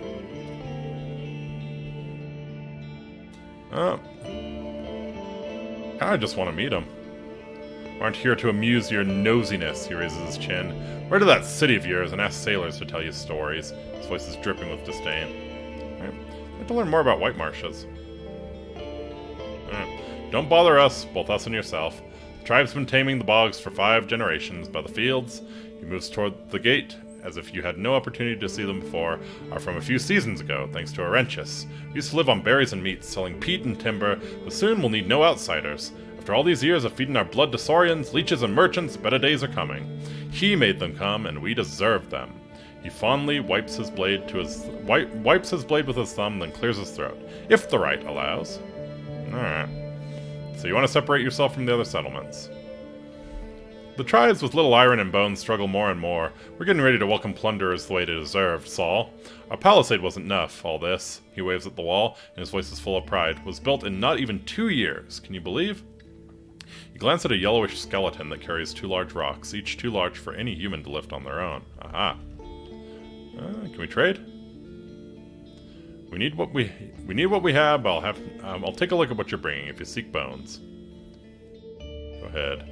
He points at his blade at the only thing that interests him, the quarrels. No, not this time. Very well. Alright. People from the other tribes are looking for spouses. Taller gatekeeper gives you a long look. We need no matchmaker here. Our youth's work to do. Only then they're free to go wherever they want.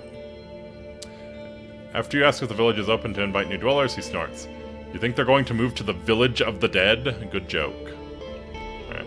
Is there a room I can rent for the night? I guess. One of them sighs and tells you to wait where you're standing. After a few minutes, a group of locals approaches a more neglected turf house and starts to empty it. They take out old crates, rags, casks, bricks, and leave them by the outer wall, at least for now. It's an old shed, explains the guard. There, you won't bother anyone. We'll be ready before you need it. Alright. Let's approach the well. Locals observe your hands carefully while you're drawing the water. After you quench your thirst, you try to wash your face and neck, but one of the older women approaches you, quickly wagging her finger. We've not enough for this silliness, she rebukes you. Water your horse if you have to, but we need the rest for ourselves. Stern gaze of the other villagers leaves you no room for discussion. Alright. Not being allowed to leave the main square, you observe the shells walking through the gate or helping the builders at the wall. The skeletons are not at all complete. Some of them lack a rib, a foot, or a jaw. Many of their bones are cracked or broken, and seem to be connected with each other with nothing at all, as if the pneuma that keeps them moving knows which parts should stay firm and which ones should twist or bend. Those that kept some of their skin and guts don't smell, rot, or bleed, and make you think of dried meat. It's as if their scraps of flesh serve no purpose, and seeing how many of those laborers already have great holes in their stomachs, or limbs with revealed bones, it could be that they are just in the middle of the process of becoming like their naked counterparts.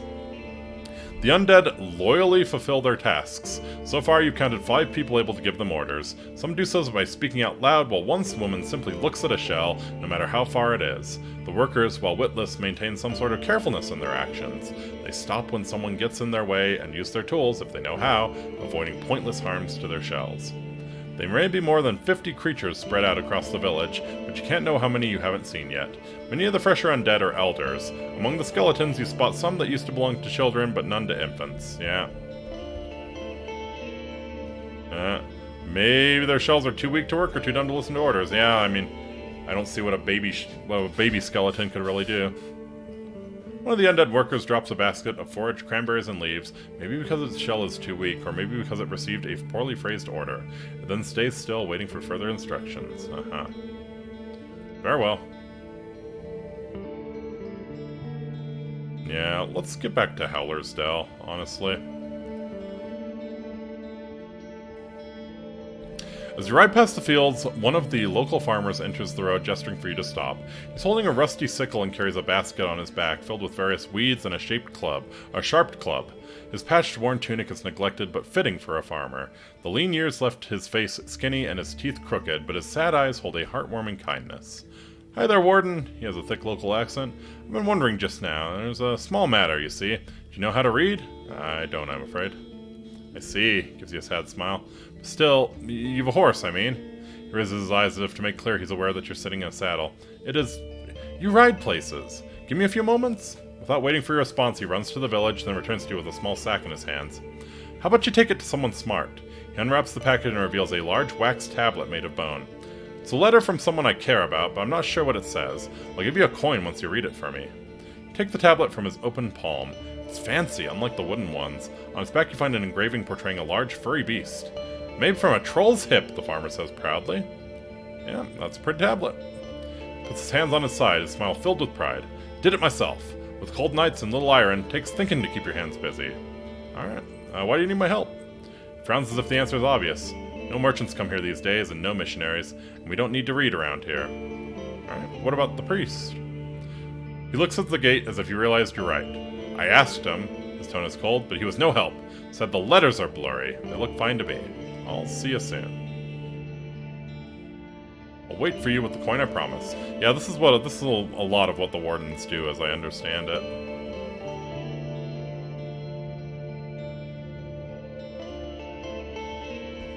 Alright, yeah, we'll head back to Hellersdale.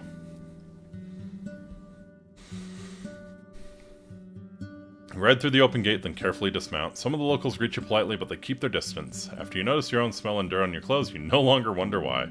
Yep, we'll head to the stables. How much cash do I have on hand? 3. Alright.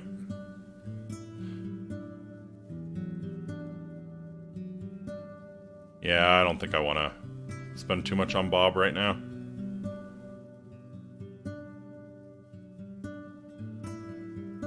Yes, we will sleep in the inn.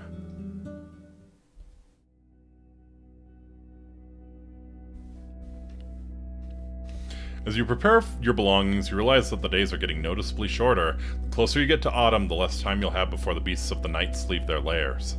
For now, it won't be that bad, but I better make sure to not waste too many hours, yeah.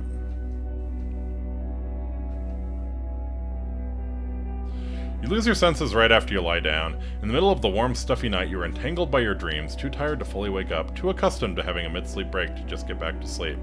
You're between the realms, surrounded by visions so vivid you're tempted to reach out, touch them, and stretch them out. They are your playground.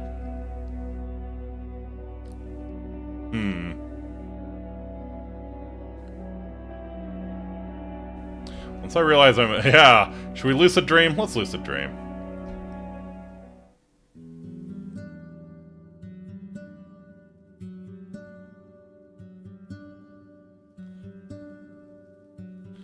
Alright. No. Alright. So I think this is probably a great place to leave off for tonight. I am very, very into this game. This is a lot of fun. It's a lot of reading, though. So, maybe I'll come back to it when my throat's feeling a little better. And I have more water on hand. But yeah. Very, very cool game. Very cool game.